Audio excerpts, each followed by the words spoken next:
Okay, how's it going, everyone? I'm excited to do this one, Medicham in Pokemon Emerald. The last time I did it, it crushed all of my former results in its first playthrough. It had no resets for the longest time, and yeah, it was really good. So last week, I did Absol, and it got the best time that I have ever gotten in Pokemon Emerald up until this point. So I figured today I might as well come back and do Medicham and see if it can once again get itself the best time in Pokemon Emerald. I assume it can. This thing is kind of a beast. Let's talk about why. So, for base stats, Medicham seems kind of unimpressive.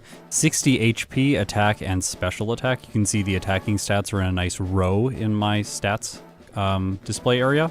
And then for defenses, it has 75 defense and 75 special defense. Also even. Its speed is 80, so it's like a fast, kind of defensive Pokemon until you consider the fact that it has the ability Pure Power. Pure Power works by doubling your Pokemon's attack stat. This is not the same as doubling your base attack. The effects are slightly different. Pure Power also does not add stage modifiers, so it's not like giving you +2 at the start of the battle. Because of that, if you can set up your attack stat, you can still go all the way to +6, and then the setup from +6, you'll have 8 times your regular attack stat. It's kind of wild. Pure Power, definitely one of the best abilities in this game. Okay, so for move pool, it starts with 3 punches. Well, it doesn't actually. It gets those moves at the beginning, but then it has 4 other moves: Bide, Meditate, Confusion, and Detect. Just so you know, the game always takes the last 4 starting moves, so if there are more than 4, it will take the last ones. In this case, Bide, Meditate, Confusion, and Detect, so we're not going to get the punches. Then through level up, it gets Hidden Power, interestingly, at level 18. For the first pre-recorded playthrough today, I will be using Hidden Power Fighting. And then beyond that, it gets awesome moves like Calm Mind, Jump Kick, Recover. This thing is sort of a beast. Through TM Medicham, it gets some stuff. I'll talk about some of these moves throughout the run, but overall, it's mostly just stacked in terms of ability and level up learn set. Okay, so let's get into this playthrough, and we'll talk about some things as it happens. I played this one literally like 45 minutes ago. I stopped, got a snack, sat down at my computer 10 minutes before the stream started, and then my computer blue screen of death, so that's why I'm late. Yeah, anyways, let's get into this Medicham playthrough and see how it does. This is my second playthrough with it in Pokemon Emerald.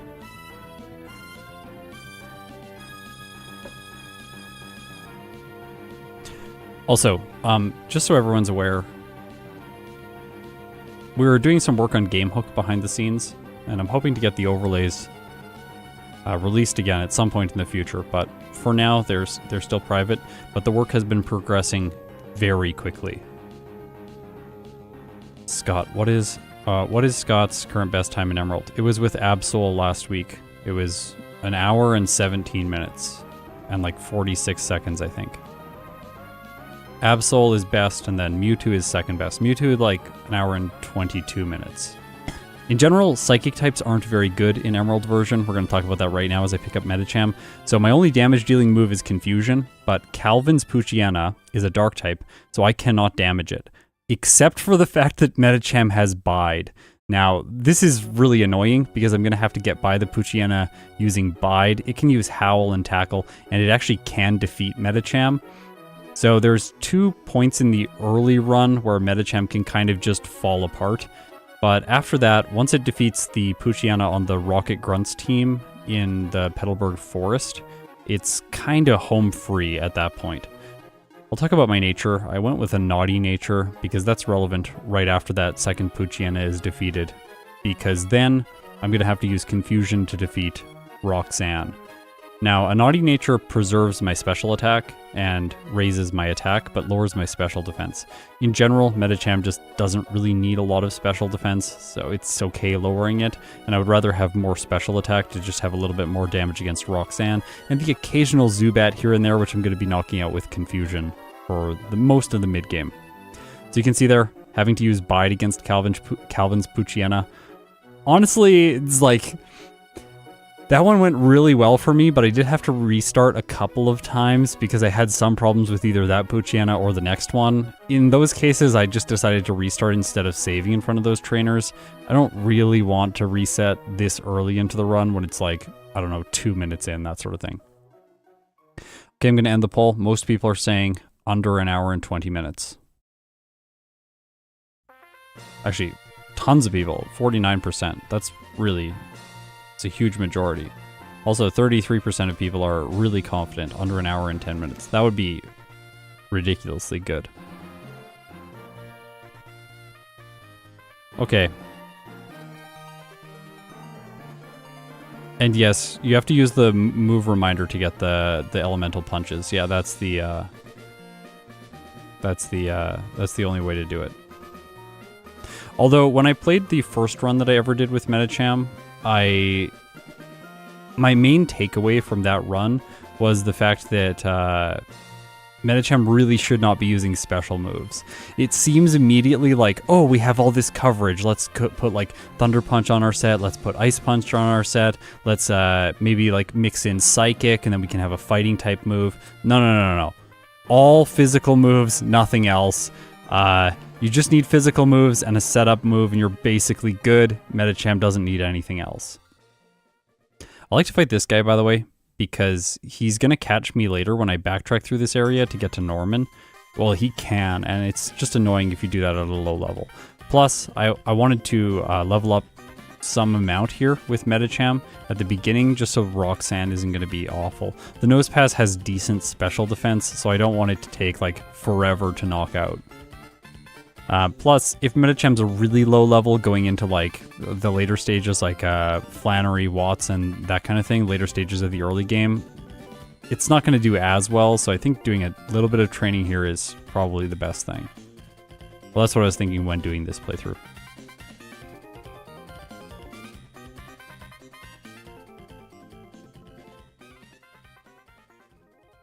And like you can use Calm Mind in combination with special moves, but I don't necessarily think that that's the best choice.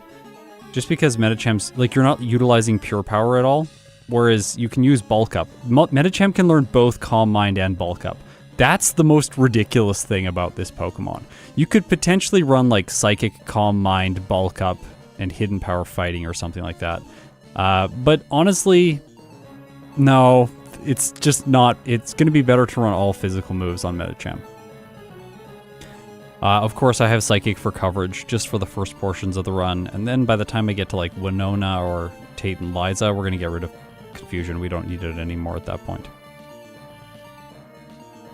Yeah, there's a heart scale on that beach. I pick it up. My idea with picking up the heart scale there was that later I would want to reteach Recover, but I don't actually end up doing that in this playthrough, so the heart scale is just wasted time. Any timetable on a Nose Pass run? There's no timetable on the release date of the run, but I have filmed the first playthrough. I filmed it like a month ago. So with our current turnaround, we're like, it's gonna come out in like 3 or 4 months.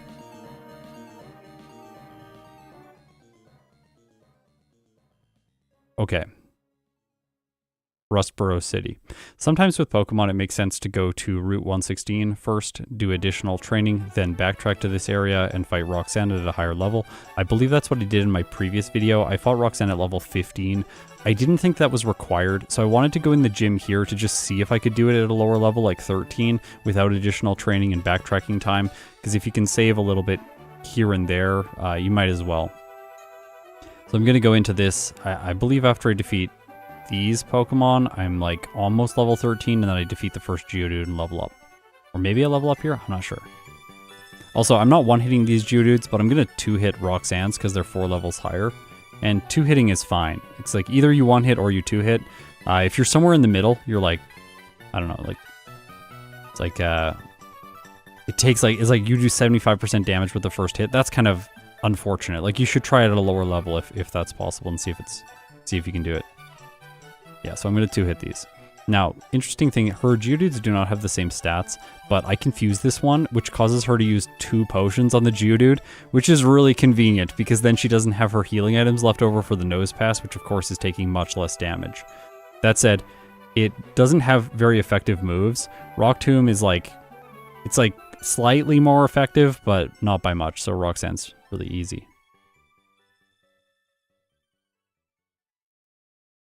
Hey Scott, I think I missed the explanation, but could you elaborate on the new colors for the stats on your overlay? They are the colors that Pokemon officially uses in all of their games. So like if you look at like the current generation of games, the stat names will be colored with these stats. I believe it's like Legends Arceus or something where they first showed up. I don't really know the modern games that well, so apologies if I got that wrong.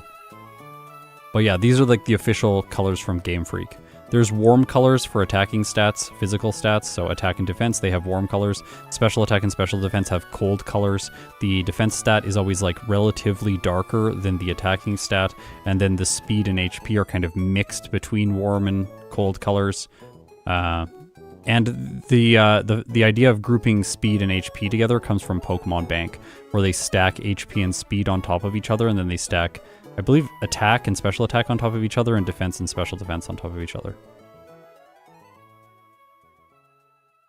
The idea is to, like, when you're using a grid layout like this, where you have 2 columns and 2 rows, or 3 columns and 2 rows, you want to find some way to connect the stats visually with one another. So by doing it this way and ordering the speed stat at the top right, you can now compare attack and special attack more quickly and defense and special defense more quickly. Speed is in a less ideal location in the top right, but overall this layout is, I think, has more advantages than the previous layout. Like before, comparing my attack and my special attack while playing in like half a second was very challenging. I'd have to look down and it would like take my brain a little bit of time to parse the diagonal comparison. But in this case, it's much faster, so it helps me playing. Hopefully helps you watching too. Eventually, it obviously changes hard. It takes time to get used to new things. Okay, just a second. We have 4 cats in the house right now. But the new cat is like deciding to attack my wife's computer. Just a second.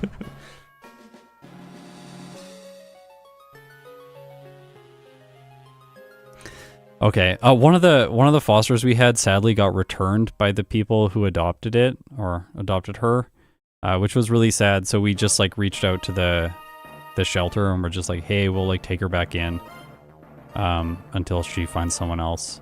And it's sad right now because like it's all like it's kitten season, so most cats are like older cats that are like 2 or 3. She's had babies already, so she's a bit older.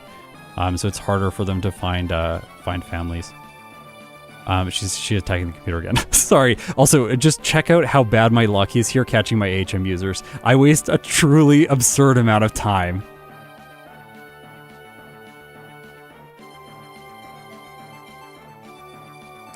Yeah, so like finally get the Tailo. Took ridiculously long amount of time. I'm gonna do Tailo, Zigzagoon, and then Meryl here. Austin was doing something, I talked to him a little while ago. There'll be a video coming out on the channel maybe in like a month or so with our conversation, but Austin is trying to catch the Meryl later on after buying Great Balls, and I think that might be the best choice. Silverarm, is this pre-recorded? The playthrough is pre-recorded, yes, right now, this one. The second one will be live. I'm trying to figure out like what the best way is to kind of like promote these videos. I don't know, like it's like marketing, like the thumbnail and the title and that kind of stuff, because it's like it's a live video, it's live commentary, I'm chatting with you in the chat, that sort of thing, and then I do a live playthrough later in the video. But like the first playthrough is pre-recorded now, gives me a chance to read more of your questions, actually have intelligent commentary on the run, and it doesn't tire me out as much as possible, or it keeps me a little bit more fresh for the second run. Whereas before, if I'm doing 2 runs live, like my brain is genuinely like melted butter by the end of the stream. Like I can't do anything for the rest of the day because talking while playing is very, very demanding. At least it is for me. I don't know. Maybe if you're extroverted, it would be like amazing, but I'm really introverted. I did the Myers-Briggs. I got 100% introvert. I just don't like people. Keep the people away from me unless they're talking about Pokemon. Okay, I think there's a question. Oh, sorry, I just hit the mic. Terrible. I'm not very skilled. Apparently my hands have to be on the controller for me to not bump into things because they're just like moving around all the time. Sorry to repeat, but Scott, does this strat ultimately come down to meditate being available for the entire run? No, it does not.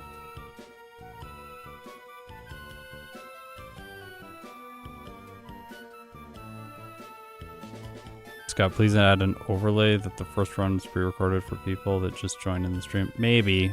It kind of looks ugly though. I don't know. My my ability to to display information on the overlay. I've thought about adding like the current game like music that's playing to the overlay and like a little scrolling section, or like adding like other like things. But like if it's gonna look ugly, I can't bring myself to do it. So I'll think about that. Thanks for the suggestion.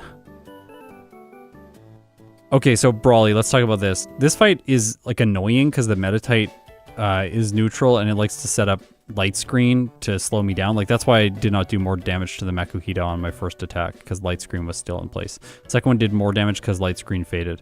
I want to fight Brawly right away. Obviously, there doesn't make sense to skip him with Medicham, but the main reason I want to fight him is because I want bulk up as soon as possible. In my former playthrough, what Peter was talking about with Meditate being available, I kept Meditate for a really long time and then only taught bulk up when I was absolutely sure that I didn't want to change my like approach to the game and like use Calm Mind or something like that. Because if you accidentally use bulk up too early on, you can never get it back. There's no second bulk up TM in the game. But with that experience from my first playthrough, I know that that's obviously a mistake, so I'm just going to teach bulk up basically as soon as possible.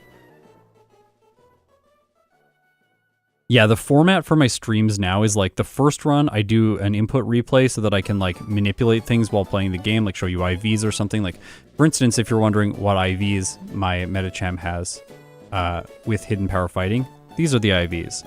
So it has 30 in defense, speed, special attack, and special defense, and 31 in HP and attack. So if I do this as a pre-recorded video, like when I'm playing, I can't really switch all these components as easily without losing time. But if I do it pre-recorded, then I can switch and show you all of these various statistics about the game, and hopefully it makes better content. Like here's the EVs, for example. We can also go to detailed EVs, which is super fun if you want to zoom in. If you're on a phone, hold 2 fingers down on the screen and then like push the fingers apart from each other, like pinching outwards. Yeah, you'll zoom in. YouTube added this a couple of years ago. It's most people don't know about it, but it's amazing. So if something seems too small in the overlay, pinch, zoom in, check out what it is. Okay. Yeah, Hidden Power is, if you have high IVs, like your IVs are around 30, 31, Hidden Power is always going to be base 70 power. When you go under that, you go to like 29, then it starts getting to like 69 power, which is not particularly nice. There, you'll notice I did a little like, my brain had a little automation, which was like, go into the trick house, and then I was like, no, Medicham does not need that rare candy. I'm just going to skip it. There's 3 trainers in there that you have to fight. You have to cut a bunch of trees, you have to talk to this little thing, walk around, talk to the guy, get the candy, exit the house. It's like going to be a minute or a minute and a half of time that I just don't need to spend with Medicham. As you can see here, the rival's not a problem. I set up once with bulk up on the Lombre because the Lombre's useless, and then I knock out the rest of his team with Hidden Power Fighting. Hidden Power deals physical damage in Generation 3, unlike physical damage in Generation 3, unlike starting in Generation 4, where Hidden Power always deals special damage. So, in this case, Hidden Power Fighting is utilizing my higher attack stat due to pure power. And my attack stat when I'm in the overworld is the non-pure power value, and then when I go into battle, the overlay recalculates it as if it has the pure power boost. I think I'm going to skip that rare candy always unless I need the training. Yeah, I agree. That rare candy is seeming like one of the worst rare candies. I don't think it's that necessary.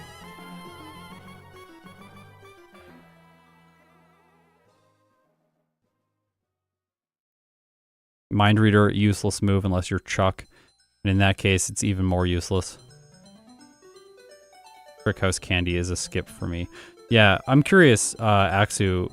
If anyone doesn't know Axu Karisara, I think that's how I say the name. I'm sorry if I got it wrong. I always say it that way. But Axu is like really, really, really good Emerald Runner specifically. I'm trying to chase down a bunch of his times. and hopefully I can get close in the coming days. I'm curious which other candies you skip, because there's like, I think there's like 15 candies in Emerald. There are a lot. With a Pokemon, like, for example, I said I was playing Nosepass. Like, Nosepass, you should probably pick up all the candies. But with a Pokemon like Medicham, you should start considering very carefully which candies you do want to skip to try and get a little bit more speed. I also want to play around after this playthrough is done, because I have the root file for this so we can talk about damage ranges. I'm fighting Bug Maniac Angelo because Austin told me he has good experience yields, and I figured I haven't been doing that much training. Maybe I'll just do a little bit, but I think overall this is a mistake. I should just not fight him.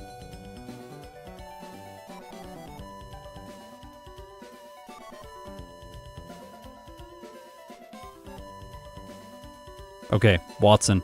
Generally, Watson is the strongest gym leader in Emerald. He's so scary, but in this case, I'm just going to bulk up once on the Voltorb because he can't paralyze me with Shockwave, and then Hidden Power for the rest of his team. Hidden Power does not make contact, so it will never trigger static from the Electric or the Manectric. Although at this level, Medicham is slower than the Manectric and the Voltorb, but it doesn't end up mattering. Or it's slower than the, I think just the Manectric.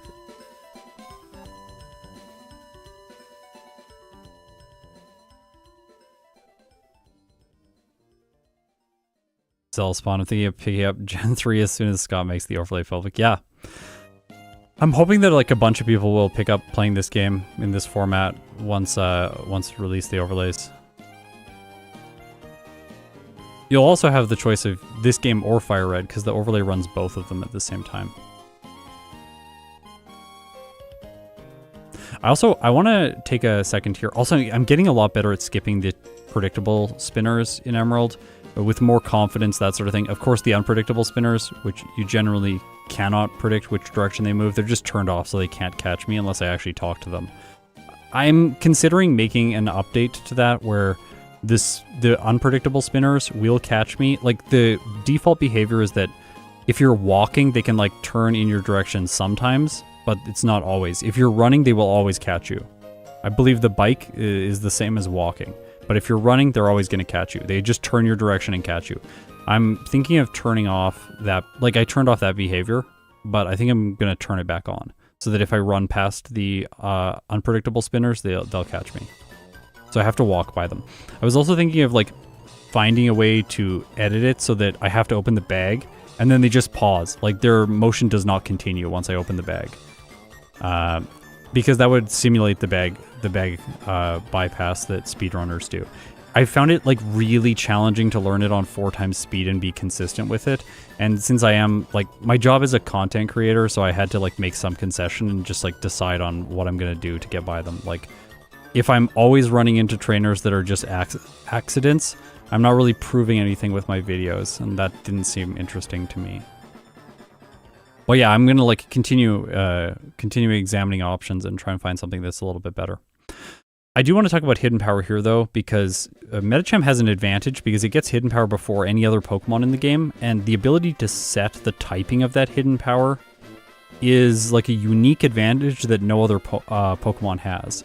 Now, every other Pokemon does get to have the ability to have the Hidden Power that's beneficial for it, but with Medicham, that advantage is... It's like a bigger advantage for Medicham because it gets it at level 18. And this thing's a medium fast growth rate, which I haven't mentioned up until this point.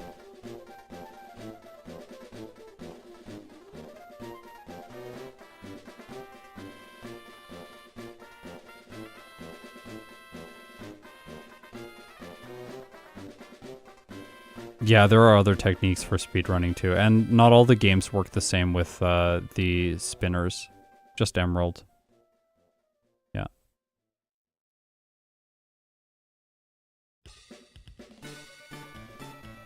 Anyways, I don't think it's a problem that Medicham gets an extra advantage through Hidden Power. It feels like, that feels very acceptable and very normal that this thing would have an advantage. Every other Pokemon uses the move this way.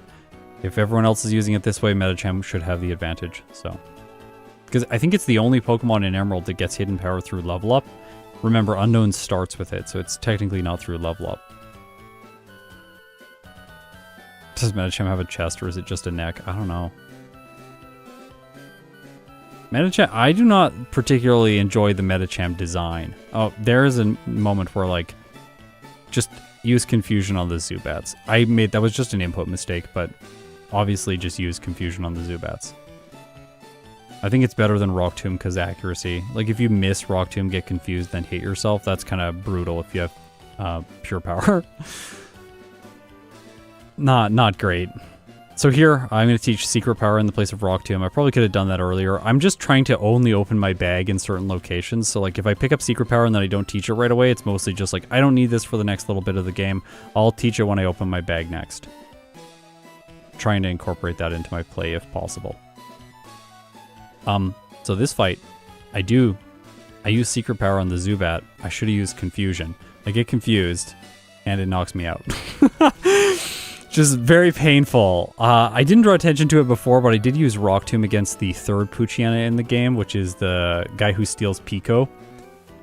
That gave me like 5 or 6 resets last time because I tried to get by him with Bide, and that's a terrible idea. So I got that sort of thing, and yeah. Do you register the TM case doesn't exist in Generation in Emerald? That's in Fire Red. Unless you can register the bag pocket that the TM case is in.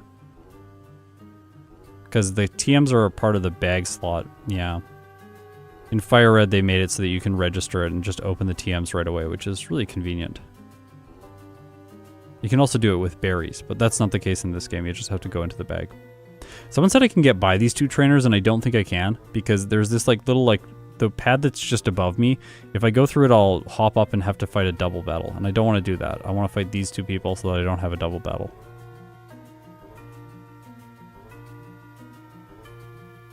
I'm curious if I'm wrong about that though, because if I am wrong about that, then you can skip them.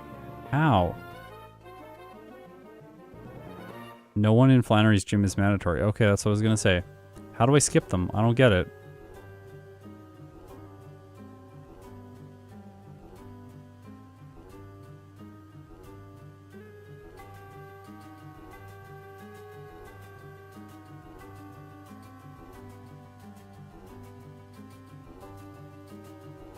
Yeah, so I have no healing items, so I just went into that battle and just tried it, because I was like, the Nummel's pretty bad. I can probably set up like 1 or 2 bulk ups and then just sweep the rest of Flannery's team without an issue. In the end, it was not the case. Overheat does too much damage because I haven't leveled enough, so I tried to go the risky play that would have a lower time, but I got punished for it. Also, Flannery's kind of terrifying here. The Nummel, I set up once with bulk up. I'm figuring that's enough damage, and I was right. I'm able to one-hit the Nummel, the Slugma, and the Camerupt, but the Torkoal survives and Overheat one-hits, which is pretty bad. So this is the first moment in the run where it really does feel like Medicham's up against something that it's not really prepared for. Here, Nummel gets a critical hit with what's it called? Magnitude. And then it sets up Sunny Day. I knew it would one-hit me with Overheat, so I decided I have to sweep on +3 attack. And we'll see how that goes. So, Torko's last. It has high defensive stats, and with +3 I'm just not able to knock it out, and it one-hits again with Overheat. I guess I only had half health, so it was going to get me, but... yeah. Kinda sketchy. Need to get a crit on Hidden Power. No. I just need to have... the Nummel is so bad that at some point you're just going to get to +4, and with +4 I'm going to be able to one-hit all of her Pokemon, so...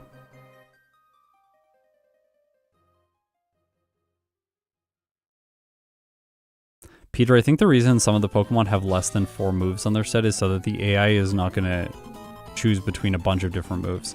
It sort of like forces them into some kind of playing strategy. And like as a player, you'll never know that they have less than 4 moves, because if you're not me, you don't spend like 2 years of your life programming an overlay to visualize this kind of data.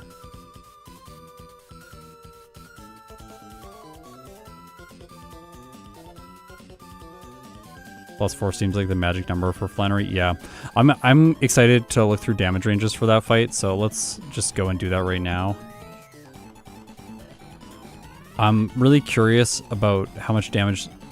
So like here's damage ranges. from the root file. This is the exact damage ranges that I had.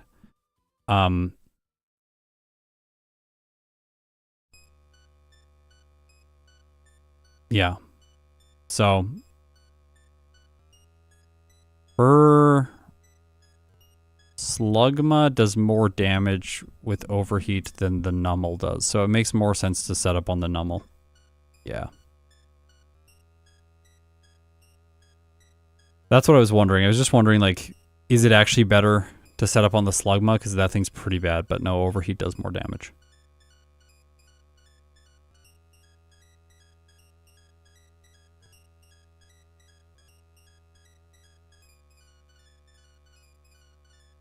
Oh, why do some Pokemon have more than 4 moves? I think it's so that they can learn those moves through the move reminder. I genuinely think they implemented that for that mechanic. It's like if you get a Medicham, then you can go back to the move reminder and get extra moves, and it's kind of like a nice little bonus for you later on. I'm gonna get the White Herb here. I think it's the best play. Like, it's good against, like, people like Sydney and stuff like that, but I think in my second run, I'm not going to do it because Sydney is trash. So I don't know what I'm doing there. Just running around the city a little bit, trying to decide if I should heal or not, and then I'm like, nah, and I just go into the gym. Here, I'm not going to fight the guy with Swellow, or a girl. Like, it's terrifying. The Swellow is terrifying, so I'm going to fight the right-hand room to avoid that. Don't want to get hit by Wing Attack for super effective damage. Then Wigglytuff. Then the Vigoroth for max experience instead of the Spinda on the other side. Hey Melted, it's good to have you here.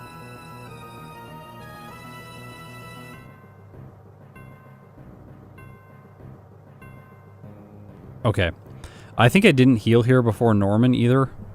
So I'm going to just use Bulk Up on the Spinda until it confuses me, or it gets a critical hit with Facade and does like massive damage. But with +2, I figured Hidden Power is going to be enough to sweep through all the normal types. My only question was, is it going to be not enough for the slacking? It can counter Hidden Power, but I get a critical hit. So let's just go and look at the damage range there to see if I was going to knock that out. I'm going to add in 2 Bulk Ups here so that we can see what the actual damage range was on the slacking.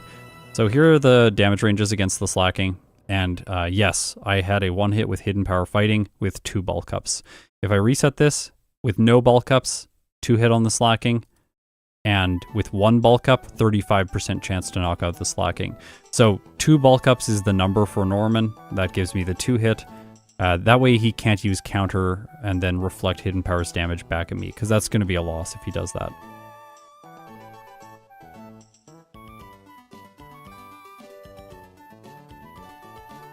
Okay, continuing into the mid-game. I don't have Teleport. I'm not forcing myself to catch an Abra in these playthroughs. Medicham didn't need to train for Roxanne, so picking up the Abra just felt like wasted time. I don't want to gamble on it, and it's not very common. I think it's like 10% encounter rate, so sticking around and like trying to encounter one is probably not a good idea. Okay, back to Mauville City. The place, why did they change it in the remakes? It's much worse when it's inside. It's much better outside. I don't know why they changed it. Makes me sad. I think they probably, honestly, I think they probably changed it for hardware constraints, because having 4 routes connected to one city, and one large city at that with a bunch of NPCs in it, was just going to be too much. And then they're like, well, let's just like make like a cool thing out of this and have to go through some loading screens so that we don't have like the worst frame rate ever. I don't know. Kind of frustrating. I don't like the new design. Yep, 10% Abra chance in both Route 116 and Granite Cave. Yeah, it's like, I don't think it's worth it. Also, I healed in Petalburg City after Norman, but I should have just healed in the bed here. I think that's faster. Also, I waste time here on High Jump Kick because I'm thinking about it, and then I'm like, no, this is a terrible idea. High Jump Kick, if it crashes, it reflects like 30% of the damage or something back to the user. Just, I don't need it. Hidden Power is fine. Hidden Power and Secret Power are fine. You might ask, why not backtrack and get Return before this? And I think that that's a bad idea. I think it's 50%. No! If it is, that's so bad. I just know that every time you hurt yourself with High Jump Kick, it's very painful. plus the chance to miss. Like, when you have a setup move, I think it's almost always better to use the 100% accurate move that's just always going to be consistent. Take one extra turn in the battle setup, then sweep the whole team with consistency, rather than gambling without setup on a move like high jump kick. That just doesn't seem to make sense. The only reason you'd add a move like that is if you do like one turn of setup and that's all you can get in the battle, and then high jump kick gives you the one hit range on a very specific Pokemon you're scared of. But Medicham is scared of nothing. This thing is great.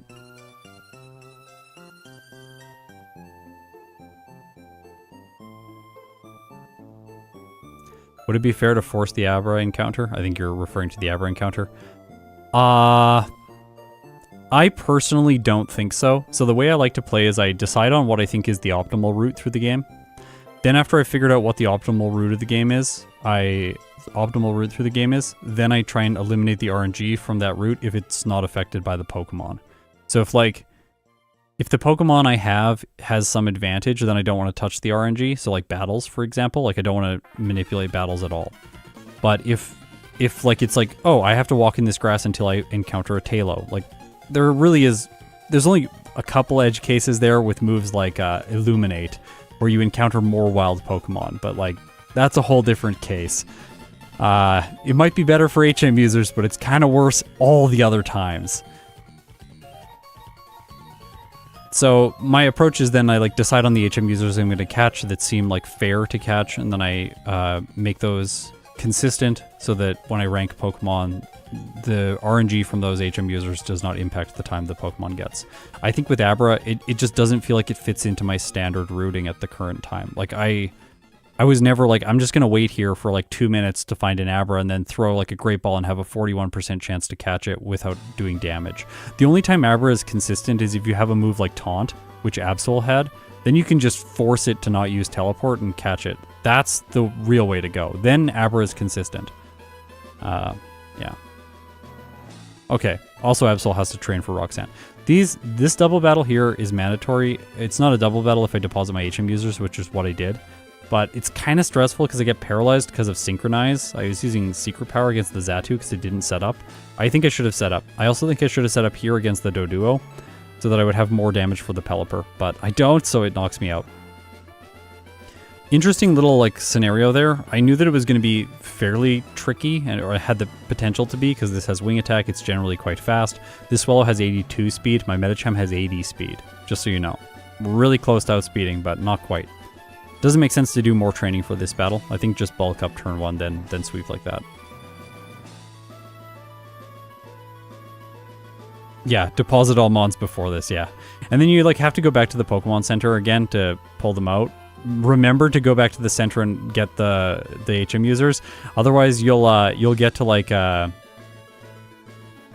you'll go down and you'll be at like Mount Pyre or wherever it is, and you'll be like, oh, I don't have my HM users. So then you'll have to backtrack for it. You need a surf user there.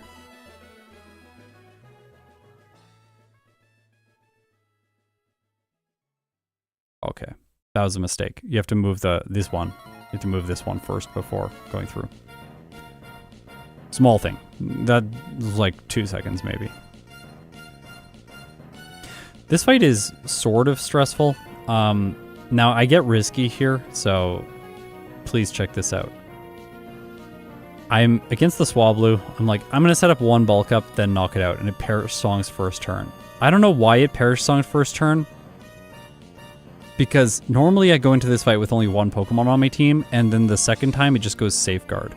So like, I'm going to have to look into the AI and figure out exactly why it's doing that. I think in the future though, like, maybe I should just move on to the Tropius, set up once bulk up on it, and then knock it out. After that, then set up another bulk up on the Pelipper when it protects, and then sweep like that. Although I don't actually know that that's the number I need, so let's review damage ranges. With no bulk ups, I'm going to 1-hit the Swablu for sure. Then I have a 3-hit on the Tropius. But with one bulk up, I'm going to 2-hit the Tropius. So it will get a Solar Beam in, but Solar Beam does between 33 and 39% damage, so I tank it very easily. I'll even survive a critical hit from the Solar Beam. If I then set up another bulk up on the Pelipper, Secret Power has a 65% chance to knock it out, and an 82% chance to knock out the Skarmory. So here are the damage ranges for Winona's fight. That's with 2 bulk ups. Obviously, it would be nice to get 3, but yeah.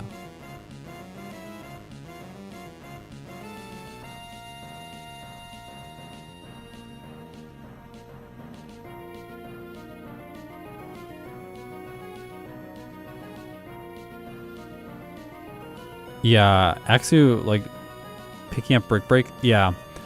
I think that Hidden Power might actually be enough for Medicham the entire playthrough. I don't actually know if it needs Brick Break.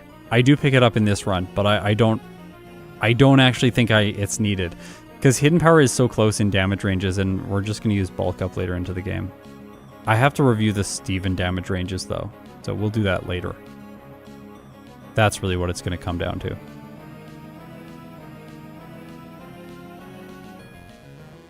Okay. I'm going to pick up Shadow Ball here. Everyone's talking about Shadow Ball. Often you'll see... Okay, so like look at the time. 37 minutes and 35 seconds when I went into this battle, which is like the first optional battle. So we'll just count from there for now.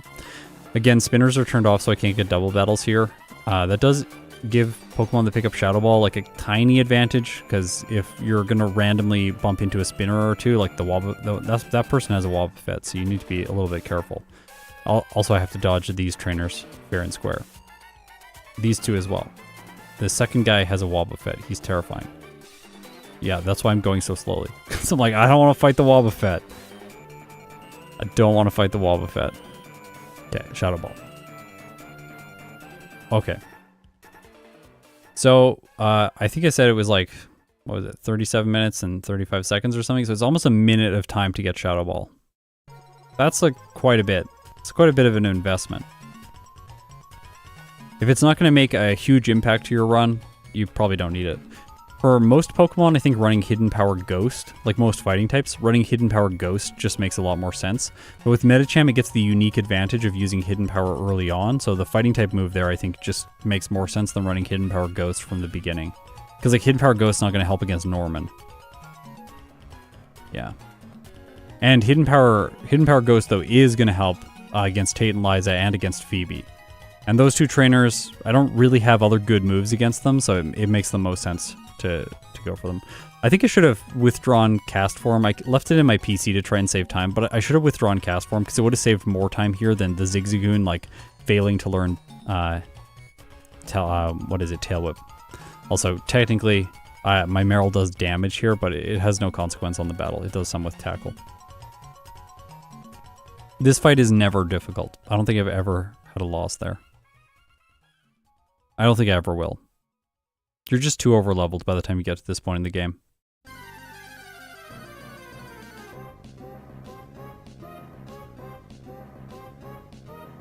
Okay, so we're approaching 40 minutes of time. Pretty good. Obviously I have 6 resets, which is not great, so it could be even faster.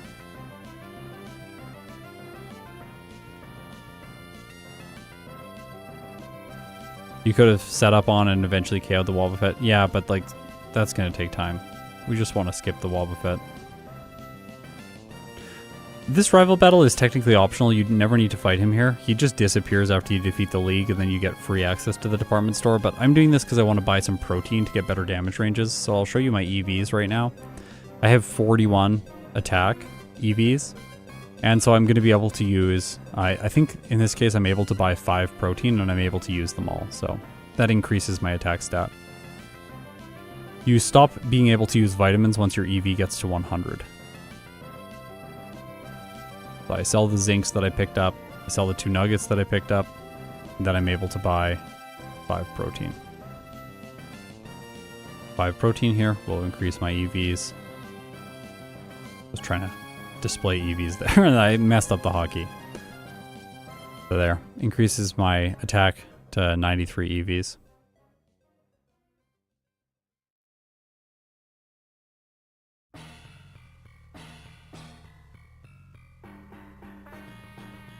Okay, so I decided on this fairly early on. I want to, it's like, you needed a defensive move. So either recover or substitute. And substitute, it's way more flexible. Recover, I think, for me, intuitively feels better.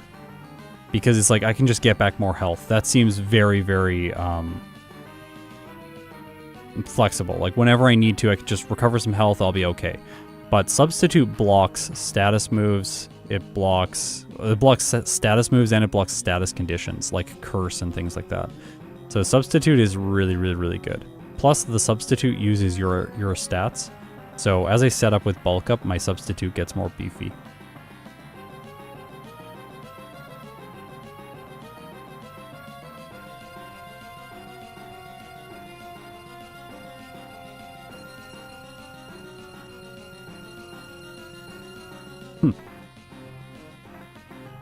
In some ways, Recover is better than Rest, and in other ways, it's worse. Like, if you're scared of paralysis, then Rest is better, but if you're not scared of status conditions, then Recover's better. You don't have to recover all your health. You can recover like 1/3 or something like that. But I think Substitute is just by far the better move. That was also a mistake running into that trainer. Austin timed this out the last stream I did and said it was about even going to fight this guy or backtracking here and picking up the rare candy after fighting him.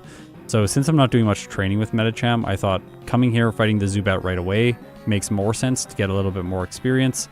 And then I can pick up the rare candy. If it's time neutral, it always makes more sense to get the experience. If you want the candy. Of course, the fastest thing is just skip that guy entirely.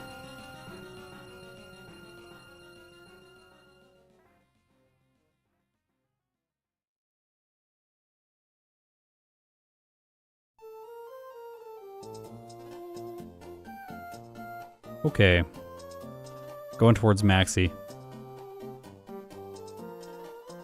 Now, you can see I'm holding a Person Berry. This is the best berry in the game. The best item in the game, actually. I don't think there's any other item in the game that's better. Oh, I never grabbed that PP Max. Nice. Yeah, the PP Max is good with Pokemon that are running like Psychic or Ice Beam or something like that as their primary move by this point in the game. With Medicham, I didn't use a lot of my PP restoring items, and I also didn't end up needing any PP ups and stuff like that, so I should just be skipping them for time. I should skip PP ups, try and use more PP restoring items, and reduce the number of times I go to the center. It's going to be my goal for the second run.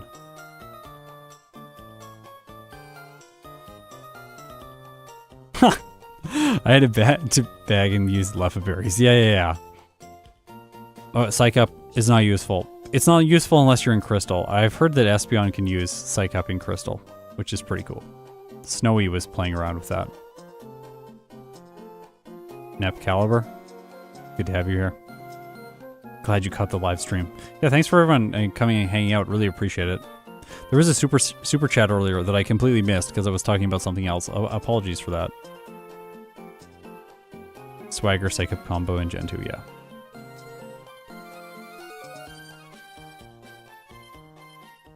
In this case, the Person Berry is going to help me against this Crobat. It breaks my Substitute, then it confuses me, and I knock it out. Easy. Don't think I played this fight particularly well. I think the setup there on the Mightyena is better.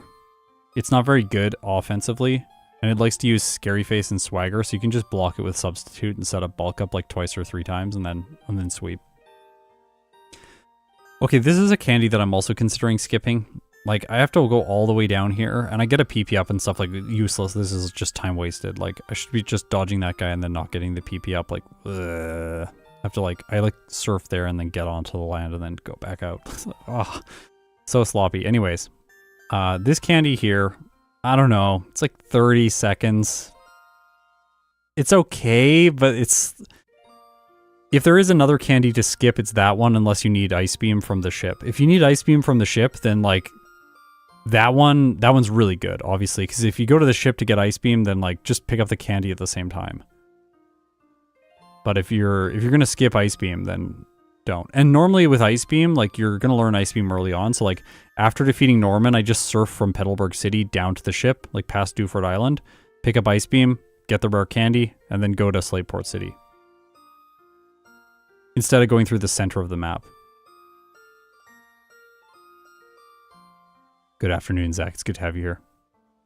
No, physical special split is in Gen 4, not Gen 3. Also, I hate that term. damage category is determined by type in Generation 3. It's really what determines damage category. Physical special split makes no sense. We had a special split in Generation 2 where they split the special stat.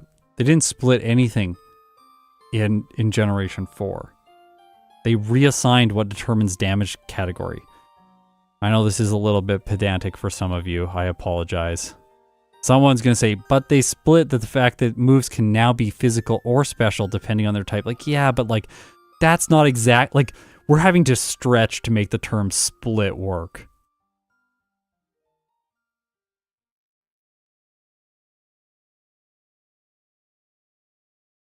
Damage category is now determined by move, not type.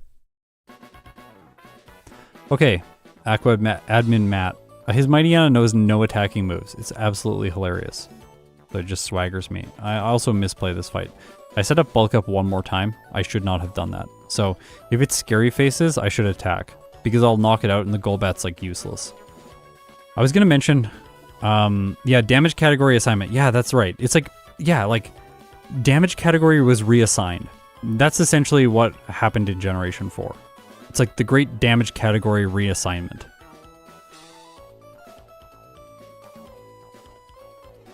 If you say the great damage category reassignment, it works better, I think. Just make it sound a little bit more epic. But yeah, damage category reassignment does not roll off the tongue. I like my terms to be specific. I always got bothered in this in like music theory. They'd say like the dominant chord. It's like, no, that's not the dominant chord. The tonic chord is the dominant chord. It is dominant within the key. All hierarchies lead to it. Bothers me so much. Anyways, I just wanted to like reverse the terminology. Bothered me deeply. Like dominant chord. I don't know what the dominant is. The dominant should honestly be called the subordinate or something like that. That's what it should be. You have the dominant, which is the tonic chord, and then the subordinate, which is the dominant chord, as it currently is. Ah, come on, people. We need terms that actually mean what we're doing, not like a random term that doesn't mean the thing.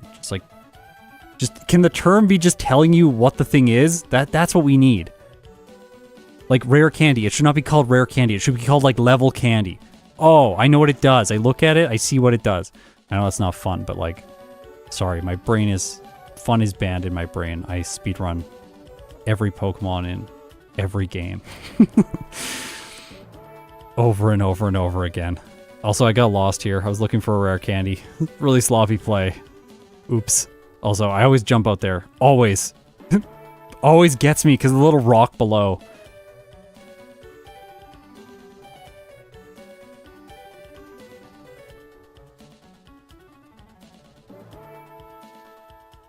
Yeah, in Platinum, it should be called Common Candy. Yeah, that's true, actually. Common Candy. See, like, PP up, that's a good item. You know what it does? Raises your PP. You know what's a bad item? Protein. What does that mean? It doesn't mean anything. It means, like, it's a steak or it's a piece of chicken. Like, I don't know what that does. I don't work out. Actually, that's a lie. I worked out twice this week. Oh, so it bumped into this guy. I should know that standing right above that rock right there, the rock that's like protruding out, if you touch the rock, he will not catch you on his route. And then here, if you stand one tile below the thing, you'll bump into the rock, then you go one tile up and she won't catch you. I've learned that one, but I have not learned the guy. I also don't know this guy, the tentacruel guy, so I bump into him today.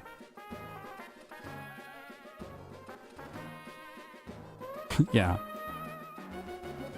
What is a personberry? I know, right? Like, it's fun. It's fun from like a flavor perspective. Hahaha. That all they feel like a real world item. Like, it's like, oh, this is a type of fantasy berry. Like, oh yeah, okay, that's neat. And it's based on like a real world berry, but slightly changed the spelling just to make it a little bit fun. Like, that's fun. I like that. But it does bother me, especially when using technical terminology. Like, can we just describe what the thing is? If it doesn't describe what the thing is, we should not use that term. Because then everyone's going to get confused as to what it is and ask questions. And if everyone asks questions about every term, then like we're never going to bring new people into the discipline. Because it's going to feel like this gate-kept, super elite ivory tower disciplined because you can only get into it if you really know all the terms and abbreviations. That's why I've never said DRT instead of damage rounding threshold. Because I'm like, damage rounding threshold is like doing an okay job describing what it is. It's really not. I have a new term that is better than it, but I haven't changed it just for historical sake. And that tends to be why bad terms why they take root. Is that there's a history, people start knowing the thing, doing the thing, like the dominant chord is 5. It has a certain kind of 7th quality to it. And then the term just gets stuck, and that's that. Okay, Shadow Ball over Secret Power. I haven't talked about it to this point because I keep getting distracted by other things, but Return. I have not picked up Return. I did not go back to Fall Arbor Town to get Return, and I didn't get, I didn't teach the Return that I got from Pacific Log Town. Basically, I believe Shadow Ball and Hidden Power together, Ghost and Fighting moves together, give perfect neutral coverage against every target in the game. Pretty cool. Marshadow would be an awesome backport for Generation 3 when I start doing those in Emerald version. By the way, there is a pattern to when I start doing backports in new games. You can figure it out yourself. Anyways, this neutral coverage, I think, is pretty good throughout the next portion of the game. I don't really need Return for anything. If I lose Substitute or Bulk Up now, I can never get them back, so I don't want to delete either of those. If I delete Hidden Power, then I don't have a fighting type move. Of course, Secret Power is getting kind of useless because its power is going down, so this just makes the most sense. Also, thanks, Danny, for the €5. You're welcome for all the new videos. There's a whole bunch this week. This weekend is going to be a more relaxed upload. It's going to be re-ranking stuff in Pokemon Crystal. And then we'll be back to regular style videos next week.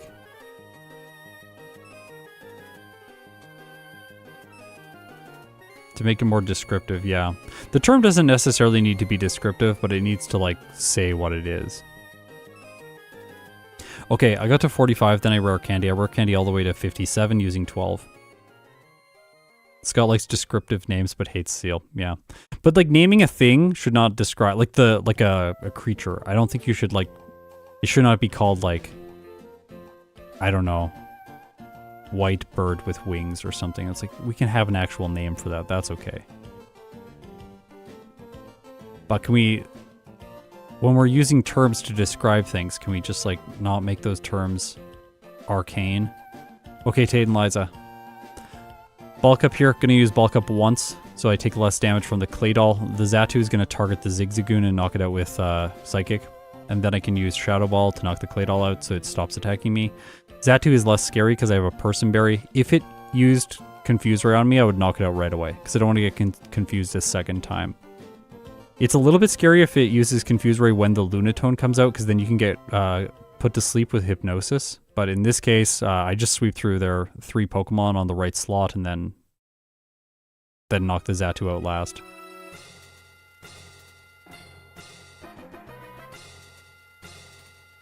Also, like Squirtle. This tells us what it is. It squirts, and it's a turtle.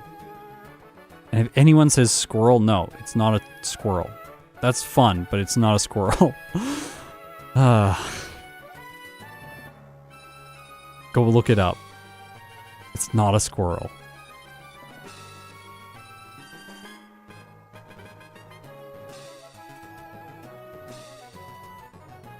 But that's also something that's amazing about it, is like it suggests to you that it is something that it isn't. A squirrel with the name. That's fun. I like that.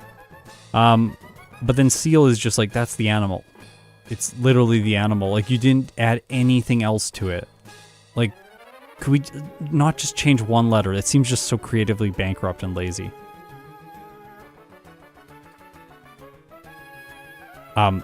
The true Pokemon that is like the tonic and dominant scenario is Golduck and Psyduck.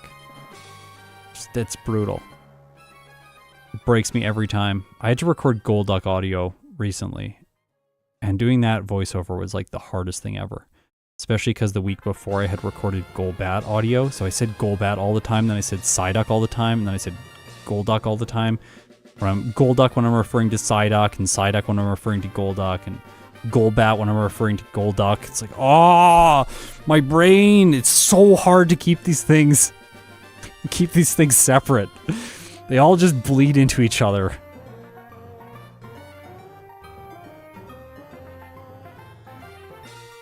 Okay. No, no Golduck in yellow this year, unfortunately. This battle is typically not a problem. If you just target down one of the trainer's teams before the other trainer's team, it tends to be better. Maxi, I think, is a little bit more advantageous because the Camerupt are quite incompetent. They like to spam a lot of Amnesia and do kind of nothing, unless you're weak to moves like Rock Slide or Earthquake.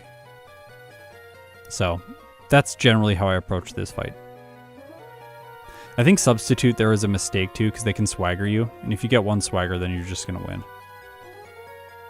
So just run Personberry. Again, Personberry is the best item. I shouldn't need to convince anyone of that. There's like, what? There's like 5 or 6 fights in the game where the Personberry is good, and then there's other fights where like you just randomly fight a trainer, and it's good if you have a Personberry because occasionally they'll confuse you with a Pelipper or something like that. So just holding onto the Personberry when you're randomly moving around the overworld is also a good idea. This is the reason I did not pick up an item like the Silk Scarf in this playthrough. You might have been missing it. Why did I not get it? I'm never going to use it. Why would I ever give it to Medicham? And like, even if I am going to give it to Medicham for one fight, Bulk Up is just going to solve the problem anyways. I don't need the Silk Scarf. I can just run a different berry, like a Pecha Berry, which I forgot to pick up, by the way, but that's going to be useful, or that's going to be relevant later on. Okay, let's talk about this little like rapids section after I go through this next door. It actually is mistake prevention. If you, yeah, see there, I pushed up too much and I got bounced down. That's actually really good because then I can't accidentally make an input mistake when trying to go through that location. Whereas if you go through the other door, which takes more walking time and more boulder pushing time, you are actually more mistake prone. Because if you push the wrong way on the D-pad, you will cycle back to the start of the whole maze and then have to surf again and do the whole thing over. You waste a lot of time doing that. It's much better to go through the other door. Speaking of caves and things. Oh, this is Archie. He's useless. He can't do anything. Speaking of caves and things, what's your favorite designed area in the 4 generations you play on the channel? Ooh. I have to say, my favorite designed area. Oh. I think Gen 3's Victory Road is really good design. I like that you have to use a bunch of HMs to get through it. It feels like you've been building a team and then there's one last like overworld challenge for you to overcome and then there's one last battle challenge for you to overcome. That feels very satisfying thematically to me. And I like that in general, Victory Road in Generation 3, like you actually can get lost in it and waste a ton of time when you don't regularly play these games.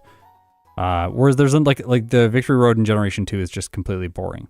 And Gen 1, I have a lot of nostalgia for it. I would probably rank it higher than the Gen 3 Victory Road just because of nostalgia, and I got stuck there a lot as a kid. But I don't think it's as well designed. You don't need flash. There's no rock smash.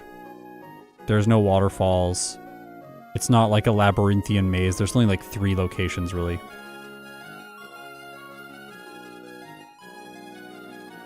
Could reversal be useful in this run? No, not really. I don't think so. Not slow enough. You have to get hit first for it to double in power, right? I don't think it's useful. Like, you have to first ask the question, like, does the weaker move that's more consistent, does that move solve the problem? If the problem is solved, then just don't upgrade it. It's fine. It doesn't matter. No, it's based on current HP. Okay. Reversal is flail. Oh yeah.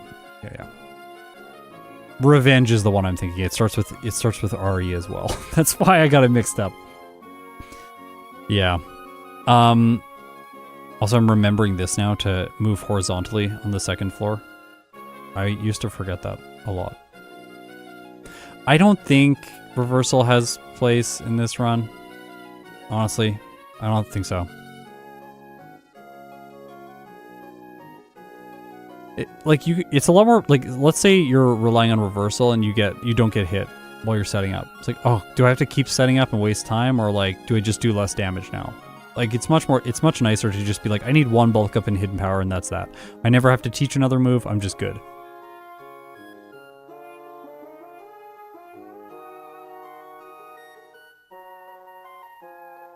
Yeah, maybe reversal at like really low HP. Yeah, that could be possible.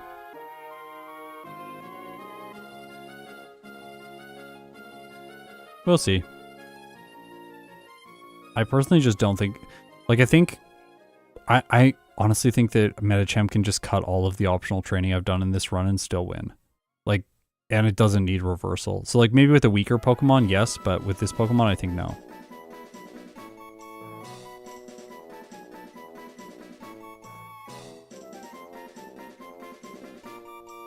Okay, Juan. Or Juan. He's bad. Just set up bulk up until you get confused. If you don't get confused, you can keep setting up, but you don't really need to set up that much because his team's kind of bad anyways. I get +2 on bulk up. We'll just quickly give you the damage ranges here so you can get a sense. Also, it's really hilarious, but RBY PokeRouter right now, the routing software, it does not highlight Juan as an important battle. This is a glitch, but I find it hilarious. Okay, so with only one bulk up, you one-hit all of Juan's Pokemon. So just set up once and then Hidden Power. Okay, here's where I'm going to go and pick up Brick Break. I think this is a mistake. I think I should just skip Brick Break. Honestly, like this time that I'm spending walking over here, like it's like 10 seconds, and then the time I'm going to spend to like teach it, it's all just wasted time. I have to like slow down here because of Fly. Should have just walked out of the gym and used Fly there. One reason to run Brick Break, though, is that you know you're not going to have a good move to knock the Claydol out on Steven's team. Brick Break is very helpful against a bunch of other Steven Pokemon, of course, because it's a fighting-type move. And then you can just spam it against the Claydol and break all of its screens as it tries to set them up. It's sort of hilarious. It just like goes like, Reflect, Brick Break, Light Screen, Brick Break, Reflect, Brick Break. Like, even if I take you out over 5 turns, it doesn't matter. Just gonna keep going for these terrible screens, and then none of his other Pokemon will have the screens, which is really convenient. In this case, though, I can just run Shadow Ball for the Claydol.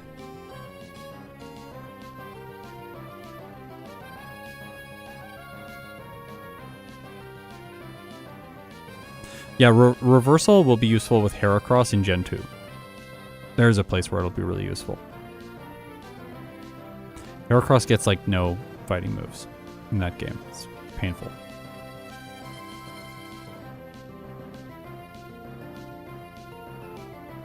So Medicham, after one bulk up, has 414 attack. It's ridiculous. It's level 60. This thing is so good.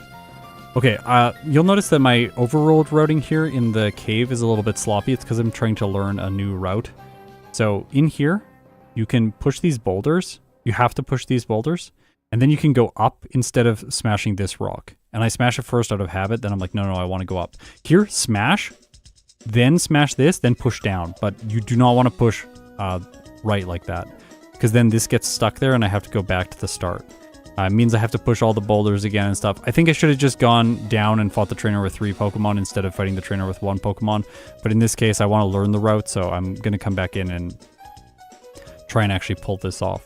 Because going this way, you only fight 1 trainer. And you also can get an extra PP up that I didn't even know existed before. But yeah, it's cool. So you come down here. This person with Claydol fights you. I figured she's perfect to fight for Medicham because I have Shadow Ball, so I can just one-shot the Claydol. And that's 1 Pokemon instead of 3. A little bit faster. Go up here. Up this ramp. I didn't know what to do, so I'm like, where is it? It's the ramp. Then go down. There's a ladder here, which I can go in if you want to get a PP up. That's the PP up. Cool. And then jump over this, and there's the ladder that you need to go down to the next floor. It's a tiny little thing. If you do it the other way, you can get to the ladder a little bit faster with less overworld time, but you don't get the PP up and you fight two more Pokemon. And the Pokemon you fight are not great to fight. It's like a Mawile and a Kadabra, and I forgot the third one is. Anyways, the Mawile is the one that annoys me. It usually sets up Iron Defense and you have to knock it out with like 2 or 3 hits, so it slows stuff down a decent amount. I think it also knows Baton Pass, so it can like send its defense boosts to another one of the Pokemon. Yeah. I also love the aesthetic of this Victory Road with like big like bridges and like tower. It feels a lot like Mines of Moria from Lord of the Rings. That scene that's got to be one of the best scenes in a movie ever made. There's so much tension. I saw a video essay on that. It's like, it's beautiful how perfectly everything lines up in that.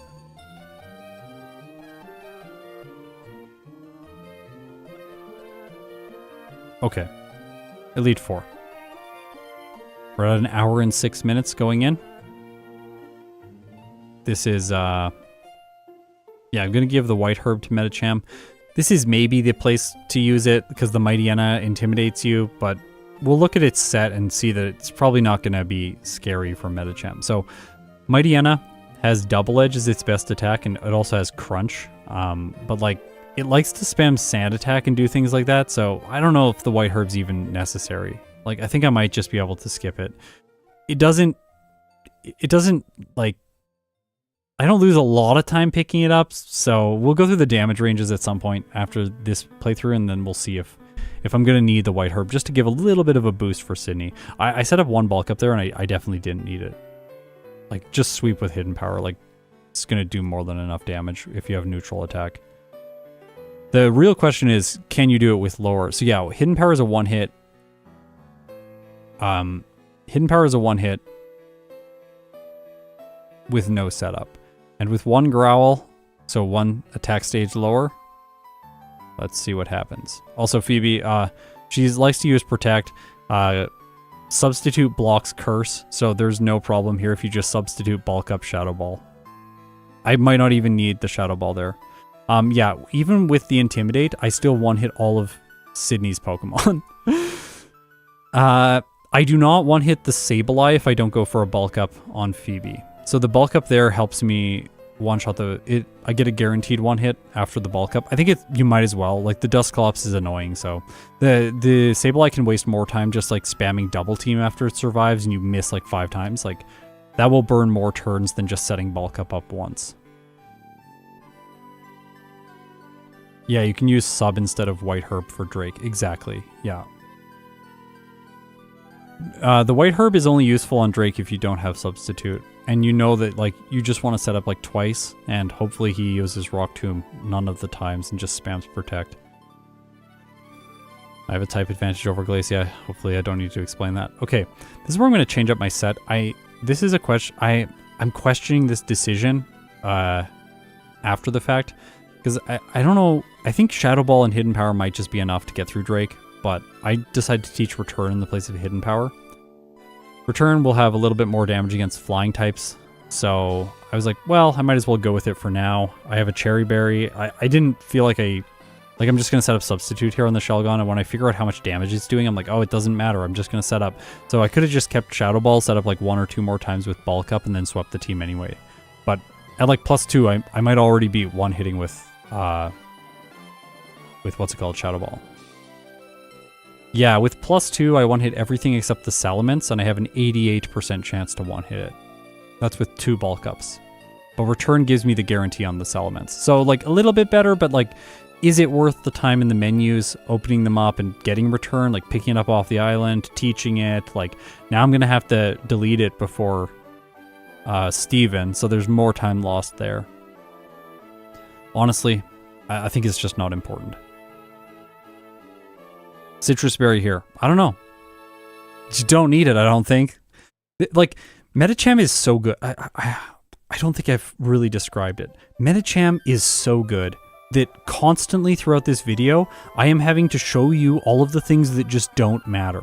It doesn't matter what held item I have. It doesn't matter what attacking move I have. It doesn't really matter what strategy I choose. Like, genuinely, this thing is such a beast that it doesn't really matter how the player plays. You're just going to be successful. I played genuinely terrible in this run. Like, this is some terrible play. Like, I don't one-shot the Gyarados there, it intimidates me, and then I don't one-shot the Milotic, and it hits a massive Surf. But even then, I just knock it out and clock in with a, like, 1 hour and 10 minute Wallace split. What? I think this is my best Wallace split of all time. I don't think I've ever had one this fast. Or maybe I have with, like, a Pokemon that got completely destroyed by Steven, but I don't think so. So yeah, more like Meta-Chad. Or Meta-Champ. I saw that joke in the chat earlier, so I stole it. Thanks. What's Mewtwo's time? 1 hour and 22 minutes. Mewtwo's not that good in this game. Like, it's good, but it's not that good. The reason it's not good is because it has no answer for Calvin at the beginning of the game, so it wastes like 3 or 4 minutes just trying to get by the first trainer. It's like spam out all its PP, then struggle through him, then struggle through the Poochyena in the forest. It slows it down a lot. And it has a slow growth rate, so... Plus, it doesn't get bulk up. I think it doesn't get bulk up or good fighting type moves. So it's just like... It's mostly good late game once it gets like Ice Beam, Thunderbolt, Psychic, and Calm Mind. Then it just destroys everything, of course, as you would expect. Here, I don't go and pick up leftovers. Typically, I go and pick up leftovers. Once again, Medicham is just so good. Like, why would you get the best item in the game for Steven? Like, you don't need it. Just go and fight Steven. It'll be fine, right? Right? What could possibly go wrong right now? What could possibly go wrong when Steven's first Pokemon is a flying type with a flying type move, and I haven't done additional training? I don't know. We have bulk up, right? We're going to be fine. And also, notably, I forgot my Pecha Berry. So that means I cannot heal Toxic. So if the Skarmory uses Toxic, I will not be able to heal it unless I teach Rest. And then that would mean I would have to lose something like Shadow Ball, and like I don't really want to lose Shadow Ball. You could potentially run Brick Break, Bulk Up, Substitute, and Rest, because Brick Break will hit all of his Pokemon with the Claydol scenario that I talked about before. Okay, here's Skarmory. Let's see how this goes. So, first turn Bulk Up to raise my defenses. Just pray for no Toxic. It doesn't use Toxic, I use Substitute, and then it uses Toxic. Haha. This felt really good. After 2 bulk ups, I thought my substitutes would start surviving, but they don't. Luckily, I just set up substitute again and get another turn of setup in up to +3, and then Brick Break almost knocks the Skarmory out. He does use a full restore here, and I survived the Skarmory's aerial ace hit with no substitute and then knock it out. So, is +3 enough? Is only +3 enough for me to sweep all of Steven's Pokemon? Well, I misclick using Shadow Ball in the Metagross, which makes less sense than Brick Break. It still goes down. So does the Cradily. There's only 2 Pokemon left. Aggron takes 4 times damage, so Brick Break knocks it out. All that's left is Claydol, but I have Shadow Ball. So yeah, it doesn't even matter that Skarmory is a flying type. Medicham just destroys Steven. I get a time, 1 hour, 13 minutes and 37 seconds. Kind of convenient numerology there. I think it's very fitting for Medicham. And it has 6 resets in total. Finished the game at level 67 and did this in a time of about 4 hours and 38 minutes of game time. Honestly, this thing is amazing. Like, someone once commented on one of my Emerald videos, and they said, Medicham is one of the best Pokemon in the game. I can't wait till you run it. And yeah, this thing is so good. It is, like, it's hard to describe how good this thing is when you play it. Like, I sat down to play it again. I looked at its moveset. I'm like, it's going to be pretty good. Pure power. It seems pretty good, right? Like, no, I sat down to play it. As soon as I started playing this thing, I was just like, actually, this thing is amazing. This thing is the best Pokemon in the game. I genuinely think, like, this time that I got here, 1 hour, 13 minutes, and 37 minutes, is a bad time for it. Like, this is at the lower end of what's going to be possible with this thing. Genuinely, the 2 trainers that I think are the hardest in this entire run are the 2 trainers at the beginning of the game with Poochyenas. That's how good this Pokemon is. Everything else is just like player error and Flannery. Okay. Could it be faster if you give it... No, it'll be slower if I give it the punches. 100% it'll be slower. Because the punches don't rely on Pure Power's boost. So you're gonna 2-hit. You're gonna 2-hit most Pokemon with the punches. Whereas Hidden Power is going to 1-hit most Pokemon because it's utilizing Pure Power. So literally, like, Hidden Power, just take its effective power, multiply it by 2. So it's like, if Hidden Power is base 70 power, multiply it by 2, you get 140. Then you multiply that by 1.5 for the same type of attack bonus, you have 210. Then compare that with Fire Punch, Thunder Punch, and Ice Punches, 70 power. That's the comparison. It's like ridiculous how much better it is as a physical attacker. Just like, holy. Okay. Let's talk damage ranges and stuff. We got to get into this. Let's dig into it now and see what's possible. Yeah, but give it the punches. Yeah, but the first time you learn the punches is before Flannery. You cannot give it the punches until you get to Flannery, and by that time you already have Hidden Power. So no, the punches do not make it go faster. And you cannot get the punches before you get to the move reminder, so. Yeah, okay, here's the route. Also, Water Punch would be really nice. That would be, like, beautiful. Could we please have Water Punch? I want to talk about Roxanne first because I fought a lot of optional trainers to get ground punch. Yeah, can we have a punch for fairy punch? Steel punch. Steel punch makes kind of sense actually. That would actually be that one should have higher power, like 95 or something. Like I feel like steel punch would be rock punch too. That would be like that would hurt. Not maybe not as much as steel punch, but yeah. Give it with hacks, I assume. Oh, if you wanted me to like hack them in, then like yeah, we could try that. Okay, so I did a bunch of optional trainers before Roxanne. I just want to check these damage ranges. Okay, so at 13, I'm just barely 2-hitting the Geodudes. I don't really want to 3-hit the Geodudes, although I could. We could test that and just see what happens. Like, who do I skip then? So back here we have Youngster Calvin. He's optional, or he's mandatory, but then these 3 trainers are all optional. And then we have Youngster Billy, who is optional, but I'll fight him because he's annoying. He runs around. And this guy's optional. This guy's not optional. This guy's optional. Rich Boy is optional. Haley is optional. And then we get to level 10 for Roxanne. And we 3-hit the Geodudes and like 7-hit the Nose Pass. 5 to 7 hit the Nose Pass.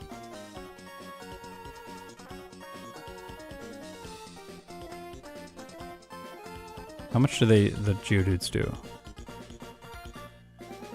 They do like 15% damage per hit, so they're going to hit me twice each, which is a total of 60% damage, which will consume my Oran Berry, taking me back up to like maybe 60% health. What's my health? It's 35. Okay, so that'll restore me like 70% health. Then the Nose Pass is doing like, let's say, worst case scenario, around 20% damage per hit.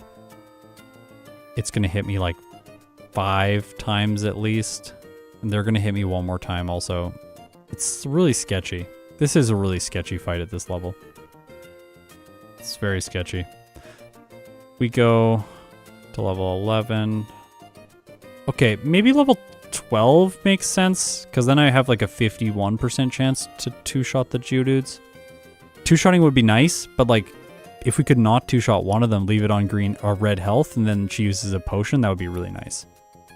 Like, potion into a 2-hit would be actually ideal, because then she can burn both of her potions if I do that on both the Geodudes before the Nose Pass comes in. Might be nice. Do I get a better damage? Yeah, I get a faster knockout on the Nose Pass 2 at level 13. We're not losing a ton of time doing this extra training, but like, I want to see if I can like really squeeze for Medicham, because if we can get just a little bit more time in the early game, I think we might as well. It's fairly simple too. That's a level 12. So we fight 3 more trainers and we get level 12. I think that's worth it. We can skip 5 trainers then. That's going to save a good... No, sorry, 7 trainers. We skip... No, I'm skipping repels there. 5 trainers. Yeah, 5 trainers total. So we skip the guy, all the people on the first route.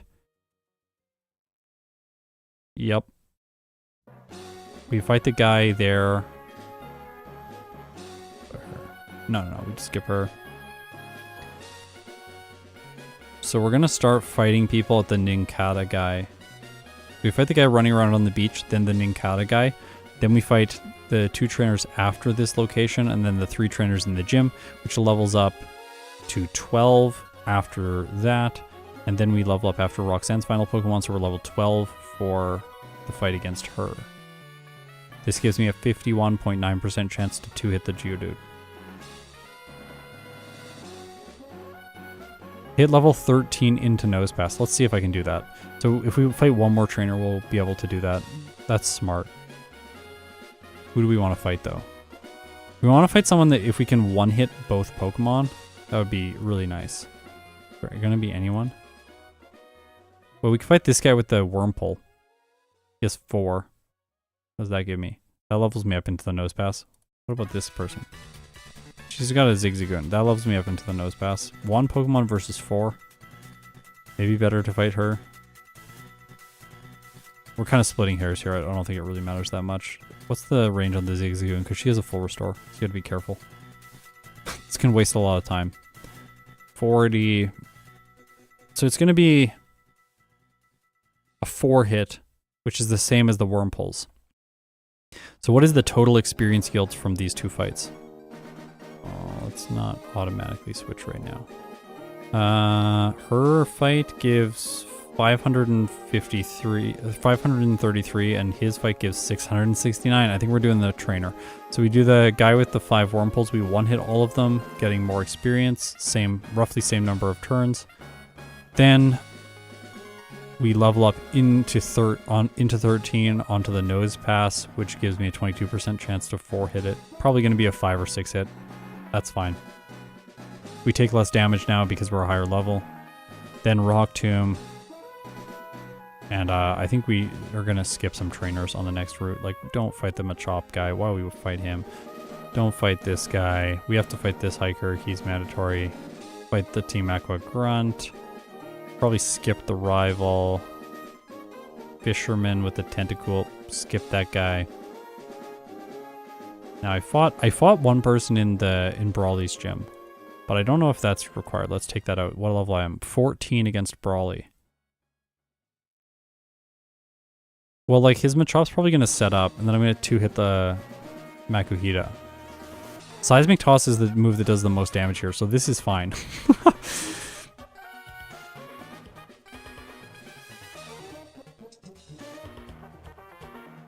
Yeah, this is fine. So we just fight Brawly at level 14. That's ridiculously low, by the way. It's ridiculously low. Also, the fact that we have this software now, thank you so much to Auto Tonsorialist for putting this software together. It's so incredible. It gives us so much details about these kind of runs. I think that the level of value that this adds is huge. So again, excuse me, thank you so much to Auto for making this software. It's just incredible seeing it now in Emerald. We also have a version of it for Fire Red, and then I'm sure it's just going to keep expanding from there into Platinum in the future. Okay. Aqua Grunt. That's fine. Damage ranges there are really good even at level 16. These people are mandatory. Rival is mandatory. Oh my gosh. My damage ranges here are good even without bulk up. I guess I could bulk up twice against the Lombre to get the 1 hit on the Marshtomp. Not like Mudshot's doing much damage anyway though. Like, what is this? This is going to be a 2-hit. It could be a 4-hit this battle. This battle could be 4 hits, but if we use bulk up twice, then it's 5. That's 1 more turn. But if we get the worst case scenario where we do not 1-hit the Lombre, it's going to be 6 because it's going to fake me out. No, it doesn't no fake out. Okay, cool. If we get bad scenario here against the Lombre, it could be 5, but that's neutral. So I think just spam hidden power fighting there. Once again, like, why set up? You don't even need to set up. Like, this thing, just like, play brain dead. Spam the attacking move, win. Like, just... Medicham is so good. It is so good. I sent you the map for Flannery's gym. I'm so scared to open Discord. Please do not be the thing that caused the blue screen of death. It didn't. Okay, good. We're still okay. Flannery's gym. All right, go in. Go up to that place. Jump down. Go into that one. Doesn't that one give you a double battle though? No, it doesn't. I guess it takes you up there. And you go down and dodge. Oh yeah, you're right. Okay. How was I getting that double battle before? Where's that double battle get initiated from? I don't know. My brain is a little bit mixed up on this one. Can you show us the map? Yeah, I can. Austin, did you draw this? Do I have to credit you? Do I have to credit you, Austin? Just give me a second. I'll bring the map up.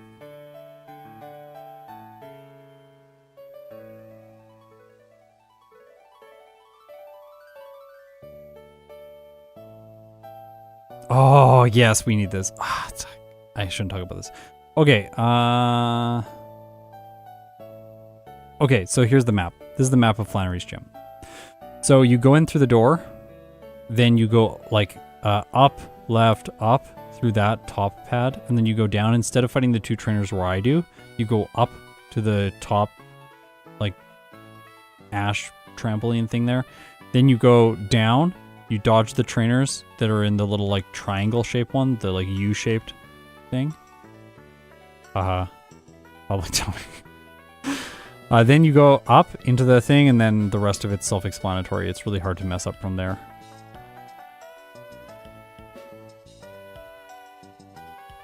So we can skip. Yeah. Okay, sweet. Really what we need is we need blue arrows showing which pads connect to which pads. I don't know. I think numbers are less explanatory. We need like little like drawn drawn lines that show like red you walk here, blue you teleport between this. Red you walk here, blue you teleport between this. Then you can get a sense for like how it all like sticks together. I always find letters really confusing. I have to parse much more and it takes me longer to like understand a diagram. Whereas if you have like arrows between everything, you're just like, oh, it's obvious. Like, don't need to think about it anymore. Okay, so Brendan, obviously these two people are mandatory. These two people are mandatory. This is mandatory.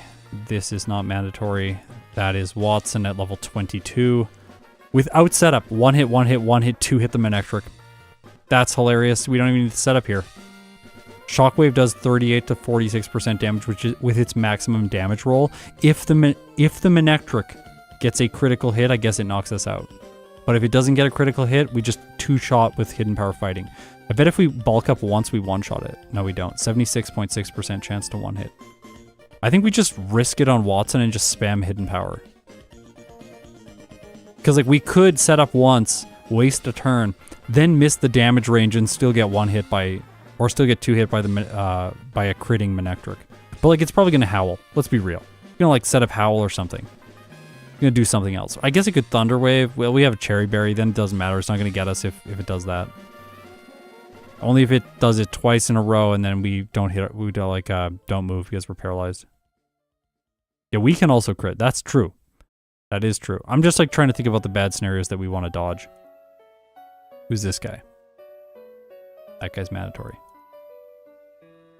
She's not, but I'm gonna leave her in the route. She's gonna catch me. She's fast. We have to fight one of them, and I don't want to fight the guy with flying types at that point in the game. Okay, these are mandatory.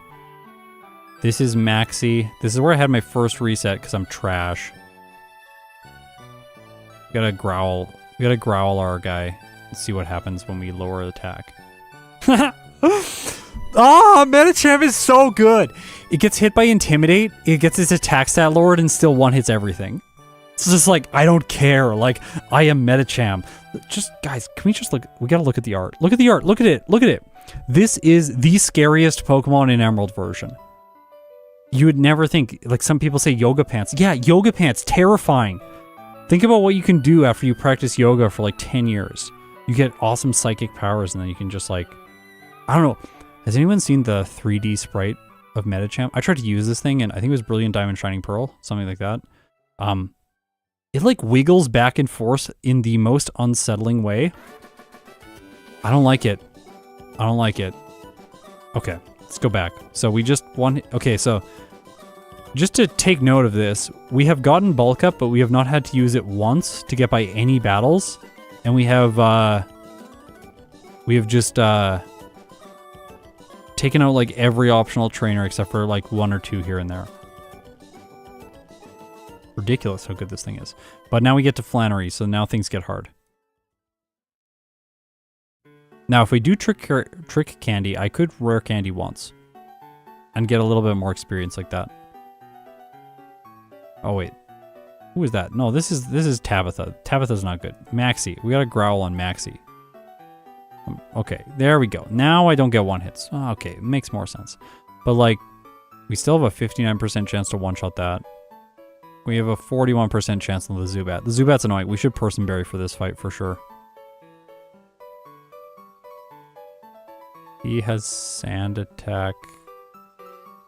Probably just attack the Mighty Anna. 2 more levels and we, like, destroy his team.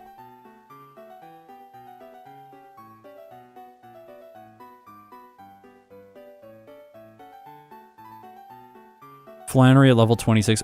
Like, maybe Maxi is just a little bit unpredictable, but we've saved enough time. We can reset here once or twice. We just, like, Hidden Power this, Hope, Hidden Power, Psychic, or, sorry, Confusion, the Zubat, just Hope, Person Berry. If he gets a Sand Attack with the Mighty Anna, then we're in a bad situation, but we can still win. We can still 2-hit the camera up if we absolutely have to. Where's Bulk Up? If I Bulk Up once, Does Secret Power one-shot the Zubat? It does. I think probably Secret Power once here. Probably Secret Power once. Sorry, Bulk Up once, then Secret Power the Zubat. That's going to be more consistent. Maybe. I don't know. They get hit by Sand Attack. I think just attack the Mightyena attack. I think just attack again. Okay, these two people are optional, so we don't fight them. So then we're 26 for Flannery. Those people give trash experience. Oh my gosh. 26 either way. It's good I'm not going to fight them anymore. Don't think you need to save candies. There's no candies before this other than the Trick House candy, and I'm not picking that up at the current time. So we can't really candy for Flannery, but we one hit. We 2-hit the Camerupt, and then we 3-hit the Torkoal. That is not good. How much damage does Overheat do? 44 to 52% damage. So if we bulk up, how many bulk ups do we need to one-hit the Torkoal? Probably 5. 5, yeah. Okay. What is the best way to do this?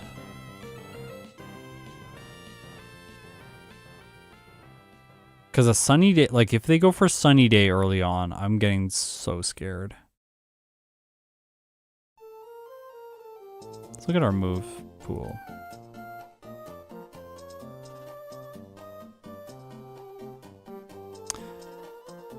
I could keep Detect on my set to stall stuff out. I don't believe there are citrus berries available before this point in the game. Only orange berries. I think the first citrus berry is after Norman.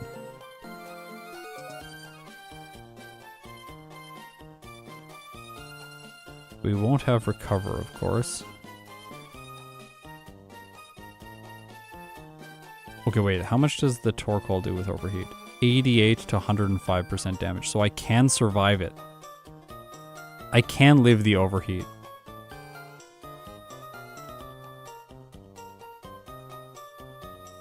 It has a 32% chance to one-hit me. So maybe we just set up until we two-shot. Well, I guess that's if I don't take any damage, but like basically I'm gonna take damage probably from the Camerupt.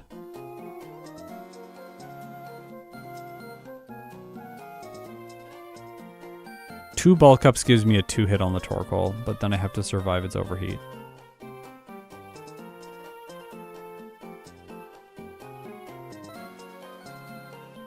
Calm Mind. When do we get Calm Mind? Calm Mind is 28. That's 2 levels higher. Okay, there's another thing though. Okay, check this out. One thing we haven't played around with is my nature. Because up until this point, we've been running a naughty nature, which lowers special defense. But why don't we just run... Like, what happens... So, we optimized Roxanne. But what happens if we switch this to an adamant nature? But now running adamant nature, the Torkoal does not one-hit.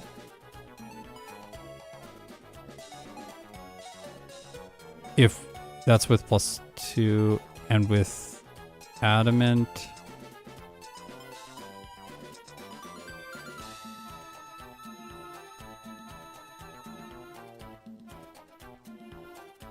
Just dodge the Overheat. I know, right?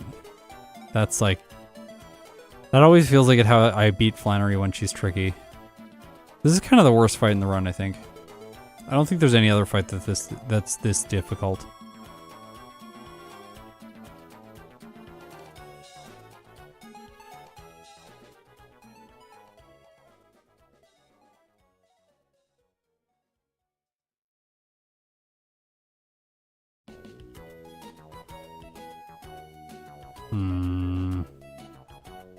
By the way, there's a whole bunch of different ways that you can like determine the way in which it shows you damage ranges, so yeah.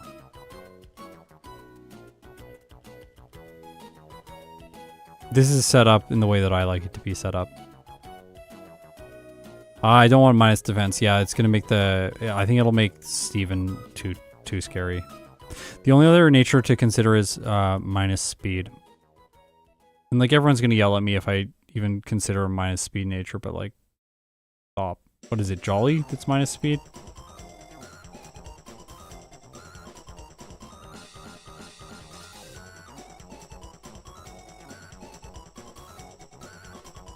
We outspeed everything at the end of the game. We outspeed all of Wallace's Pokemon. We outspeed all of Drake's Pokemon. That means we will outspeed everything else in the league. So now we look at Tate and Liza. Yep. Then we look at admins. We have outspeeds on these. Maxie, the Crobat is always going to be fast, but how much faster is it than us? Crobat is 110, we are 100. So we will speed tie it, I guess, if we don't go Jolly. I'm going Adamant. Right? Where is it?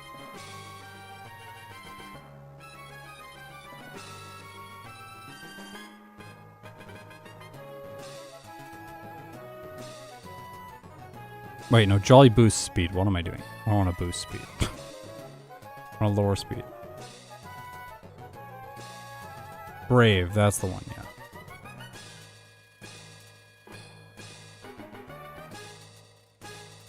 Where are you, Brave Nature? Oh, there you are. Brave Nature. Okay, we gotta look at the damage speeds again. Because we don't want to underspeed any of Steven's Pokemon. No, we outspeed everything. Okay, Wallace. Outspeed everything. Drake. Outspeed everything. That's the late game taken care of. The next one we have to look at is the Maxi battle. The Maxi battle is scary because the Crobat. And because the Mightyena likes to... Yeah, you underspeed the... But we're already going to underspeed. Even with the Jolly Nature, we underspeed the Crobat. So there's no way to move first against this Crobat. It doesn't make sense to try. Am I above the 88 speed threshold? No, I'm not. So I lose the 88 speed threshold. If the Mightyena successfully gets a scary face, then we do not outspeed the Camerupt, which is hilarious. Because you need 88 speed to have 44 speed so that the Camerupt does not move first. But we do not have that. That doesn't matter though, because we'll have Substitute, and the Mightyena is not going to break our sub. Winona. We outspeed everything. Okay, please. Please, please, please, please, please, please, please. For everyone who is like mad about minus speed natures, this is not competitive Pokemon. This is fundamentally different than competitive Pokemon. Minus speed is so good because you don't lose special attacks, so that for those few fights where you have to use special attack, you can hit for the maximum damage ranges. It's just every time I choose a minus speed nature, there's like 5 comments that are just like, why? You're like throwing, this is the worst thing ever. Like, ah.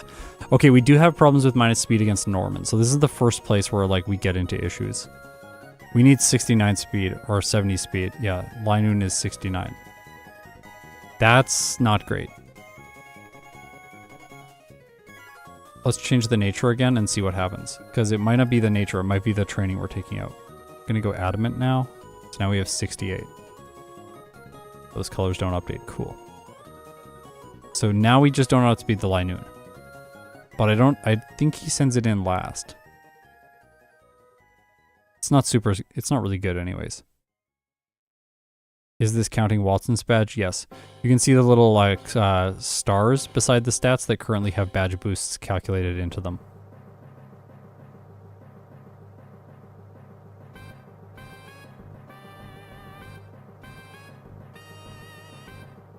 Yeah, I think I can just tank a hit from the Linoon, yeah. Okay. Oh yeah, I fought this breeder. We don't want to fight the breeder. Now I speed tie the Slacking. It's a sassy Slacking, that's fun. Oh, I love that. Sassy Slacking. Docile Spinda. Okay. Gotta fight that guy. If you're backtracking this way. Do we get a rare candy before this fight? I do not. All the rare candies come right after Norman.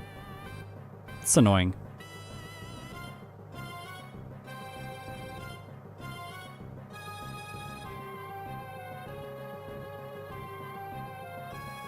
Yeah, the enemy natures are always the same. Yeah. They're always the same for every version. They're always the same for every version of Emerald based on the language. So if you're playing like the Spanish version of Emerald, the natures will be different than the English version of Emerald. Very weird. Because it's determined based on the trainer's name. So like the characters that are used in the name are used in a calculation to determine the nature. But like for every English version of Emerald, the natures will all be the same. Yeah, it changes with language. So the slacking is not sassy if it's Spanish. That's actually not true. It might be a Spanish sassy slacking as well, but it's just like fun to think about, like a serious Spanish slacking, and then you got the English one that's sassy.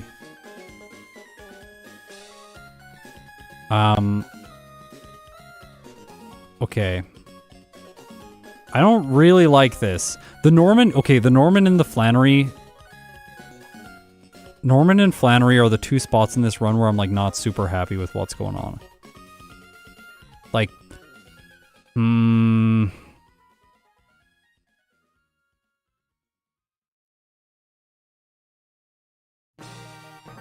okay, let's experiment with something.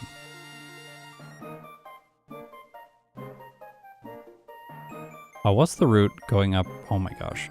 It's gonna be like the hardest thing. Oh, wait, it's Route 110. Thank you, software, for already telling me that. No, it's not. It's Trick House. We're in the Trick House, I think. So I want to see what happens if I do the Trick House, get the rare candy, because I fight 3 extra trainers if I do that. And if I fight those 3 trainers, maybe I gain enough experience to fight like 1 more person, and then with the rare candy, I can get to 28 before Flannery instead of Calm Mind once.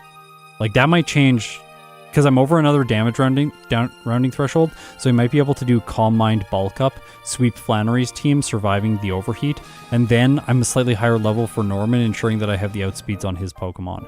And we just like make everything just a little bit more consistent. I don't know where these trainers are. Are they in the 110? We're looking for like, what's her name? Robin. Most terrifying NPC of all time. Robin, yeah, last Robin. Okay, add trainer. Who else is who are the 2 other trainers that you have to fight in the Trick House? What are their names? I don't remember their names.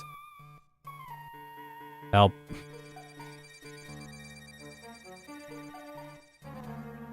Trick House. Nah, Windstraits are more terrifying. Windstraits are terrifying, that's true, but last Robin is just like, play Relicanth, then you know. Or Wailord too. Wailord. Sally and Eddie. See, we don't care about those people, but we care about Robin. In general, it's like, with the Windstraits, it's almost better to just be like, yeah, they exist. I'm not going to fight them, even if I need experience. I'll just grind on wild Pokemon. Like, like a mini Elite Four. Where are we, Sally and Eddie? Where's Eddie? Where's Sally? Sally, there we go. Last Sally. Add trainer. Okay, these people have kind of bad experience yields. That's fine. This might improve our chances against the Manectric. No. It's the same. It's just going to be a 2-hit. Okay, that means we get to Flannery and we're at level 27. We go up to 27 after Maxi. Look at it. Look at how beautiful this is. Right after we defeat Maxi, we level up to 27. We have 1 rare candy. We can use that rare candy to go up to 28. Upon 28, we can learn Calm Mind, which we can put in the place of Confusion because there's no more Zubats that are annoying. And then for Flannery, we are now level 28, reducing her damage already. With 1 bulk up, with 1 bulk up, 95.9% chance to 2-hit the Torkoal. That's really good. And with a Calm Mind, we cut its damage in half.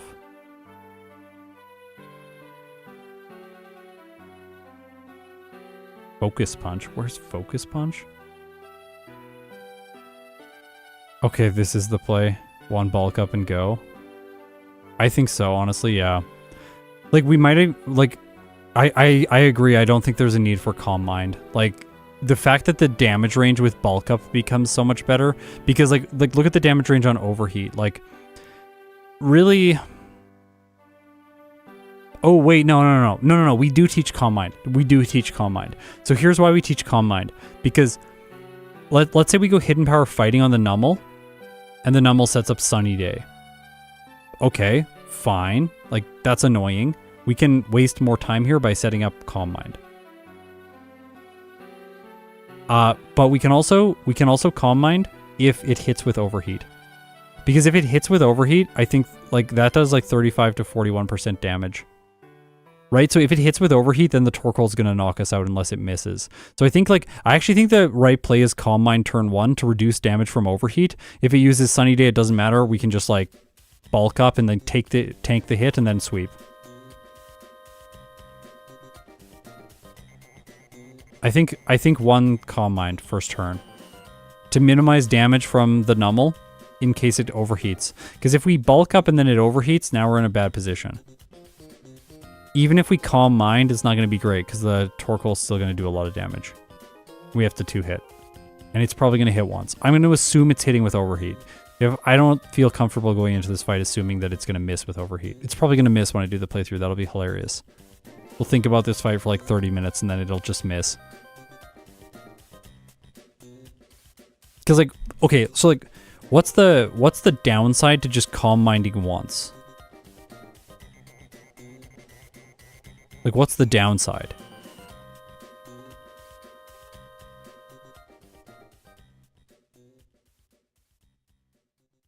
No, you need 4 for an 88% chance to one-hit the Torkoal. Sorry, 1, 2, yeah, 4. And you need 5 for a guaranteed one-hit. And +2 is a guaranteed 2-hit, but that increases the percentage by like, what? 4%? So that doesn't make sense. I think Calm Mind into bulk up into sweep. Downside is losing the chance of Calm Mindless fight. Yeah, but that doesn't seem to make a ton of sense. Like, you can get like a Calm Mindless fight, but that would feel like good and you save 1 turn. Like 1 turn is kind of inconsequential. Like I am gonna waste more time with player error just bumping into walls than I will with using Calm Mind once for the extra safety. And I think the downside doesn't make it worth it. Like if you don't get the win after not missing Calm Mind, then you've wasted a ton of time. Whereas look, you can like invest 1 turn in just being secure during this fight. Okay. So we have to be really precise with all of this then. It's like basically I have to make sure that I get to that level 27 after Maxi. We gotta fight the Wormpool guy and we gotta fight the guy running around on the beach. Before that we just fight minimum battles, then we fight Ninkata guy, the 2 people outside of that place, and then the 3 people in Roxanne's gym. This gives us... Yeah. What nature am I running right now? I'm running Adamant here. Okay, let's check the Roxanne damage ranges with Adamant. Yeah, we don't get as good Geodudes with Adamant.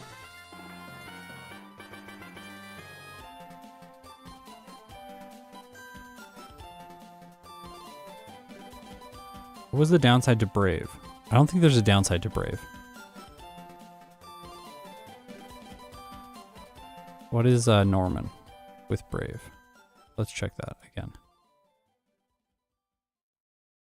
Oh yeah, we underspeed a bunch here if we go Brave. It's not the worst thing though. Like, 20 bulk ups. 2 bulk ups, 1 hit on everything. We can get at least 1 from the Spinda. Maybe 2. But also, like, his Pokemon can't do very much damage to me. So even if they are attacking, like, what are they going to do? Like 15, 30% each turn? I'll still survive everything.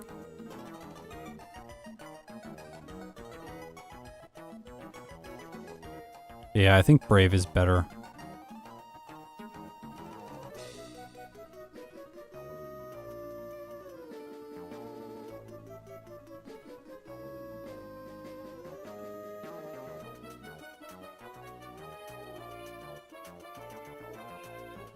was gonna funnily suggest the optional rival fight, but the one that has Torkoal that gives more experience. That's funny, yeah. But I have to replace. I'm replacing the Torchic because Torchic is eventually a fighting type. I feel like that's fair. I would have to replace, I think, the Rico to get... No, I have to replace Mudkip to get the Torkoal in the Rivals team.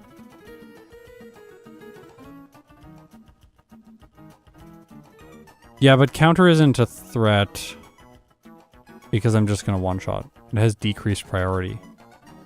Right?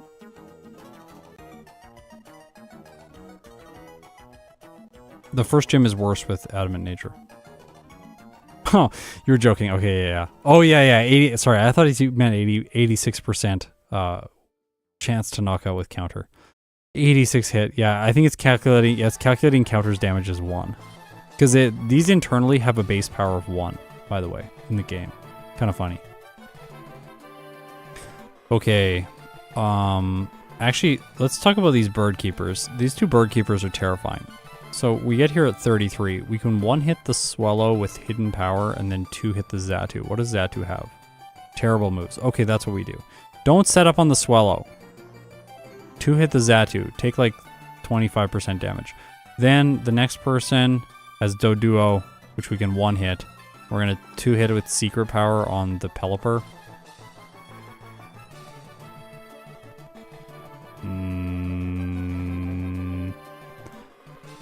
Okay. How much does Doduo do? What's the Doduo's best attack? 30%. So even if we tank the hit from the Xatu and then we set up twice here on the Doduo and then 70% chance to 1-hit the Pelipper, I think that's fine. I think that's fine. It'll do less damage with wing attack once you set up. That's safe. We can just like spam attacks and hope to win here too. Winona. I'm a lower level for this now.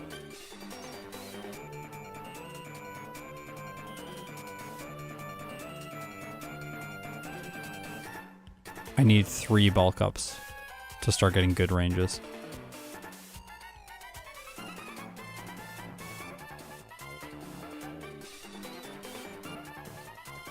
Actually, I'm running Calm Mind for the defense, so like, how much does Solar Beam do? 30%? You can take it down to like 24%, then the... Yeah, okay, so like here, like, first one Swablu, just knock it out. Then Tropius comes in, Calm Mind once, now Solar Beam is basically useless. Then set up Bulk Up 3 times, sweep her team.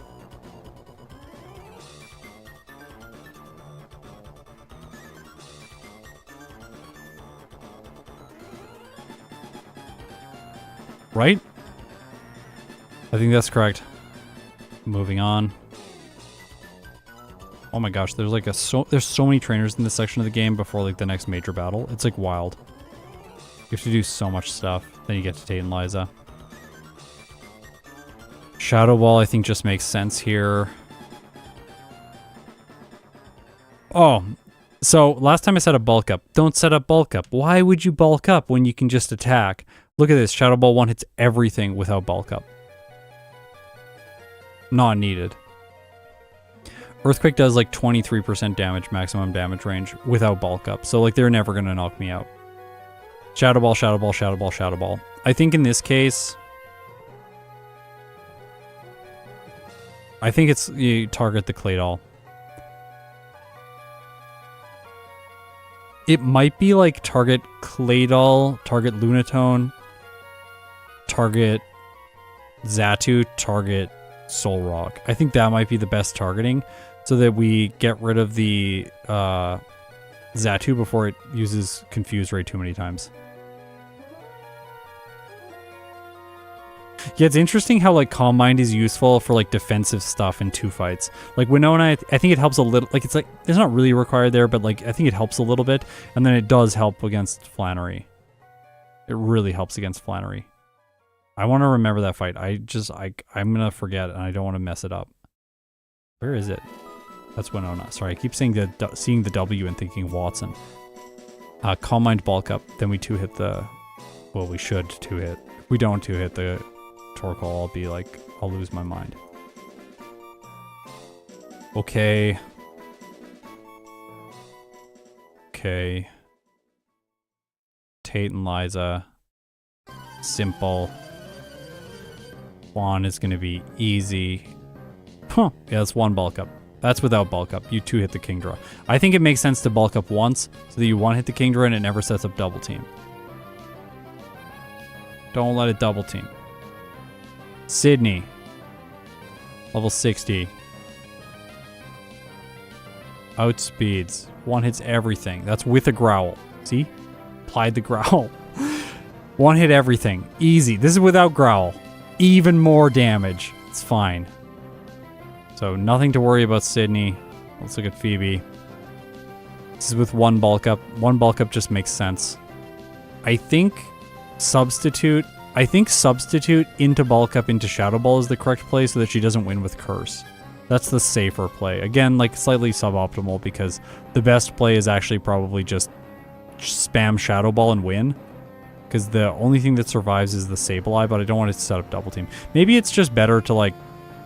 Because like, I'm not going to run out of PP if it pressures here. That's what, 4. And then this one's going to be 4 with pressure. No, this one's going to be 2 with pressure. That's 6. Plus 3 is 9. Plus 1 is 10. So I still have 5 left over in the worst case scenario for double team. This one is like a little bit different. I think someone like Redriosi or Ike the Killer would probably just spam Shadow Ball here and win. I tend to like to ensure that I'm not going to get trolled by double team. So like substitute into bulk up into Shadow Ball, sweeps, about 1 turn longer. Whereas spamming Shadow Ball, if it sets up double team, we still hit. Then we have 1 turn less.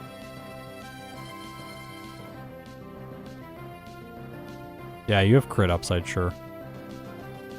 But you also have downside where I can double team and you can miss like 5 times and then have to reset.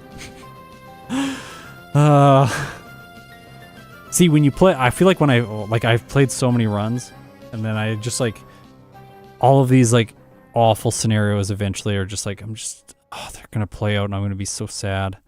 Okay, Glacia, I 1-hit everything with Hidden Power Fighting. Okay, that's easy. Drake, 2 bulk ups. This is Return Drake. Let's remove Return and see if we can just not return ever in this playthrough, because that'd be really satisfying.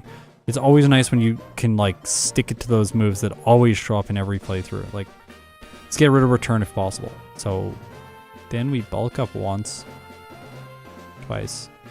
Okay, 2 bulk ups gives me basically the 1 hits on everything except the Salamence, 76%. That's decent. Like, how much does the... Okay, so it doesn't do very much to me, the Shelgon. And I can, like, I could run the White Herb here if I really care. I don't really care. I can just set up, like if I set up 3 times with bulk up, I can set up substitute again if it knocks it out. I can just like set it up again, set up another bulk up, set it up again, set up another bulk up. It's slow, but then I'm ensured that I have all the damage ranges, so he's not going to be a problem. We do not know the odds of turn 1 protect. It's pretty high though.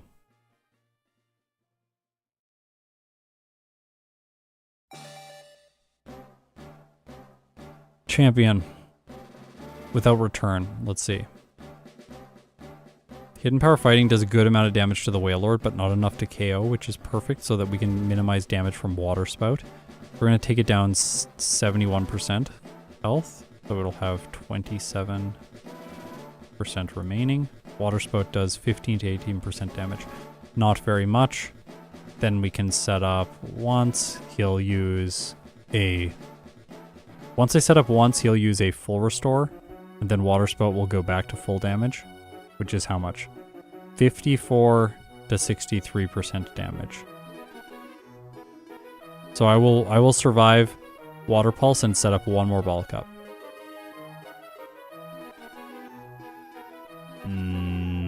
Then we lose that bulk up before the Gyarados and we don't 2-hit it. And it attacks us and knocks us out. Wait. Okay. Turn 1, attack with Hidden Power Fighting, reduces the power of Water Spout. Turn 2, set up bulk up, he heals with full restore. I can use Shadow Ball. I don't know if he's gonna heal. What if he doesn't heal? That'd be funny if he doesn't heal. If I lose this bulk up, then I two-shot the Milotic. I want to one-hit the Milotic. It got a little sketchy last time. One bulk up. Attack, attack, attack, attack. But then the Gyarados lowers. And I two-hit it. How much damage does it do? Does like 30%. How much does this do? 41. 33 is 74. We lose if all the damages are max range. Bulk up. I think 2 bulk ups here is better. It would be nice to get 3. Like, you can technically play around it with Shadow Ball in second turn. So, like, if he's going to heal, then you can Shadow Ball. Because then you get the second bulk up in. He goes back to full health. You get 3. Then the Gyarados intimidates you and you knock everything out.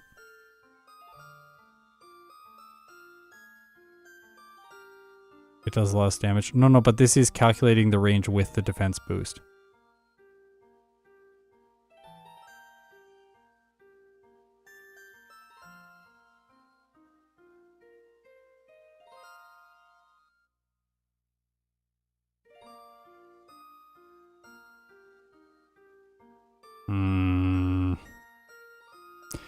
Yeah, I think 1 bulk up's probably better. It's like, it's sketchy, but if I run Citrus Berry, it's actually not sketchy. Yeah, Citrus Berry. Bulk up plus Citrus Berry, it's fine.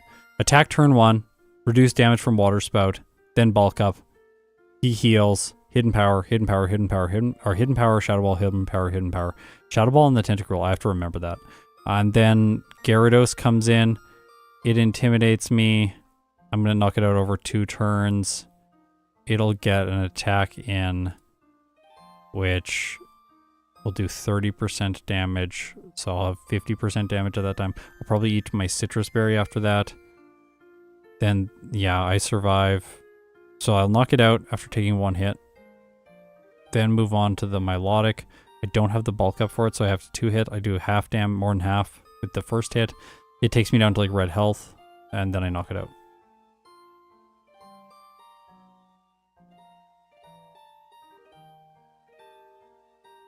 Yeah. Okay, Steven, we're at the final battle. Then I think we figured everything else. So like we don't need how many wait. I have to make my notepad document with all the turns that I have set up on. Otherwise I'm gonna forget them, and I need to remember these. So Drake is how many turns is set up? Drake is 3. 3 BUs, and then Flannery is what, 1? I think 1. Nona, Norman. Flannery is 1, but it's Calm Mind, then Bulk Up. Norman is 2.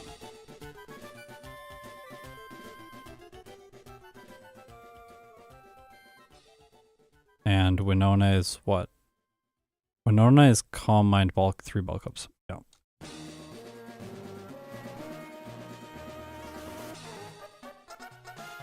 Hilarious. Yeah, Calm Mind's useful. I love it. So cool. This Pokemon's awesome. Tantalize is no setup. Juan is 1. Just for like, don't get trolled by double team. Safety play. This is no setup. BB is no setup or 1 turn setup. Glacia is a sweep. I guess the Dusclops always goes for protect, so you might as well just bulk up turn 1, then Shadow Ball and win. I don't think it can curse first turn, can it? Drake is 3 bulk ups. Yep. Yeah, well, we'll see if I can cut rare candies once I get to Steven. We don't know yet, because we haven't actually we don't have enough information yet. And then Wallace is 1 bulk up.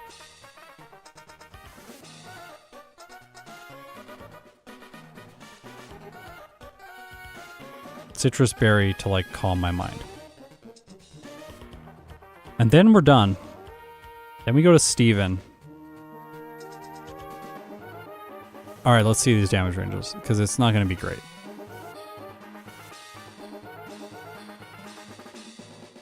Last time I 2-hit the Skarmory, and I got lucky with it using spikes and 2 toxics. I don't know if I'm going to be able to rely on that.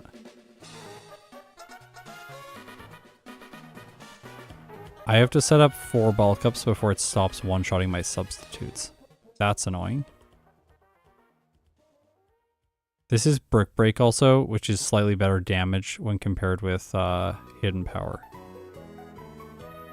We'll take Brick Break away and see then what happens.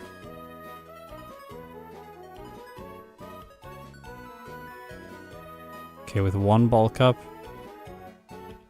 not great. 2-shot that. 2.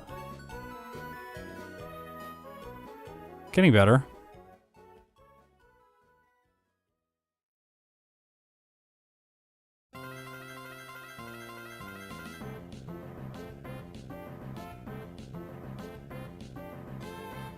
The Metagross is a bit of a problem, honestly. 5 bulk ups to one-shot it with Hidden Power Fighting. With Brick Break. How many?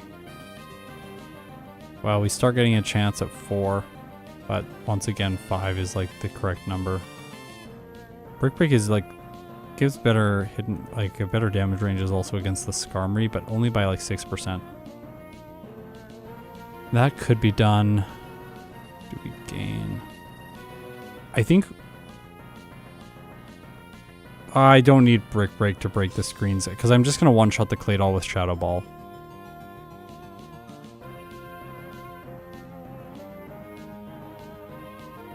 Matt, it's good to have you here. I don't think I can cut rare candies just because Run 1 crit really did carry a bit.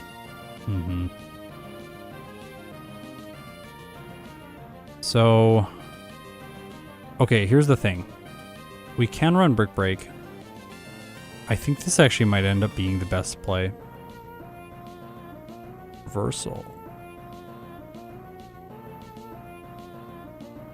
Reversal. Well done, Elite Four Alex. This might be the ideal scenario.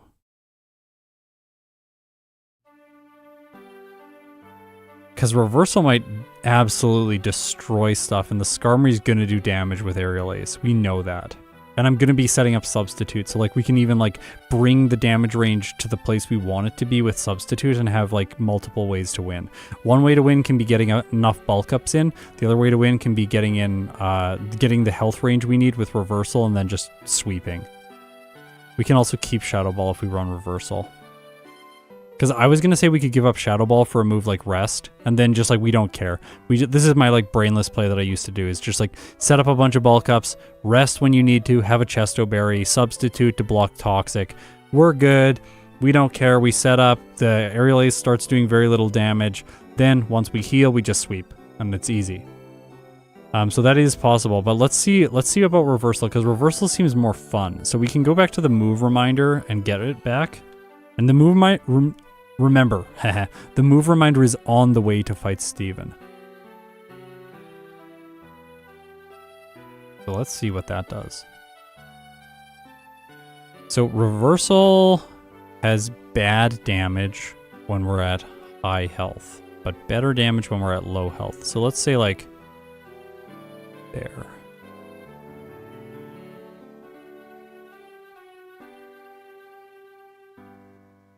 Oh, it doesn't change. We gotta fix that. That does ridiculous damage. Okay. So I need to be under 20% health. What is that? Well, let's see actually. Wait. No, that's still 1 hits. That's with a lot of bulk ups though. Like, let's get like 1 or 2 bulk ups. Bulk up. So if I go for a bulk up, then this thing does 45% damage. Then I go for bulk up, it does 35% damage. That's what? I'm not going to get this math wrong. That's 80%. I have 20% remaining. Probably a little bit more than that, so we'll be in the like 20 to 35% range. Do I survive another hit? I don't think I do. No, I get knocked out.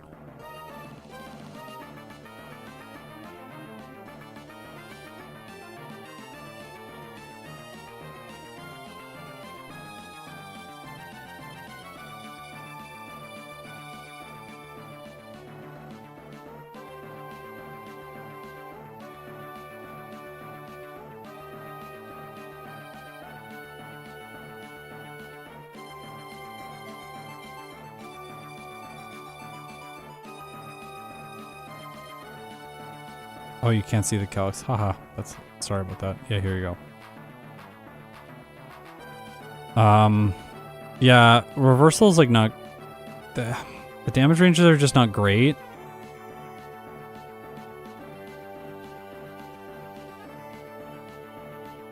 I know we have substitute, but the Skarmory breaks my substitute right away. So like, let's say the Skarmory just spams Aerial Ace over and over again. Then I spam substitute. So I go down to 25% health. It puts me in this damage range, and now I'm gonna what? I'm gonna 3-hit the Skarmory using reversal. Like, that's not good. That's really not good. And I don't have good damage ranges against the other Pokemon. Like, it's okay, I guess. Like, this is if it's at 10. Like, if it's at 30, it's not very good.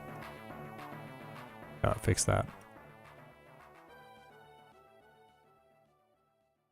You can reliably get to 200. We have substitute. Can reliably get. How?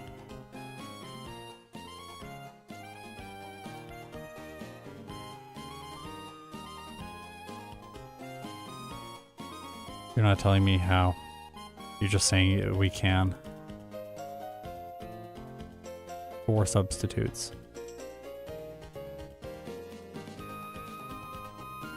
They do 44% damage each time, or 44 damage each time. So that means we go to 2 health, yeah. Okay. But we do not one-hit the Skarmory.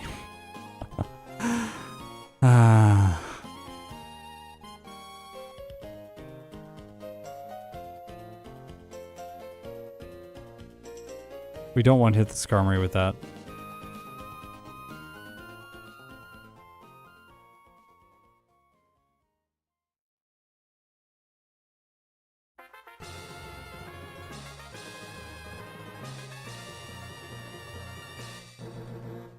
You would need a Toxic on one of the subs.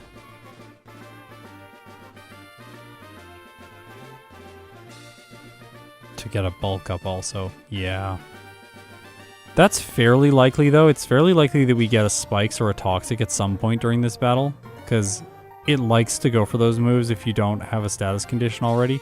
I don't know the percent chance, but it does like it. Honestly, like, it might be worth it and just save the time everywhere else. Because, like, okay, we get 1 bulk up in. Now we one-shot everything except the Claydol. No, I don't want to lose to the Claydol. That'd be painful. It's a really good chance, though. It's like a 12% chance to miss damage range.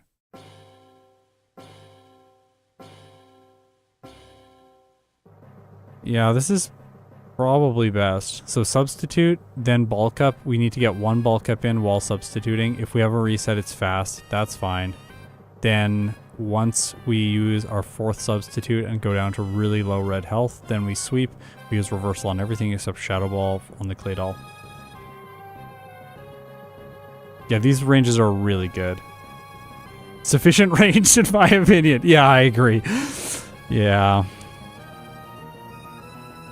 Yeah, and there are 4 chances to get Toxic and Spikes. Exactly. So, like, it's fairly likely that we're going to get at least 1. It's actually annoying. I guess, like, if it goes for more, if it goes for more than 1 Toxic or Spikes, then we can just set up with another bulk up and one-hit the Claydol.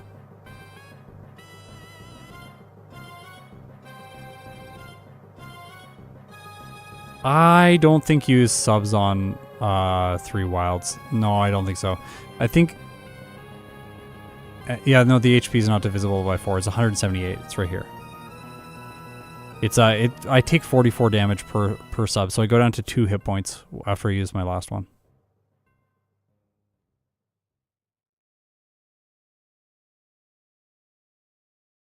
I gain HP, I guess on the Armaldo. Yeah, that's true. 7 out of 281.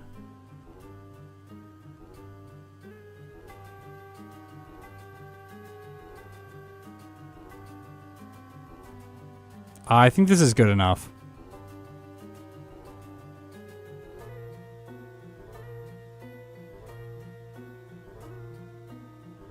This is a ridiculous playthrough, by the way.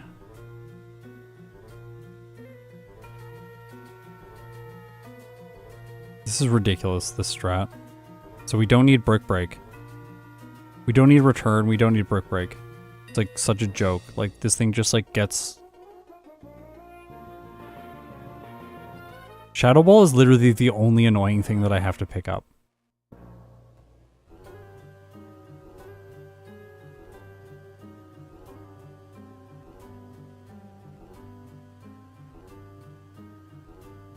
No, the Skarmory is going to attack enough to break the substitutes, though. Let's go. Yeah, I agree. Okay, so, previous playthrough, time of 1 hour, 13 minutes, and 37 seconds, with 6 resets at level 67, and it had a game time of, like, it was really good. It was like 4 hours and 30 minutes or something. 4 hours and 40 minutes. Yeah, this is going to be... the third Medicham playthrough I've done. I'm going to take a small break just to rest my voice, grab a tiny bit of food to revitalize myself, and then I'll be right back to do a second Medicham playthrough.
Okay, I came back a bit sooner than I was hoping to. I just want to actually test this. Someone suggested, you should test it. Okay, I will test it. I have now given my Medicham reversal, so we are going to see how it goes with this strategy and if I'm able to pull it off. Okay, let's do it.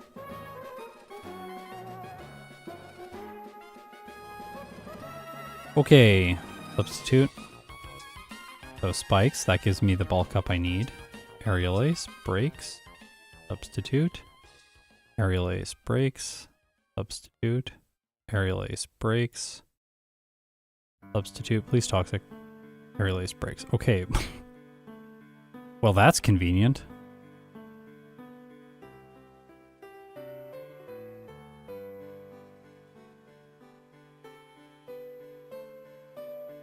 No, definitely not.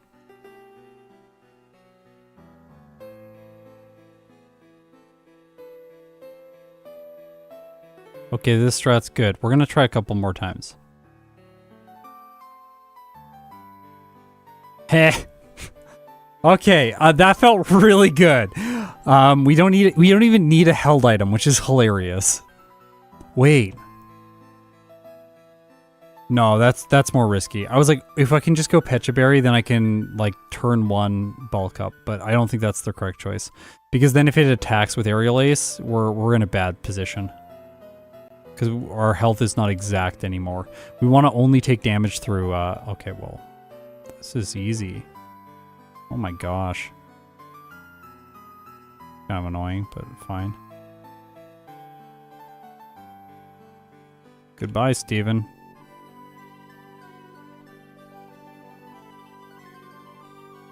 Okay.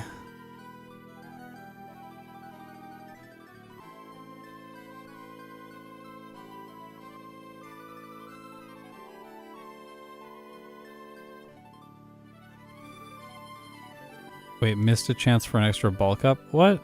We don't need +3. We only need +2. +2 is all we need.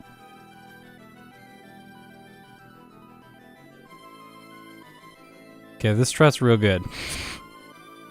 I think this is the winning strat. We even have a chance if we only get 1 bulk up, and it looks like we're getting 1 most of the time. Like, yeah, okay, well that's just gonna give us 2 right away, so love that. And like, we don't want to actually go for the 3rd bulk up because if our defense gets high enough, I forget what it was like 4 or something, the Skarmory will not knock us the substitute out. And we want it to keep breaking our substitutes so we can just sweep. Yeah, this is really good. Alright. I stand corrected. Earlier in the stream I said that reversal would not be good, but it is good. It's just not good, I don't think, throughout the majority of the run.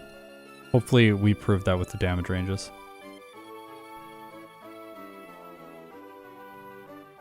Do I ever lose this? Like, how do I lose this?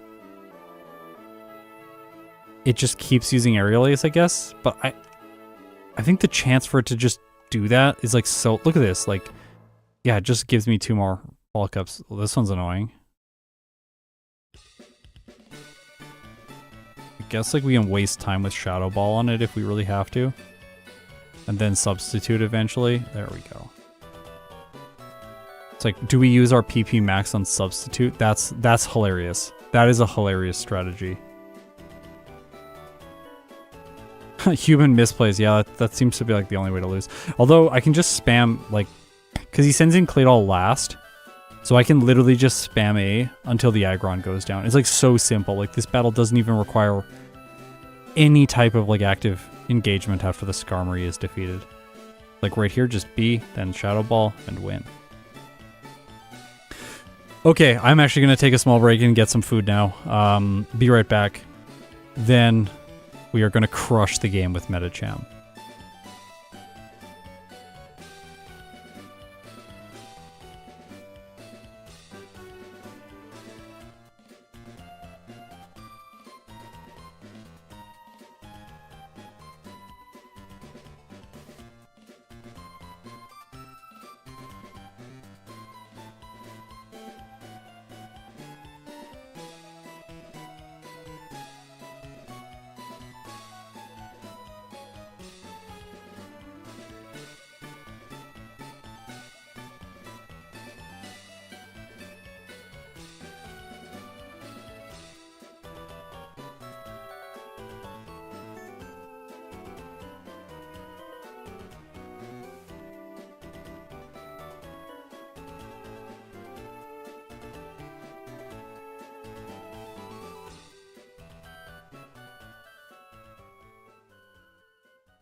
Okay, I am back, ready to do this.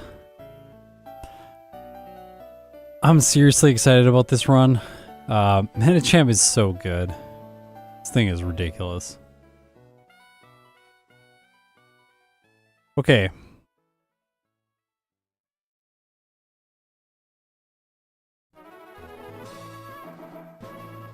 What nature was I running in the simulations? I was running Brave. So everyone could get mad at me.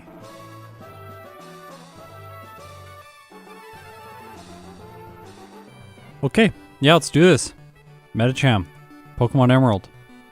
This run is actually live. Yeah, we don't want to reach Steven at 70, 176, 180, or 172 HP.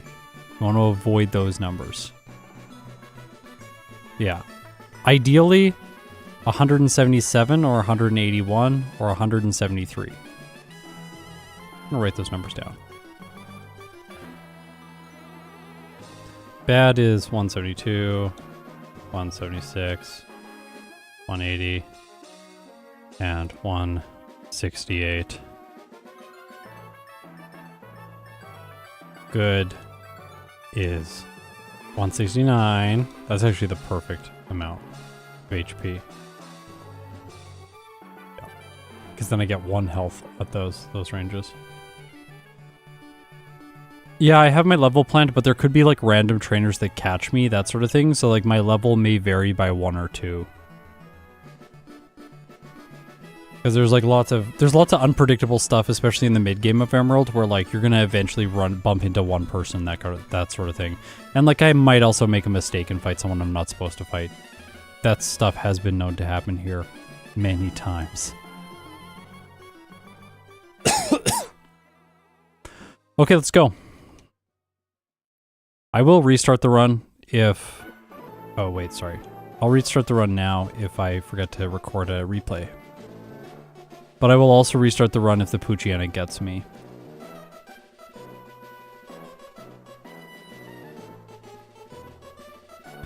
Don't want to get got by the Poochyena. Let's go. Alright, Medicham, we're going to crush this game.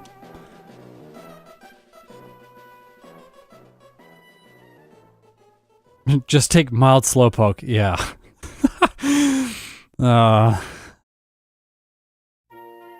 I'm getting much better at this opening section and not making input mistakes.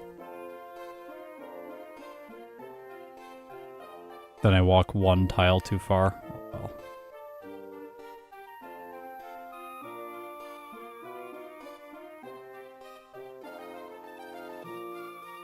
Okay, Medicham. Easy. This thing's good. It is good, so G.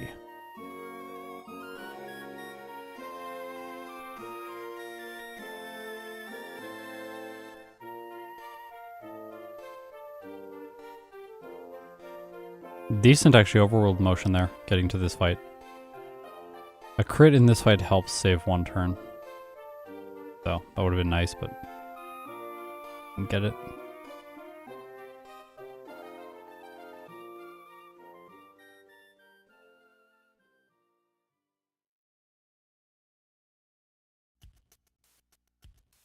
Get the running shoes, then we can go too fast and I can bump into everything. Or bump into that guy. Alright, Calvin, please. Please! Please, Howl turn 1, then tackle, like, for a bunch. Okay, that's okay, actually. Yes. Oh, scary, scary. No, it's not good. This is not good. Restart.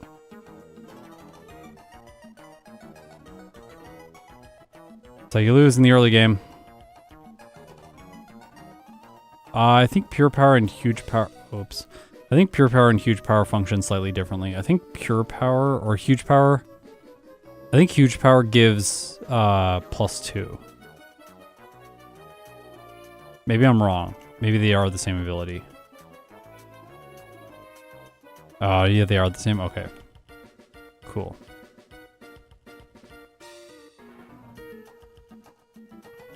Interesting that they gave them different names.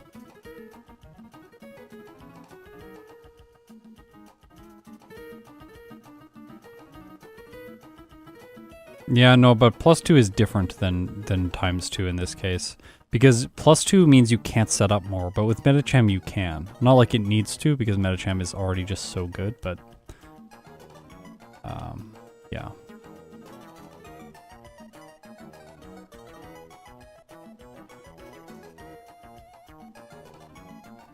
I never realized G is just like so close to A. You don't really waste any time going for it. It's a cooler letter, I think.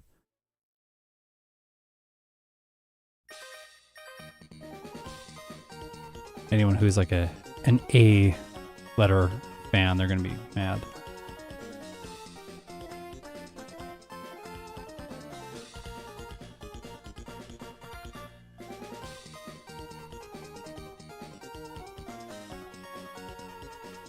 Okay.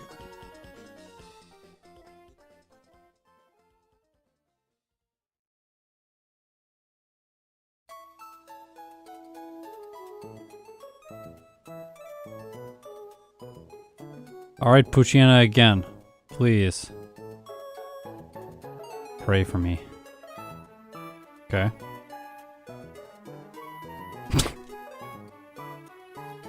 I told you this Puchiana is terrifying.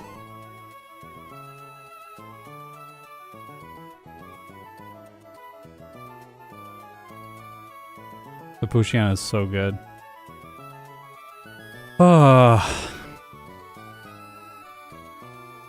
Keep getting wrecked by this thing. It's gonna tire me out. I'm gonna be playing terribly by the time I finally beat it.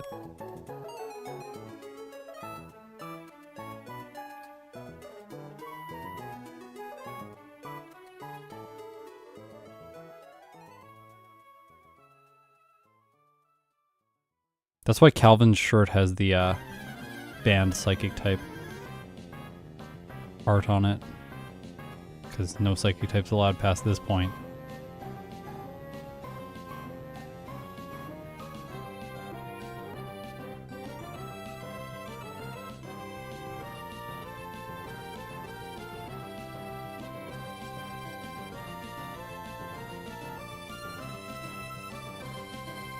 Go. Okay.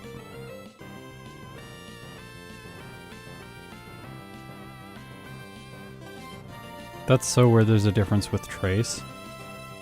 That's hilarious.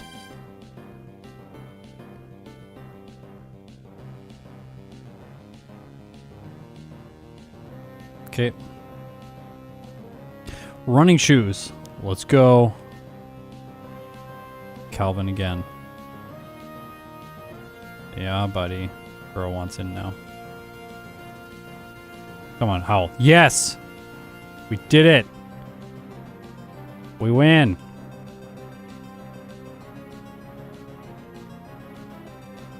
We win. I'm not supposed to fight this guy. Cool.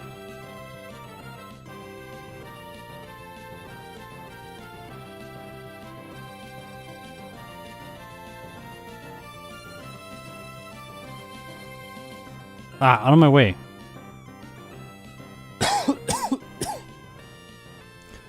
Oh, excuse me.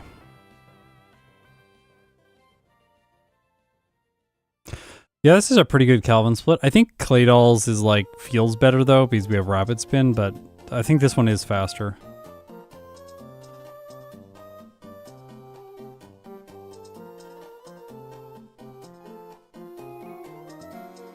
Okay.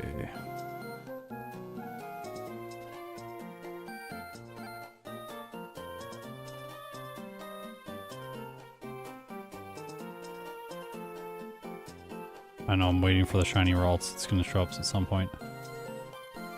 We'll get the heart scale here, and then we have it for later on. Well, if we get by the next Puchiana, that is. The next one is actually scarier, because it has, what's it called? Sand Attack. And Sand Attack affects Bide in this game, unlike in Generation 1. Only in Generation 1 does Bide bypass accuracy checks, and I think it always should. Like, it feels like a bad enough move that it should be bypassing accuracy checks.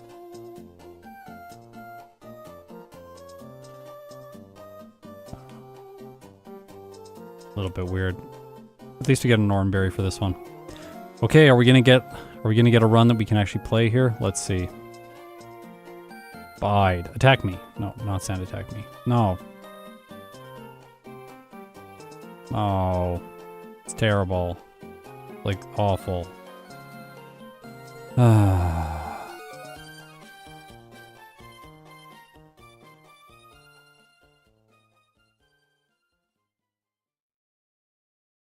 Please. Yes! No!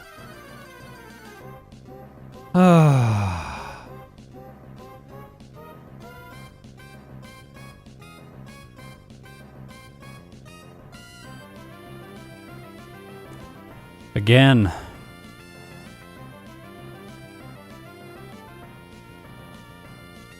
Terrible fight. I thought I was gonna get the one hit there, but it must have survived on one hit point. That was so little health, and we're at low levels.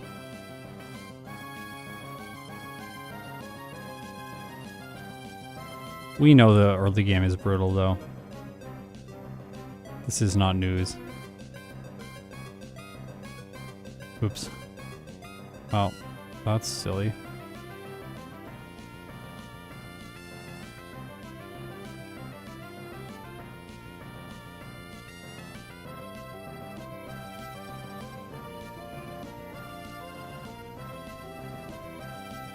Have we considered running defense? No, I don't think that's a good idea. We have to go through all the damage ranges then, again.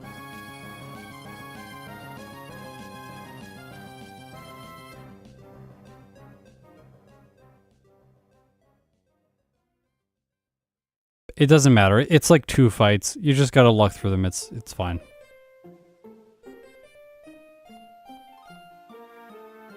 It's a 3-minute reset. Yeah, no, we're not resetting here. Of course, we're starting again. Like, it doesn't make any sense to keep going.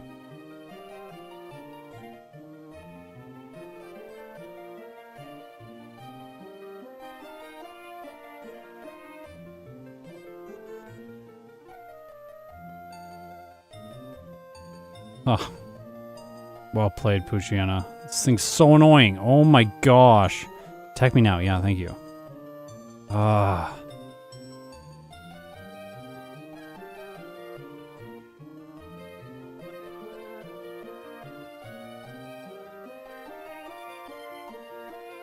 Oh, I guess my name's G now. Never mind.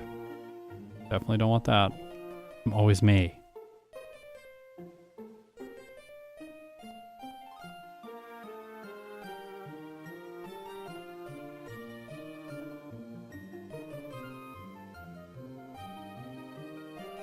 It's funny because like today when I did the other Medicham playthrough we looked through, I sat down and I just did that. Like I had like no restarts. I think maybe one to the Puchiana, and then it just like I knocked it out, didn't save for the next one, knocked it out as well. I was like, oh okay, it's not that bad.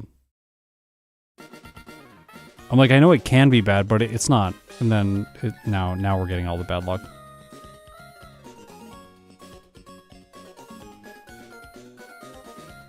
I'm not going to use Bide here.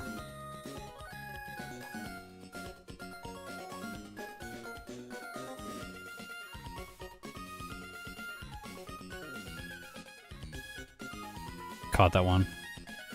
You didn't get a 2-character nickname.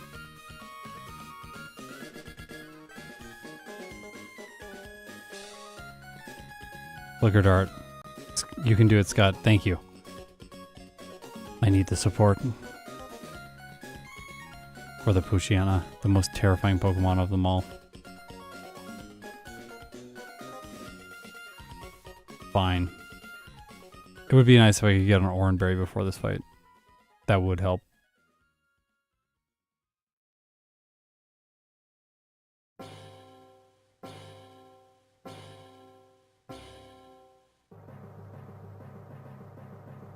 Okay.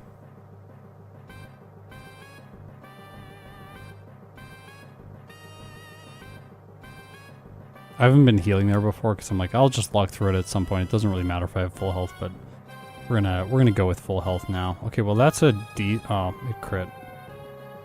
And it howls a bunch. Lovely, lovely.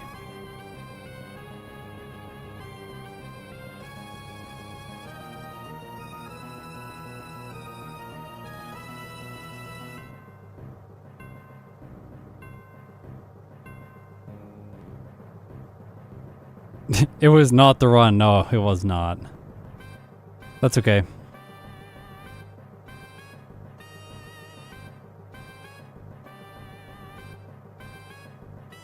More frustrating than Seal? Absolutely not. That was the worst thing I've ever done. Magikarp was not more frustrating than Seal. Seal is the most frustrated I think I've ever been until a more recent run, which has not come out yet.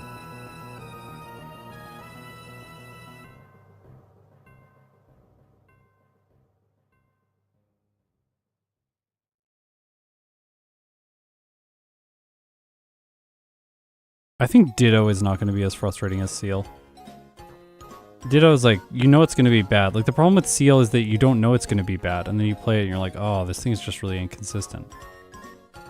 I think Seal would be less bad now, too. It's like how I was approaching the runs back then. It was like the perfect, like... It was like the conjunction of everything. I had high expectations for it. It's a water type. I'm like, this isn't going to be that bad. And then, like, everything about it is just, like, underwhelming. Yeah, it's totally like the dissonance between expectations and performance, 100%. Like, if you just go in and you're like, yeah, Magikarp's awful, I know this is going to take a long time, it's not frustrating. You just, like, put on a good podcast and it doesn't matter. Seal definitely does not start with Aurora Beam, that would be sweet. Okay, attack me now. Attack me. Yes. Oh, are you kidding?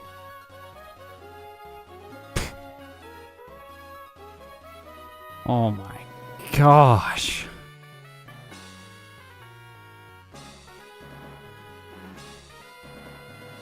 Dugong is great. I like Dugong.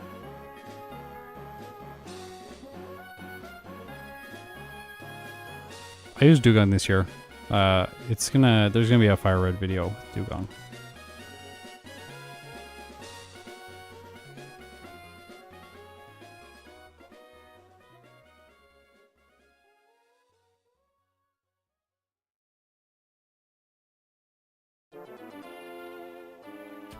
Luciana is so good. Ridiculous. If it didn't have Howl, it would be so easy.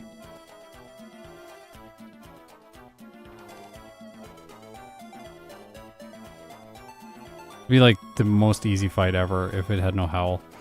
The fact that it has Howl, it can like really mess you up when you're using Bide.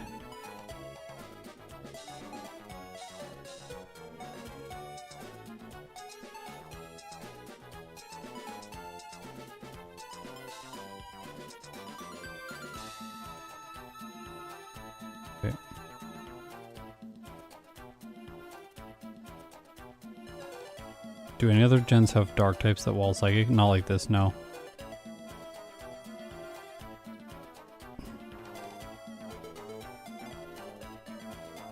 I wonder if the odds are better if you confusion until one Howl. Maybe, yeah. You could also tackle twice in a row, though. I'm not sure. Be like that.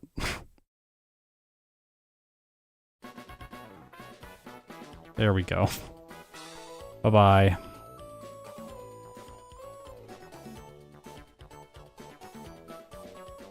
More like bye-bye.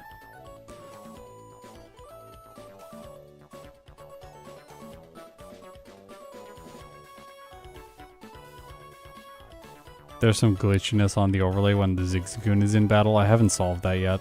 It's not important for actual videos. So I just keep putting it off and doing other things that I think are more important. And then right there it gets reset when your Pokemon goes back to normal.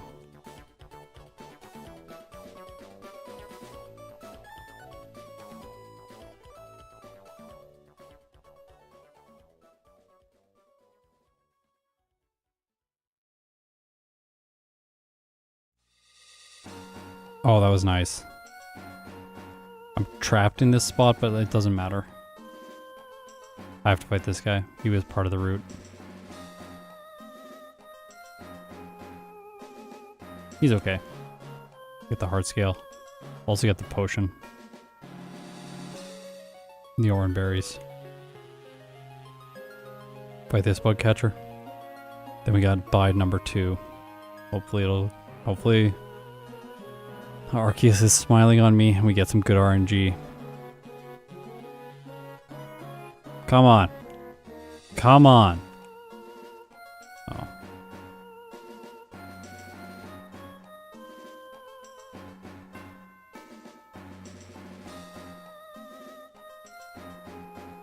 Okay, come on. Please.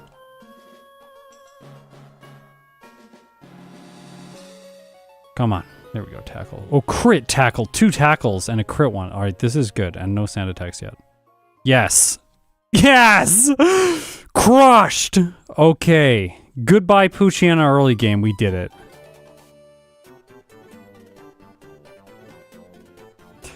This is the run. Let's go. Let's go!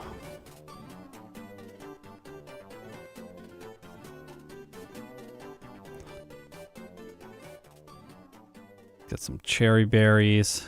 Get some orange berries. Don't need the white herb, so we can skip that entire thing. We're gonna fight these trainers, because remember, we want level 13 for Roxanne.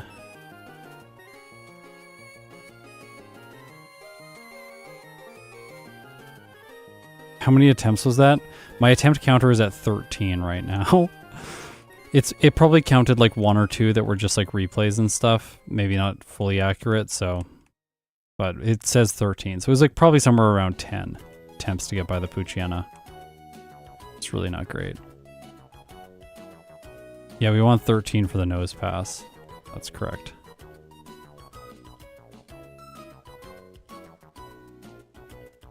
I think there are Pokemon that are better than Medicham in this game, which is ridiculous, like, to say that, but I think there are. We'll talk about them later, but not right now. Right now, we are talking about Medicham, which is really good. Definitely I think one of the best Pokemon. Hopefully this run is showing you just how dominant fighting types are in Generation 3. Fighting types are incredible in this game. The actual things that hold Medicham back are its psychic typing. Like, it's going to solve some problems with, what's it called? Calm Mind, but other than that, it's more of a detriment, I would say, having that. Let's go. Okay. Hey, we got the crit on the Judo. That's nice. Okay. Oh, we used the potion there. That's sweet. Oh, both potions on the Judo is perfect. 13. Nose pass time. This is better ranges on the nose pass. We have an Orange Berry to heal health. Oh, and a crit to help us out. Sweet. Close, but we win. If this thing, imagine if this thing was medium slow. Oh my gosh. This would be the best Pokemon in the game. Imagine how good it would be. Okay, gotta do a bunch of things here. Gotta teach Rock Tomb, place Detect. Then we need to Ether, Fusion. I'm gonna Orange Berry here. These berries are generally not very good. I just don't want to, if I accidentally make a mistake or something. We can't, no, we shouldn't catch this Tailo. Should have repelled. Small mistake.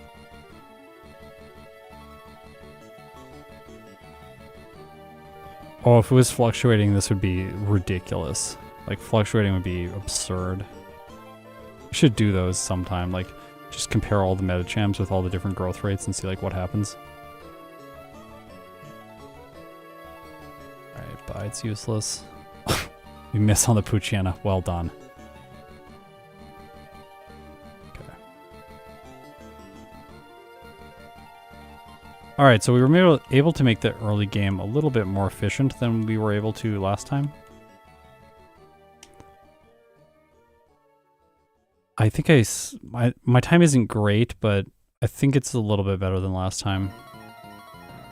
Yeah, if we had Ice Punch in the early game, this would be... It would be so much easier.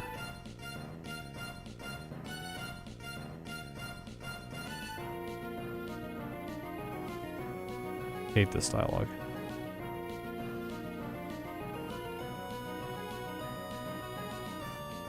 Did I skip the rival? I do skip the rival. These are like safety items that I just buy in case. These help speed things up just a tiny bit.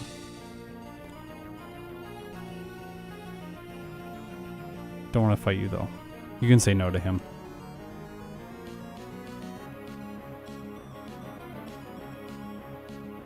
Unlike the trainers that try and give you their phone numbers, you can't say no to those people. For some reason. Come on. Let's not be mean. Come on, Taylor. There we go. That's way better than last time.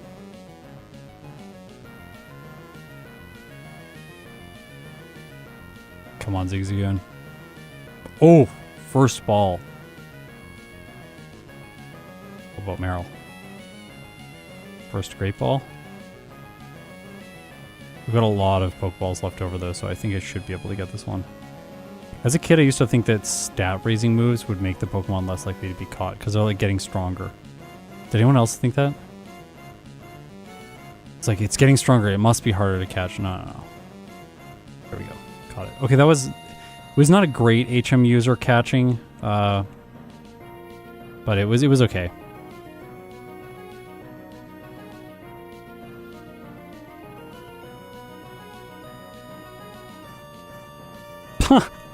I thought the Pokemon got tired. That's cute. I like that. I really like that. It's like the more balls you throw, that it just gets more and more tired, and then eventually you'll get it. That's fun.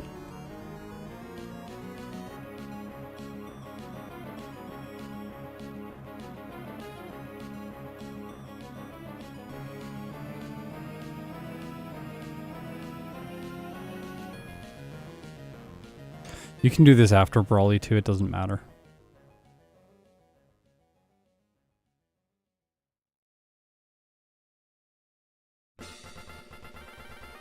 Okay, Brawly's next. Go. Okay, Brawly. Come at me. Seismic Toss does the most damage. Oh, he does use it, darn.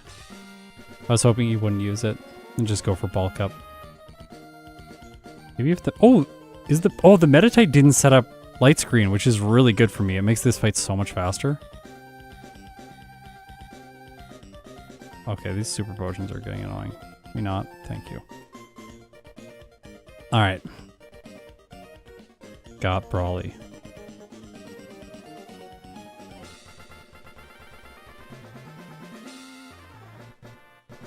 No. Definitely don't want the Silk Scarf.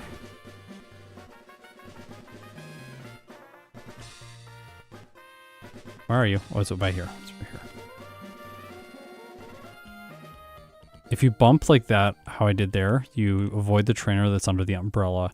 And if you don't avoid her, she fights you with her friend. It's a double battle. It's really annoying. You want to avoid them if possible. Let's go. Carvanha. Gotta use Rock Tomb here. Ta-da! If I lose this run because of confusion, or because of, no, I won't. This thing's pretty bad. Okay, we're fine. I was like, I have low health, but, like, it's fine. This is really good. We're doing really well.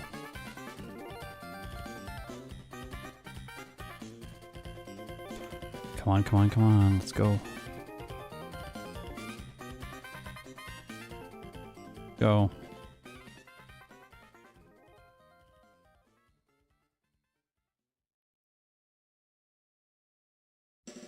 This is where we give the cherry berry. These people are annoying. Because they can paralyze you. Ugh. Not great. Yeah, paralysis. Just like annoying. Maybe Bulk Up makes more sense before this fight. I'm at a lower level, so this fight's actually really annoying now. Look at how long it took.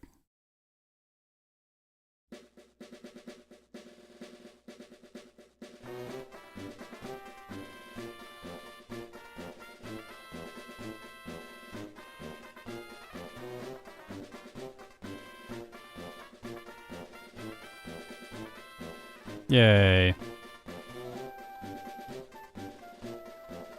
Hidden power. Now things get good.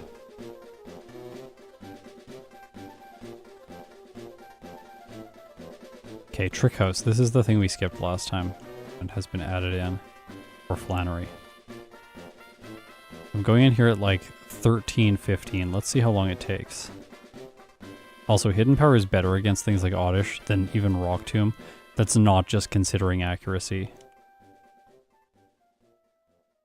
One thing you do have to do is you have to teach cut earlier, so you can't teach it at the same time as rock smash. This is a small inefficiency, it doesn't really matter. And this is Last Robin, she's really awful in most playthroughs, but in this case she won't be.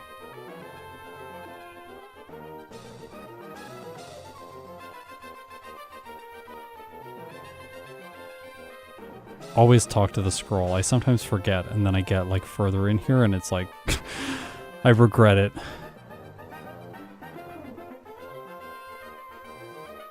Okay, we did that.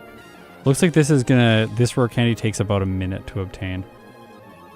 Yeah, about a minute. Just a little bit more than a minute. That's under good scenarios too, because like you can have bad matchups against the trainers, and then like if you're a water type, it's like a little bit harder to get it. What was the solution here? I think it's just attack.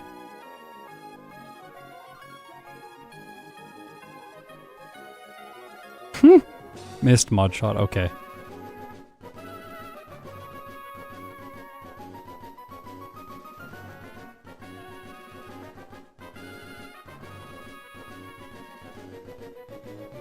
Gotcha. Also, again, hidden power is more effective here against the Abra. Alright, this is going really well.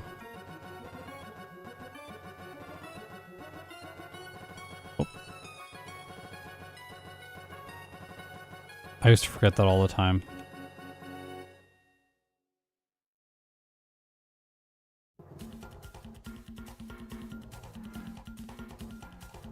This guy's weak to fighting moves. Oh, I don't have many fighting moves left. Aww. Well, frustrating, but fine.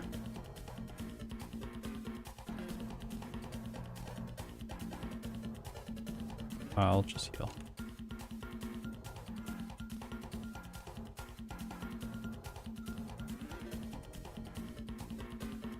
Who talked to you first?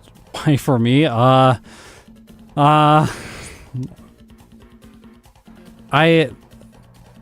had an awkward moment where I waved at her and she didn't see me and she walked right by me and I was just like, oh, like I destroyed. She's like way too hot for me. She's like, she knows, like she's just like, I'm like way better than him. Like I'll just walk right by. Like I don't even need to acknowledge him. It's like, So I went to the washroom and just like sat there and was like, this is really embarrassing. And then I saw her again and she was staring at me. I was like, why is she staring at me? Like, is there like something on my face or something? No. She was trying to get my attention and be like, hey, come over here and talk to me. She's doing like the, that's like, I think like women are socialized to be more like inviting like that rather than just like going and talking to someone. So I didn't get that. I was like, just like, I don't know. She's like staring at me for something. It's weird. So, yeah. Anyways, then finally, that I didn't go and talk to her because I'm dense. And then finally, I was putting on my coat and stuff, and then she was too. And then she just like blurted out like, "Hi." I'm like, okay, so we're gonna talk now. That's how it happened. Okay, we win. Watson, super easy. Yeah, Scott's dating advice. I don't know. Stumble around and eventually it works. That's all the advice I have. Apologies.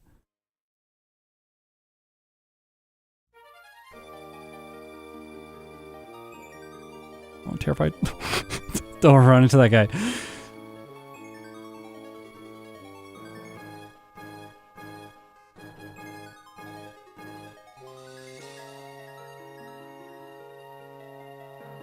I'm trying to force myself to walk by these trainers because you're technically not supposed to fight them. Like if you run by them, they're supposed to catch you.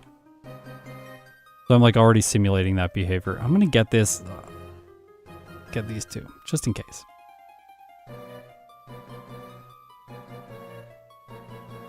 Okay, secret power.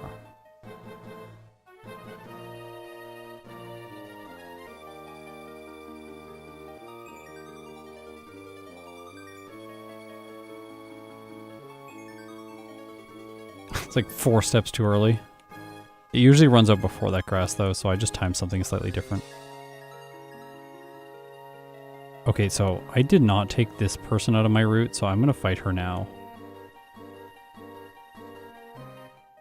I'm not planning on doing a face reveal. I might at some point. It's not like something I'm actively like against. I'm just like, it's the kind of thing like once you do it, it's done. You can't take it back. And also, I don't really want to focus on like filming myself and like looking at cameras and stuff like that. Like that doesn't really like bring me joy. So I'm not like, wow, I really just want to film myself all the time. Like that doesn't seem interesting to me. So I haven't been like pushing for it. It's a whole other level of like difficulty in production too. Like now we got to make it like camera, like we have to make the camera look good, that kind of thing.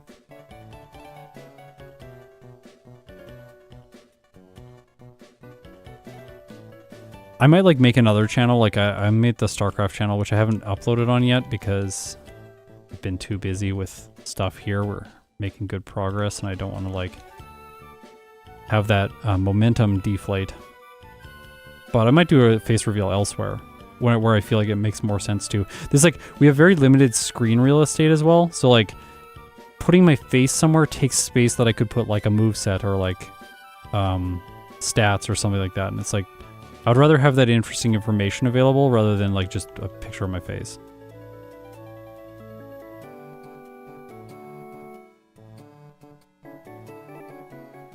Oh, you got me, okay. I'm just hands, yeah. I'm actually just an AI and I have hands. I'm lucky in that way. They gave me hands so that I can interact with the world.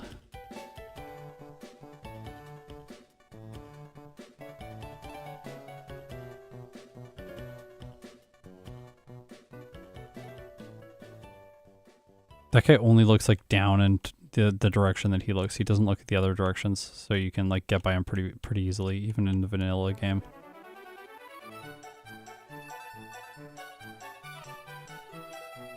Go.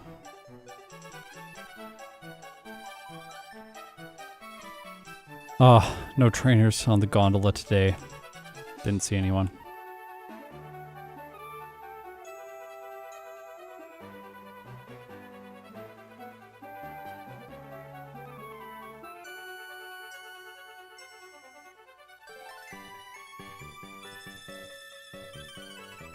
I want to see the hiker on the gondola, because I've only seen the camper so far.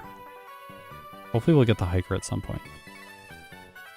Yeah, we've only seen the... Oh gosh. I made that mistake both playthroughs. I was looking at chat this time.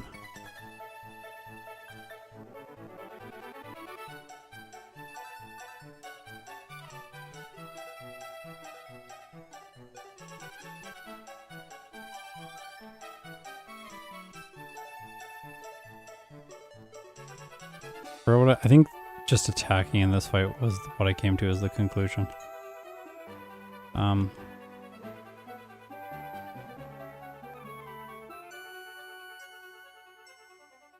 just a person berry in case the Zubat confuses. I don't want to mess around with that. I think I got the hiker one time. Okay, we got the favorable ranger there. Hopefully got it on the Zubat as well. Nope.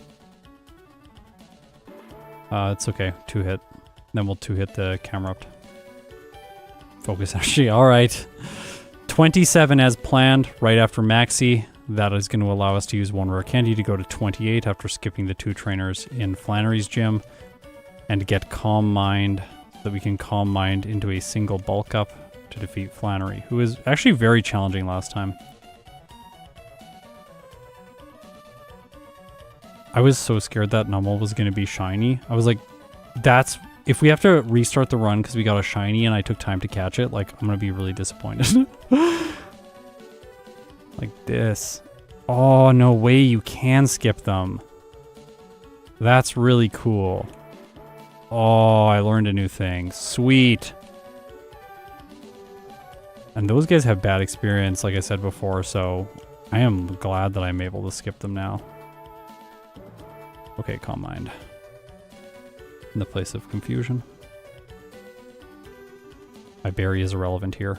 Doesn't matter. Let's go. Let's hope we win first time. Calm Mind once. Magnitude, bulk up. Hidden power.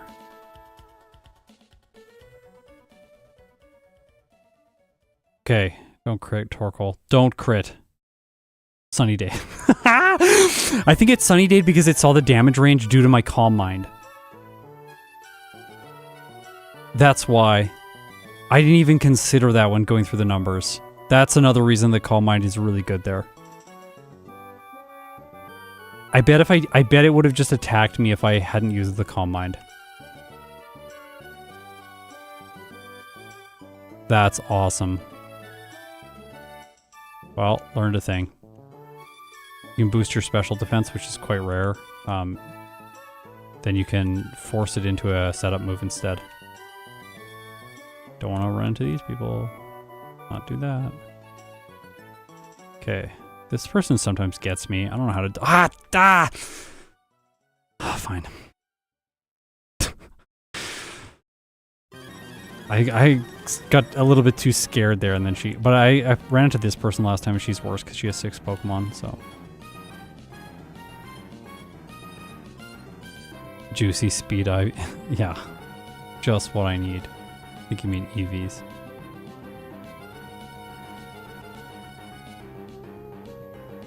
Okay, Norman's next. For Norman, we need 2 bulk ups. Didn't pick that up last time. I'm gonna get it this time.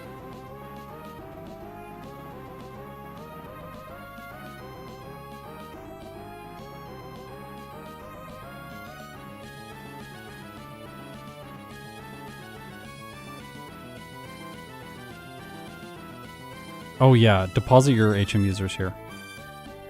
That way you don't run into the double battle on this route. This double battle, you don't have to fight them if you deposit your HM users. I don't think it loses as much time as doing the battle to deposit. Ah. Ah! Physically feeling pain right now.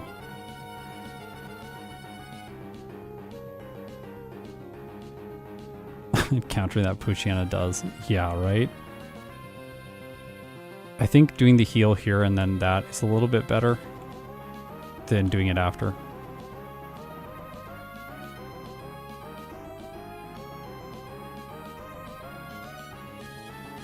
Oh well.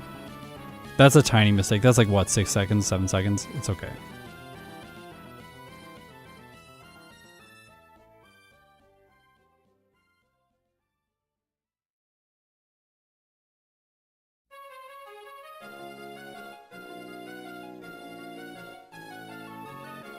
Alright, let's go, Norman. Here we go. Let's see how this does. 2 bulk ups. Hopefully the spin just doesn't confuse me. Okay, Facade. That's perfect. We got it. Teeter Dance, confused. Got 2 though, so we're good to sweep. Let's go. Oh! Oh, it flinched me.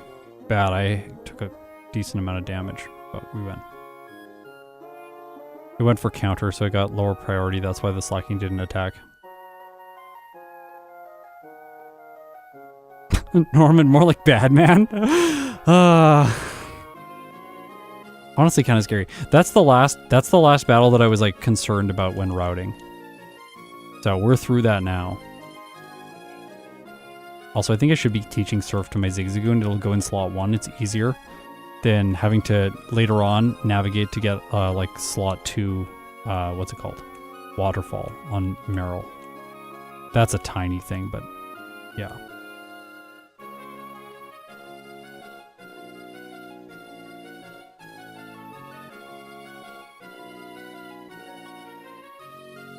Please. No! Even worse. Okay. These people are irrelevant.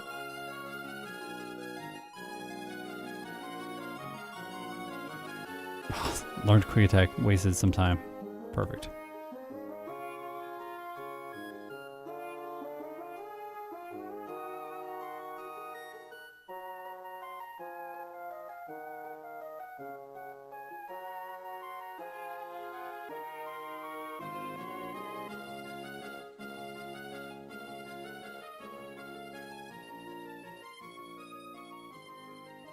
Well, this is feeling really good. I'm really happy with the optimizations we did. It felt so smooth this time compared to last time. know if that guy's a trainer. Austin, is that guy a trainer? Get my citrus berry here for Wallace. So that I can feel better about myself. And lava berries because PP. Not because they're good. I was a Pokemon, I would put lava berries on my cereal every morning.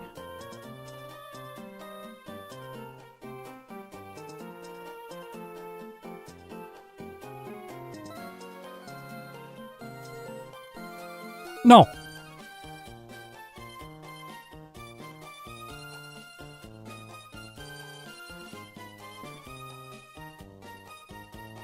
Yeah, but the Mach Bike will make everything else slower because then I have to go back to get the Acro Bike. Don't want to go back to get the Acro Bike.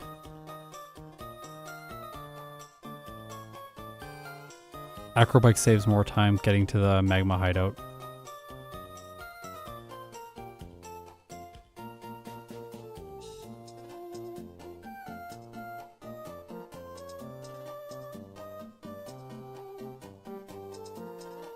Yeah, Mach Bike for the... Okay, maybe it's like Solar Beam that you need in that case. That would make sense. Yeah, Solar Beam, yep. Okay, we got the cast form. This rival I was gonna, I think, Personberry bulk up here, just to ensure. Even if this is the slower play, I didn't save, so. Oh, he got this terrible thing. I think it's like so irrelevant. This is like one of the worst Pokemon on an enemy's team. Yeah, Fly being this late, Betty, it's very frustrating.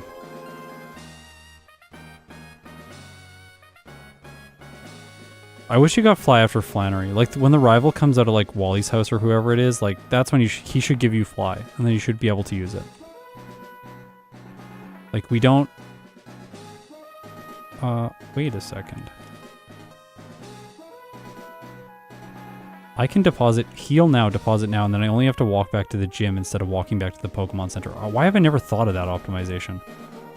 Oh, that's why. Well, we have to come this way again. It's actually fine. It's actually fine. We can just get the rare candy the second time through, because we don't need to use it.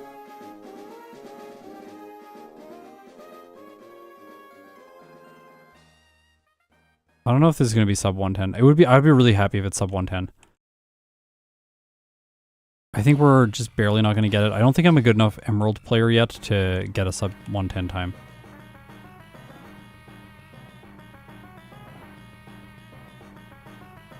Okay, what did I say for these people? It's like, we want to just one-shot the Swellow. Yeah, we just want to one-shot the Swellow.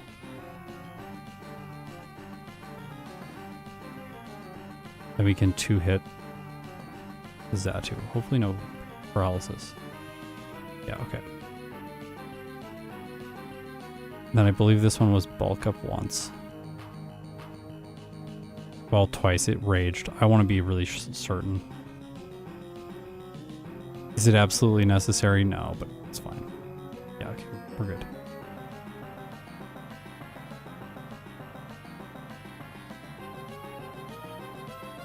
I do think that sub-hour Emerald runs will start being a thing, but I think only with exceptionally good Pokemon and with very good play.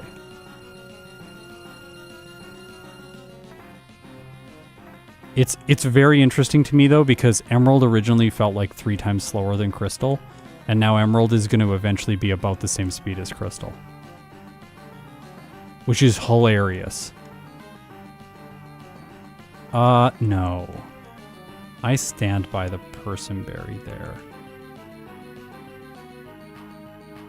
Okay, Winona is Calm Mind, then 3 bulk ups after one-shotting the Swablu to avoid Perish Song. Because we want to negate Solar Beam here from the Tropius. Okay. Ooh, Aerial Ace. I didn't think about that. That does a lot of damage. Oh. Well, that crit was unfortunate. Okay, I want to Calm Mind only if it goes for Solar Beam. I thought it was always going to... Because it went for Solar Beam last time. I thought but then I didn't get a bulk up in before it attacked. Yeah, so like here I can go Calm Mind before it hits me with Solar Beam. That's way better. And now I've already got the setup, so I don't need to do it for the second one. And now we're good. That was kind of brutal, actually. It's fine. We win now, but a little bit of bad luck there for one reset. I didn't lose tons of time, though. That's okay. Yeah, Crystal might end up being slower with most Pokemon. Crystal's results are going to be weird, though. I feel like in Emerald, it's going to be fairly well distributed. Like, we're going to get the Pokemon that are really good at the game, we're like, yeah, they're really good. Like, it's so obvious that they're good. But in Crystal, like, you're going to have weird stuff where, like, a Lekid is better than, like, a bunch of other Pokemon that normally it shouldn't be better than. Just because, like, movesets matter way more in Crystal. Crystal is the most janky of these games to solo run. So many weird stuff can go on. There's, like, a lot of stuff that it's kind of mindless where you just spam. Oh, yeah, I got this last time. I think that's I think Crystal, more than being like an interesting game from like a strategical perspective, it's more interesting seeing how like the weirdness of how they designed the game plays into the results of the Pokemon. That has been fascinating for me to like slowly discover. Also, I hope I skipped this guy. Yeah. I think about him like a metronome. Apparently, he's not that bad.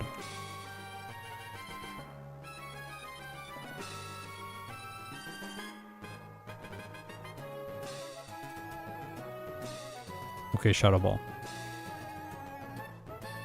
By the way, I once found a shiny Duskull in here in Generation 6. Just randomly, too. I wasn't looking for it. It just showed up. Just doing a playthrough. And I tried to use it, and I'm like, oh, Duskull's actually not very good.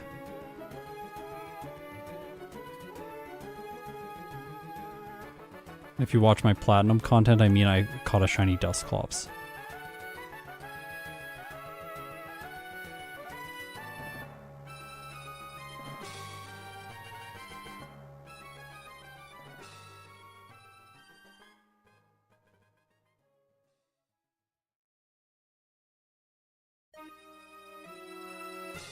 Oh, I didn't breathe. Don't want to fight those people. Let's go.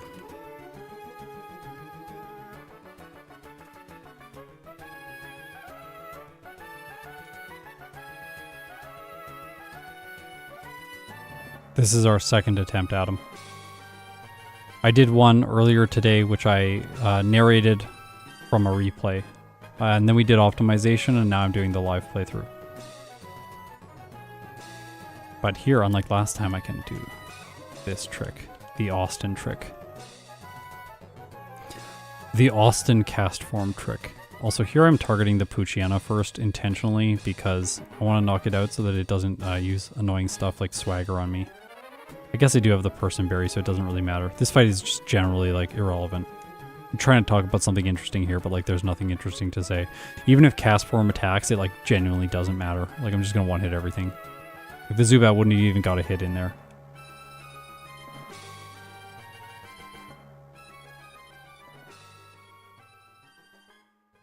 Yeah, Gen 1 feels like Yellow version feels like it has the opposite of Crystal's experience curve. Like Crystal feels like the game gets way too easy by about Morty. Whereas, like, Yellow feels like by the time you get to Koga, the game gets way too difficult. Whereas, like, Red and Blue does not have that. Red and Blue is, like, in between both the games. Because Koga's not nearly as good in Red and Blue. Also, there's another item over here I can get, like, up here. Who showed me this? It was, like, Austin or someone. Yeah, there's a nugget. It was Austin. I saw it in Austin's footage, yep. I just remembered that right now.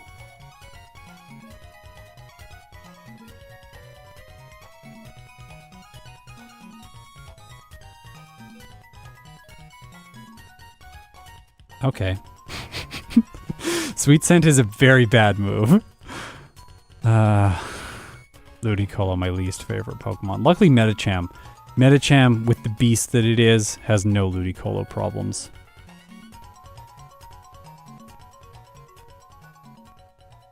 All right, department store. I'm going to do the purchases here of the protein like I did last time. Oh, we are able to get one more vitamin. This is critical. 5 protein, 1 HP up. Just in case at the end of the game. If we're at one of those levels that's a bad level, I will use the HP up. 2, 3, 4, 5. Don't want to use the HP up.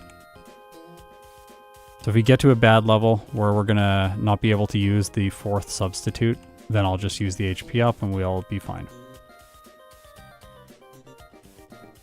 That's some adaptive playing right there. I'm not really good at adaptive stuff. Like I tend to get more stubborn and just like, kind of like blindsided. Like I put like blinders on when I'm playing, but I'm really happy that I was able to think about that and reason through it while playing. I was never one of those players, especially in like games like StarCraft. Like I was a lot better in StarCraft just like practicing a strat and getting really good at it and then mechanically executing the strat and doing a good job with it rather than one of the players that is like really like thinking through the game at every moment. I had a guy, what was his screen name? Meister, I think. He just crushed me over and over again because he was like, we were doing Protoss versus Protoss. And that matchup requires a lot of active thought during the match. And he was so good at that, and I was so bad at it, so every time I would lose. Oh, yeah, I'm probably going to max out the EV totals, but... I got stopped by the other guy last time. I can actually stop there and wait till they're at an ideal spot, because they can never catch you when you're on the horizontal. I should have done that. That's fine. Medicham might not max out its EVs though, because it fights so few trainers, and I'm also using 12 rare candies. So there is the chance that we don't actually max out our EVs.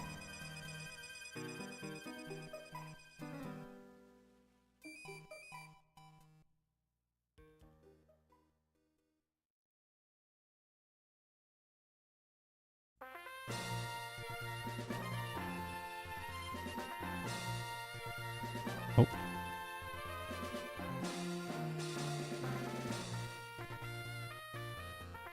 I don't think Elekid was overall faster than Raikou, but in its first playthrough it was. Because first playthrough Raikou, like, if you take away hidden power, Elekid is better than Raikou, which is hilarious. But if you give them hidden power, Raikou is better. Obviously, it just has better stats. Yeah, like the stream. When I see lots of likes and thumbs, I'm like, I get little warm, fuzzy feelings inside. Makes me feel good about what I'm doing here. Would you ever consider playing ROM hacks? Yeah, I played what's it called? Yellow Legacy on stream a little while ago, and that's going to become a video in the near future. I'm not rushing it out. I have other stuff that's planned for the year. I don't want to like get off my plan for the entire year just to like rush out one random video.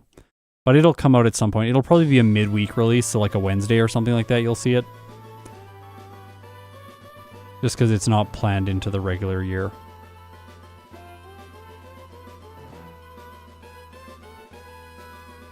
I treat those things very much as like fun, occasional things that I'm going to do. Not so much like consistent. I forgot substitute.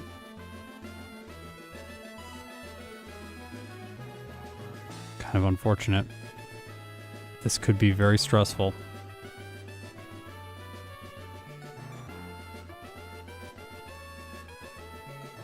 Don't scary. Thank you. Okay. I win now because it didn't scary face me. If it scary faced me, I would have been stressed, but it didn't. Ah! What was that?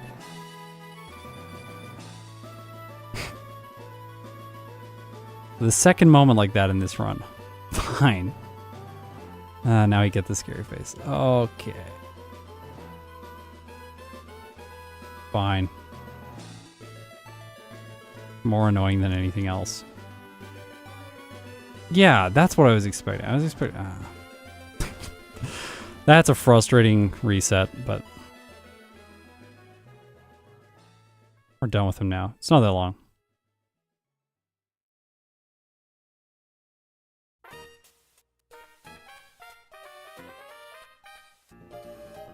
I'm realizing I only want to fly to Slateport City once because it takes a long time to fly to Slateport City. So if I do it like this, then I only have to fly to Slateport City once. Right? And then I can go down here and get the rare candy. Whereas if I do it the other way, then it's slower. Because I have to fly twice, and flying is slow in this game. Because the menuing is such a pain. There we go, rare candy. What did I forget? Substitute. I've already done that, so we have to go back here anyways. Now we're gonna get rid of Calm Mind. Thanks for the help, Calm Mind. Great having you.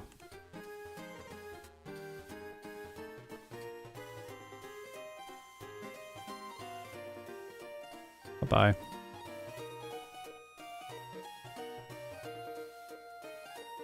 No.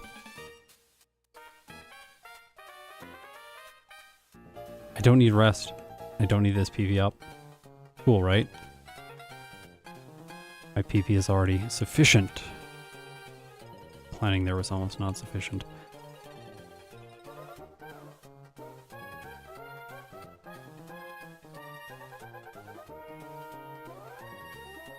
Yeah, the parks and stuff and like the wildlife and all that is like really beautiful here in Canada.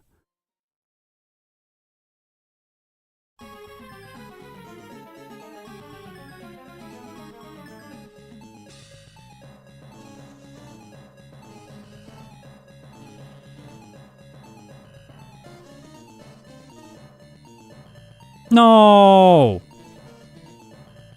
Maybe we'll skip someone else on, maybe we'll skip someone else. That guy very rarely catches me. That might be the first time. Since, like, the initial run. I'm sure I got caught by him with Butterfree.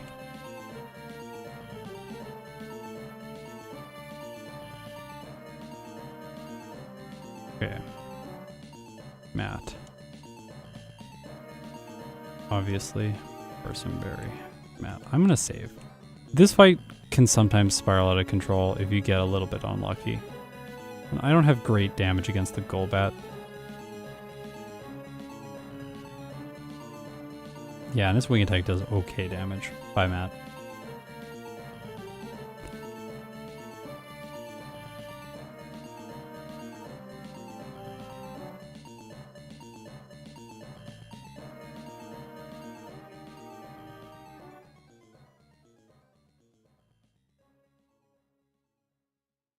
Okay.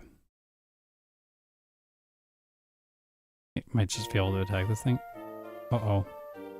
Oh, we're lucky it didn't Dragon Rage twice. That would have been really bad. Small misplay there, I think. Pure power, hidden power, secret power, yeah. This thing gets a lot of powers. The power of powers. It's like the Reggies when they have like ancient power and like hidden power and super power and stuff like that. It's, oh my gosh. It starts becoming hard to narrate things and have interesting narration. Another one that's like that is Vespiquen. Attack order, heal order, defend order. You're just like constantly saying the word order. Coming soon.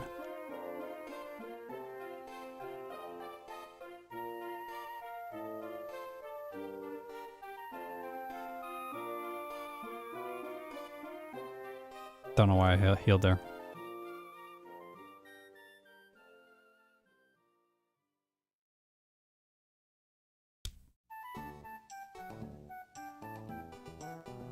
Yeah, I could not use rare candies.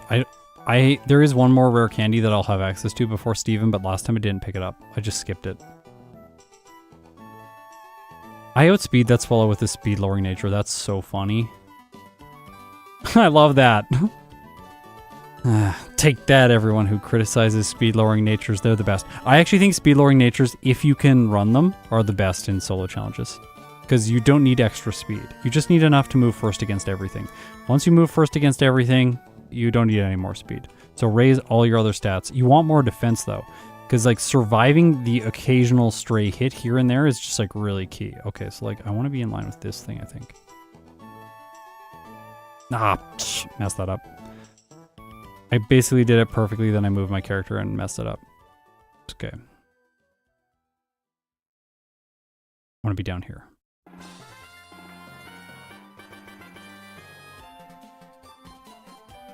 Did it. Then you go to the bottom. We try to avoid this tentacruel guy. Hopefully I can pull it off. Tentacruel guy, where are you? There he is. Oh, he's gonna get me, isn't he? Yeah. Now the star you lady. Yes!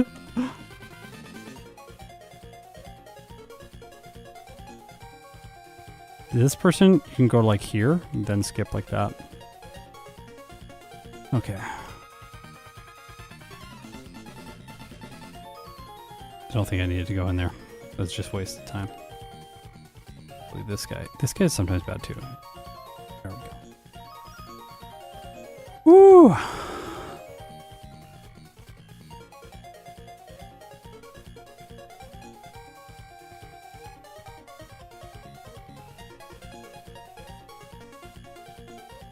Okay, he's got a Kadabra, so we can just beat him with Secret Power. That'll give us a chance to move it into slot 1.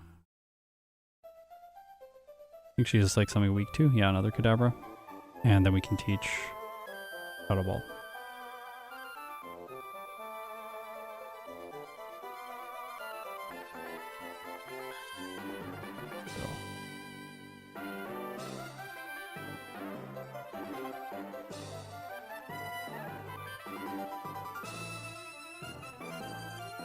I'm gonna be 1 level lower going into this fight, I think.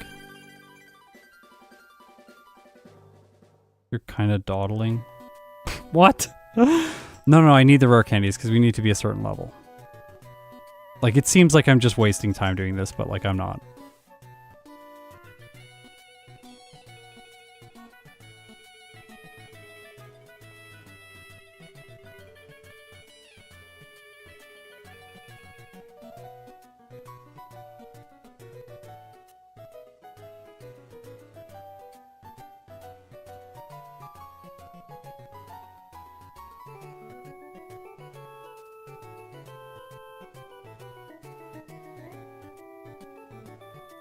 Lots of rare candies. 12 in total.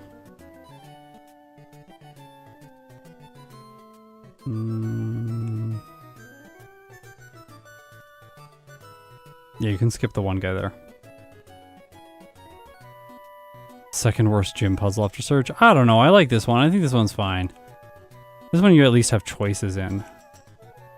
Surges, there are no choices. Just luck, and that never feels good. Oh, oops. I like to face away from them in case I have to reset, and then I accidentally talk to them again before changing my strategy. Alright, let's go. I don't think I deposited my other HM users. Oops.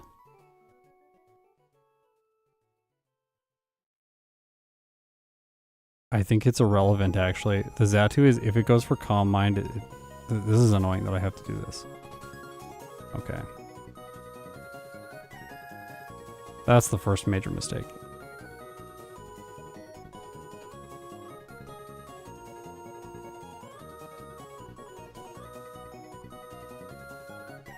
Because you have to go through the puzzles again, and the puzzles take a decent amount of time.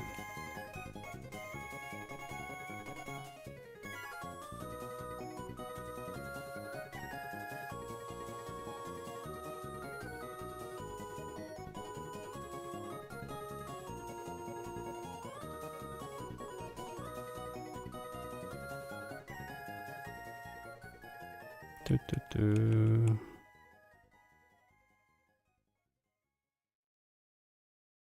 we go.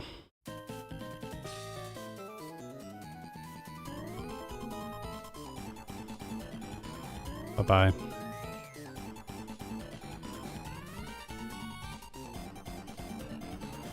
Okay, confused raised me. Yeah. Then we knock the Xatu out. Because the Soul Rock likes to go for Sunny Day the first turn it's in battle, so it's generally free anyway.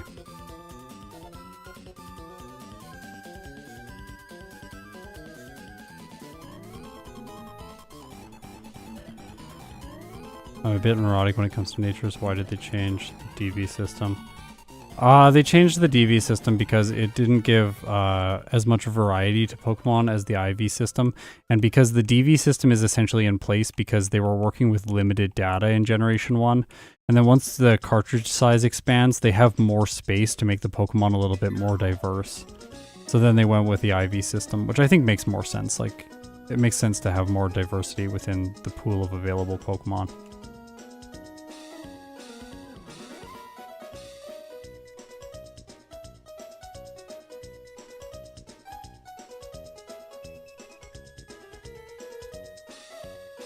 Okay.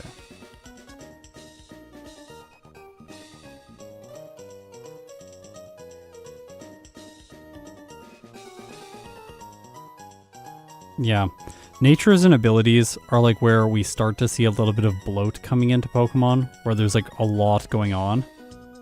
I don't necessarily think that more stuff happening is better. Like sometimes just making a strong, simple mechanic and then building a game around it is a good idea, and you don't need to actually add more mechanics.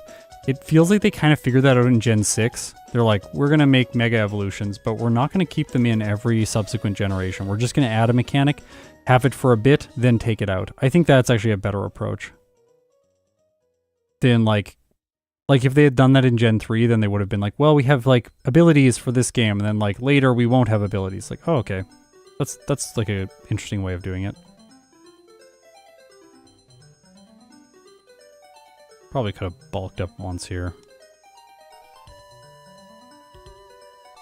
Yeah, and it's like, if we miss Mega Evolutions, like, I think it's better to miss a Mega Evolution rather than just being like, oh, it's like, there's so much stuff, it's so confusing. Like, I would rather have that feeling of, like, fond, like, and then just, like, wanting it to, like, come back. Like, with, like, Legends ZA or whatever it is. Terrible title, by the way.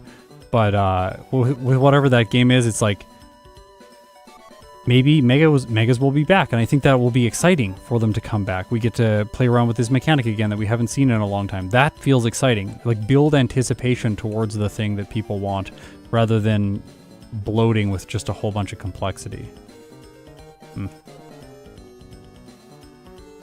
Where are we at? I hate that you can't see the pockets like you can in Generation 4. Seeing the pockets makes navigating the bag so much faster. I should just memorize the ordering of the pockets in Gen 3.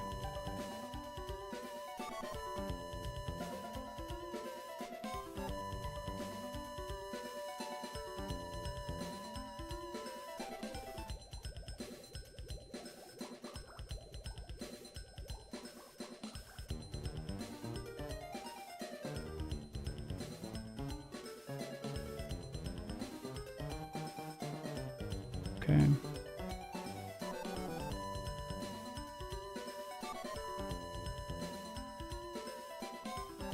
See, this is so nice. Like, just corrects your mistakes for you. Beautiful.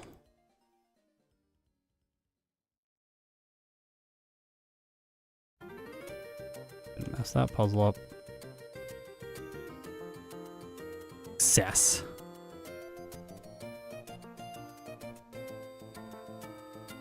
Okay. You're bringing people from all over the world together. I know, everyone's like talking about like geography and stuff. I like have no idea what's going on. It's great. Could you not scary face me? Thank you.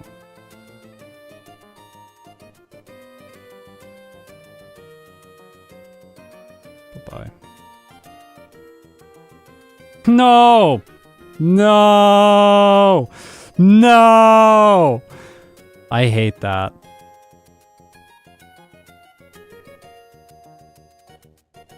I don't know if it roars me out if I substitute. I really wanted the swagger. Fine.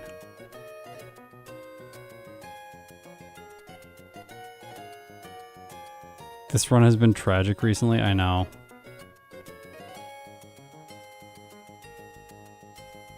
We got like 2 losses to critical hits. 1 loss because I made a mistake, and then this loss is like kind of a mistake. Like, I think the substitute strategy is probably better against both the leaders, now that I've played it a couple times.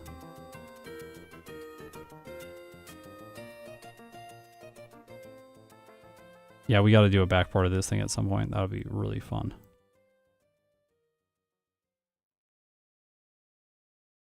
Also gonna run out of repels in this run. They had less money. They fought less trainers earlier on.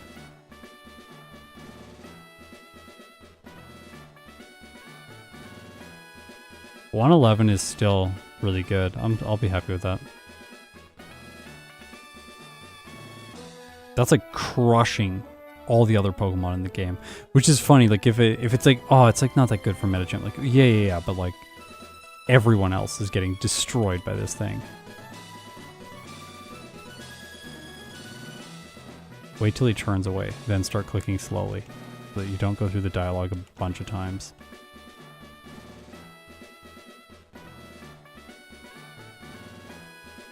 Hate this spot. Got it. Well, we can get more max repels when we go to, what's it called? Moss Deep. If you just don't go far enough there, that guy can never catch you. It's kind of 7 a.m. It's too early for a beer. That's true.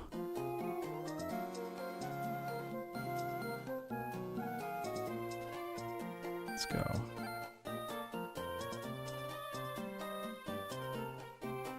Oof. Go.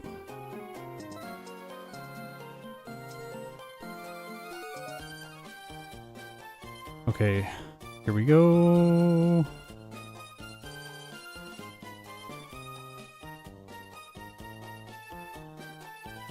Just passing the hour mark now.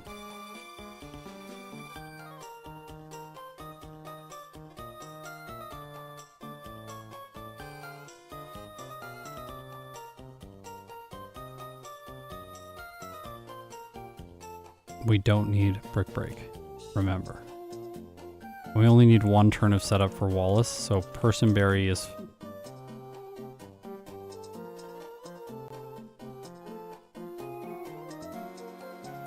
Oh, this run's a disaster.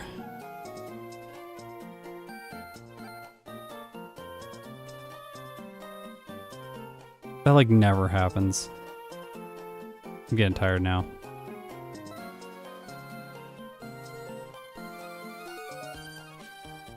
These tiles are actually not very hard.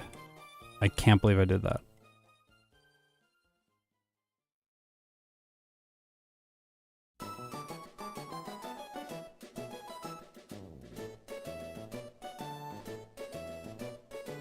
Come on.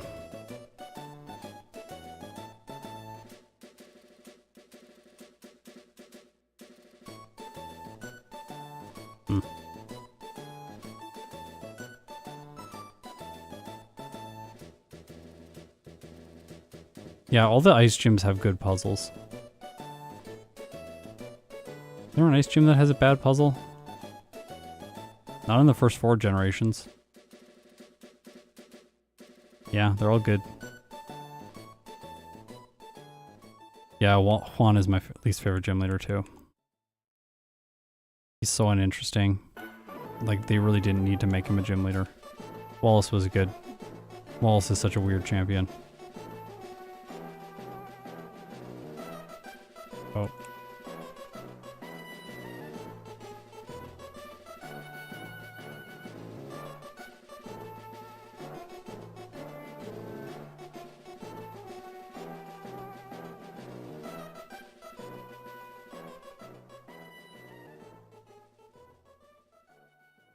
Don't catch me, Tentacruel Man.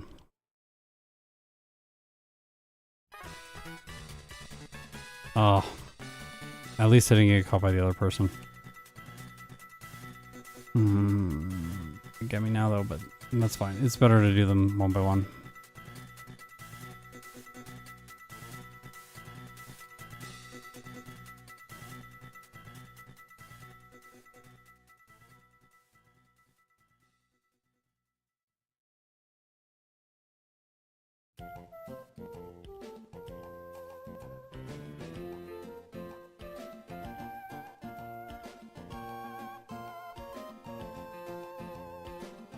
Do I need a bulk up here?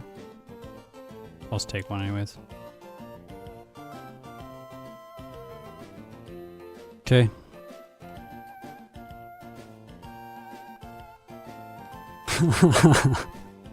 Steven and Wallace are a power couple. Yeah. I'm used to Wallace now as the champion, but when I was a kid, I was never used to him. It was always weird when I would go there and he'd be the champion. I'm like, it's supposed to be Steven. And like, I don't know about you, but like, Water doesn't seem like a very champion-like team. I don't know why. It's just like, this is not what I think of when I think of like the final boss in the game. Like I think about like a team with like type diversity, or I think of a team like with a really powerful type, and like Steel feels like a very powerful type. Just so defensive, like it really makes things frustrating.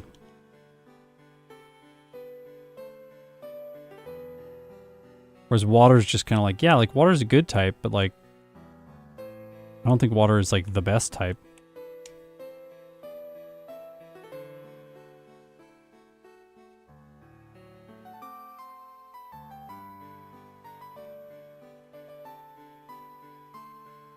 Oh. Yeah, at least Water's thematic to Hoenn. I guess that makes sense.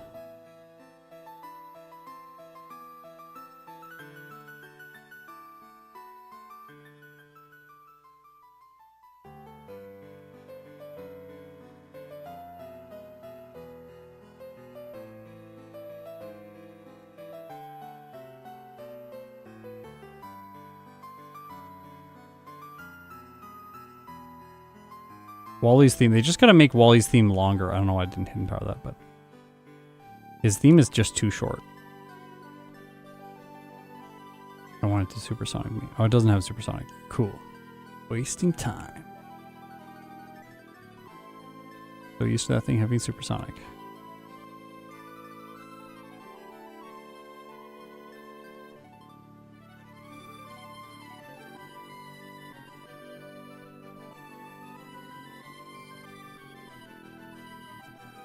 Okay, Sydney, League member 1.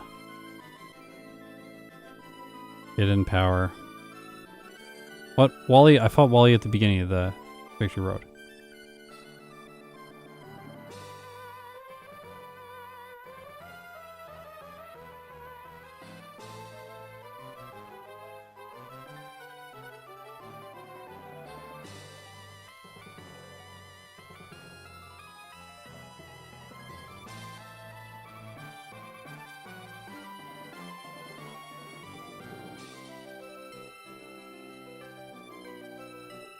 Austin said this to me. He said, if you're like decently leveled and you know you have a strat, or like it's like basically like by the time you get to the league and you're prepared, like you usually don't have to save between the Elite Four members in Emerald, because you get like consistent strategies against all of them. Like for example, you know you can set up here because she has Hail. You know you can set up on Phoebe because she has Protect.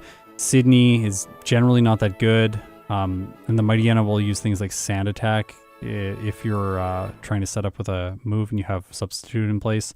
The Shelgon likes Protect. It's sometimes Rock Tombs, but not all the time. You can White Herb for that if you really want. You don't really need to save. I'm going to save for Drake, though. My Drake strat was 3 bulk ups.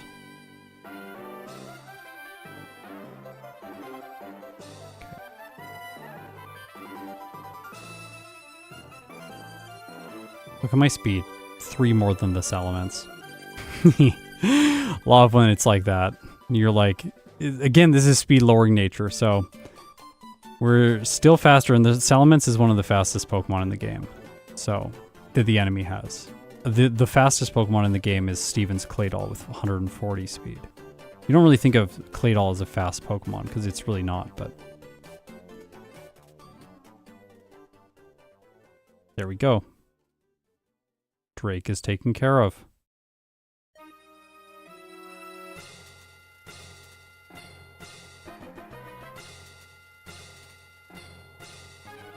Oh, we're gonna Citrus Berry for this one.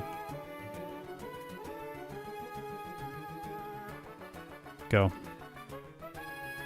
I know, Shelgon went for Rock Tomb, yeah.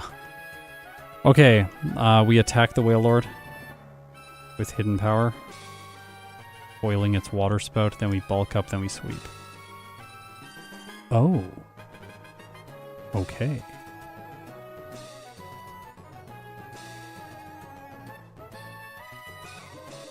I remembered that.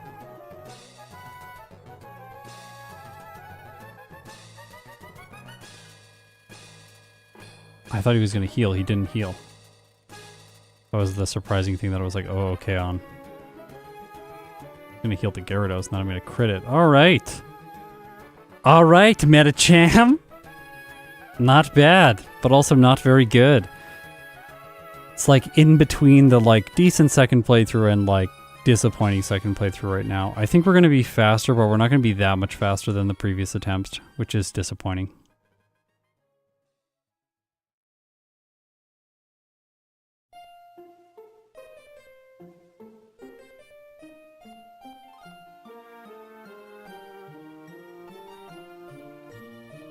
I think we figured out a lot about how this Pokemon works, though.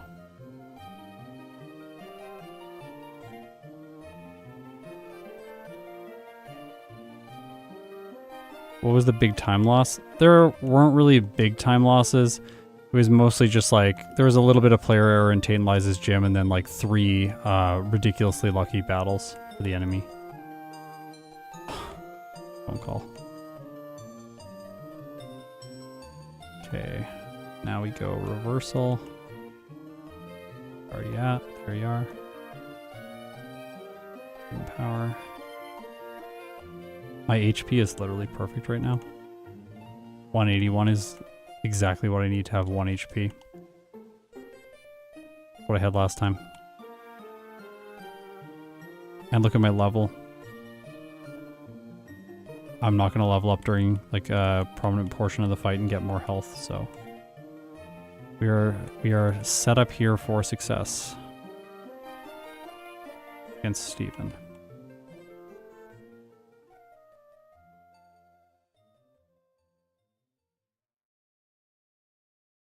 Oops. Did not want to do that. That's fine. We gotta get rid of that citrus berry.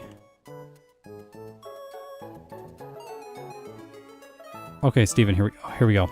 Level 65. Here's the strat.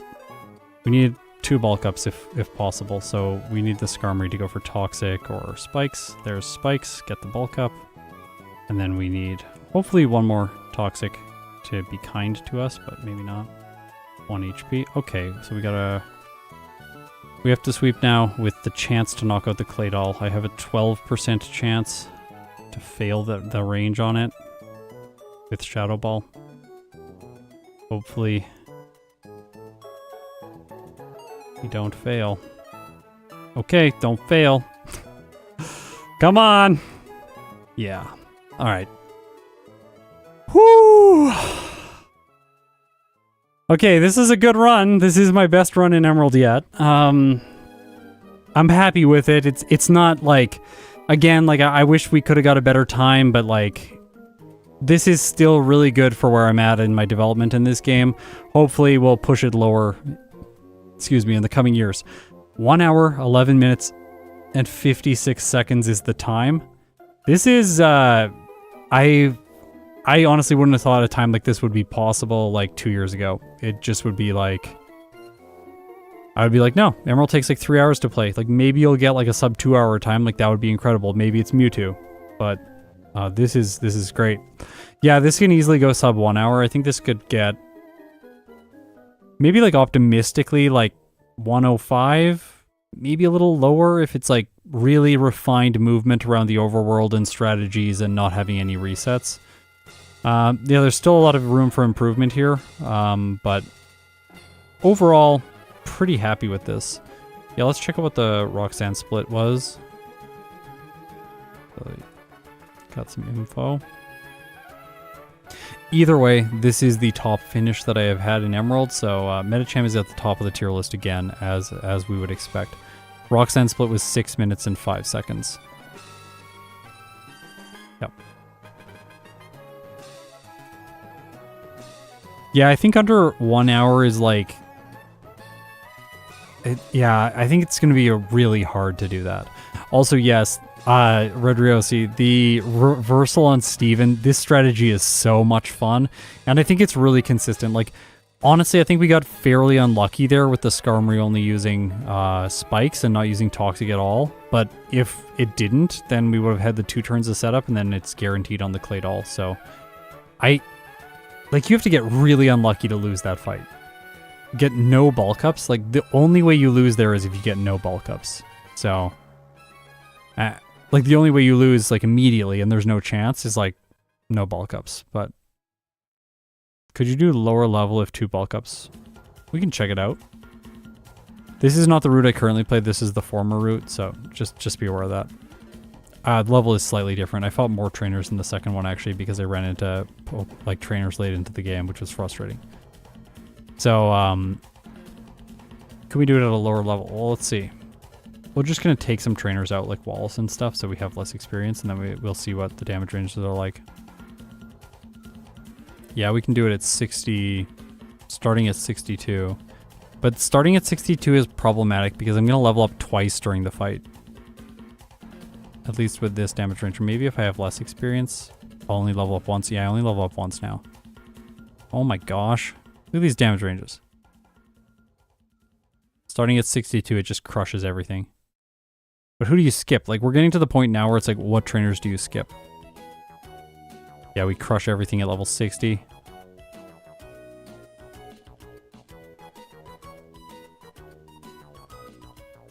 Did we get the underspeed on the Claydol? You're right. What is our speed stat? 128. What was my speed stat at the end of this run? Oh, we were so close. We literally just outspeed by 1. And I outsped the Metagross by 1. This seems like, it seems like we're actually like, we with the Brave Nature, like this is the kind of optimal play. Maybe we can switch to Naughty and then go, yeah. You know, Naughty honestly might be the better nature, now that I think about it, to do this last fight at a lower level, because Salac Berry? I don't think that exists in Generation 3.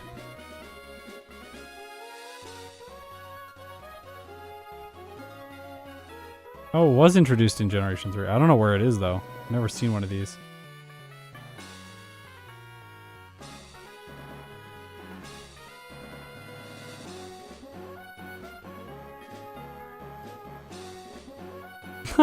It raises its speed by 1 stage. It exists, you just can't get it. Oh, okay. Cool. Oh yeah, it's an event berry. That's a sweet berry, though. Imagine getting an event berry. I would never use that thing. It's like an amazing item, but like when are you ever gonna... Imagine just using that in a playthrough against like someone like Sydney.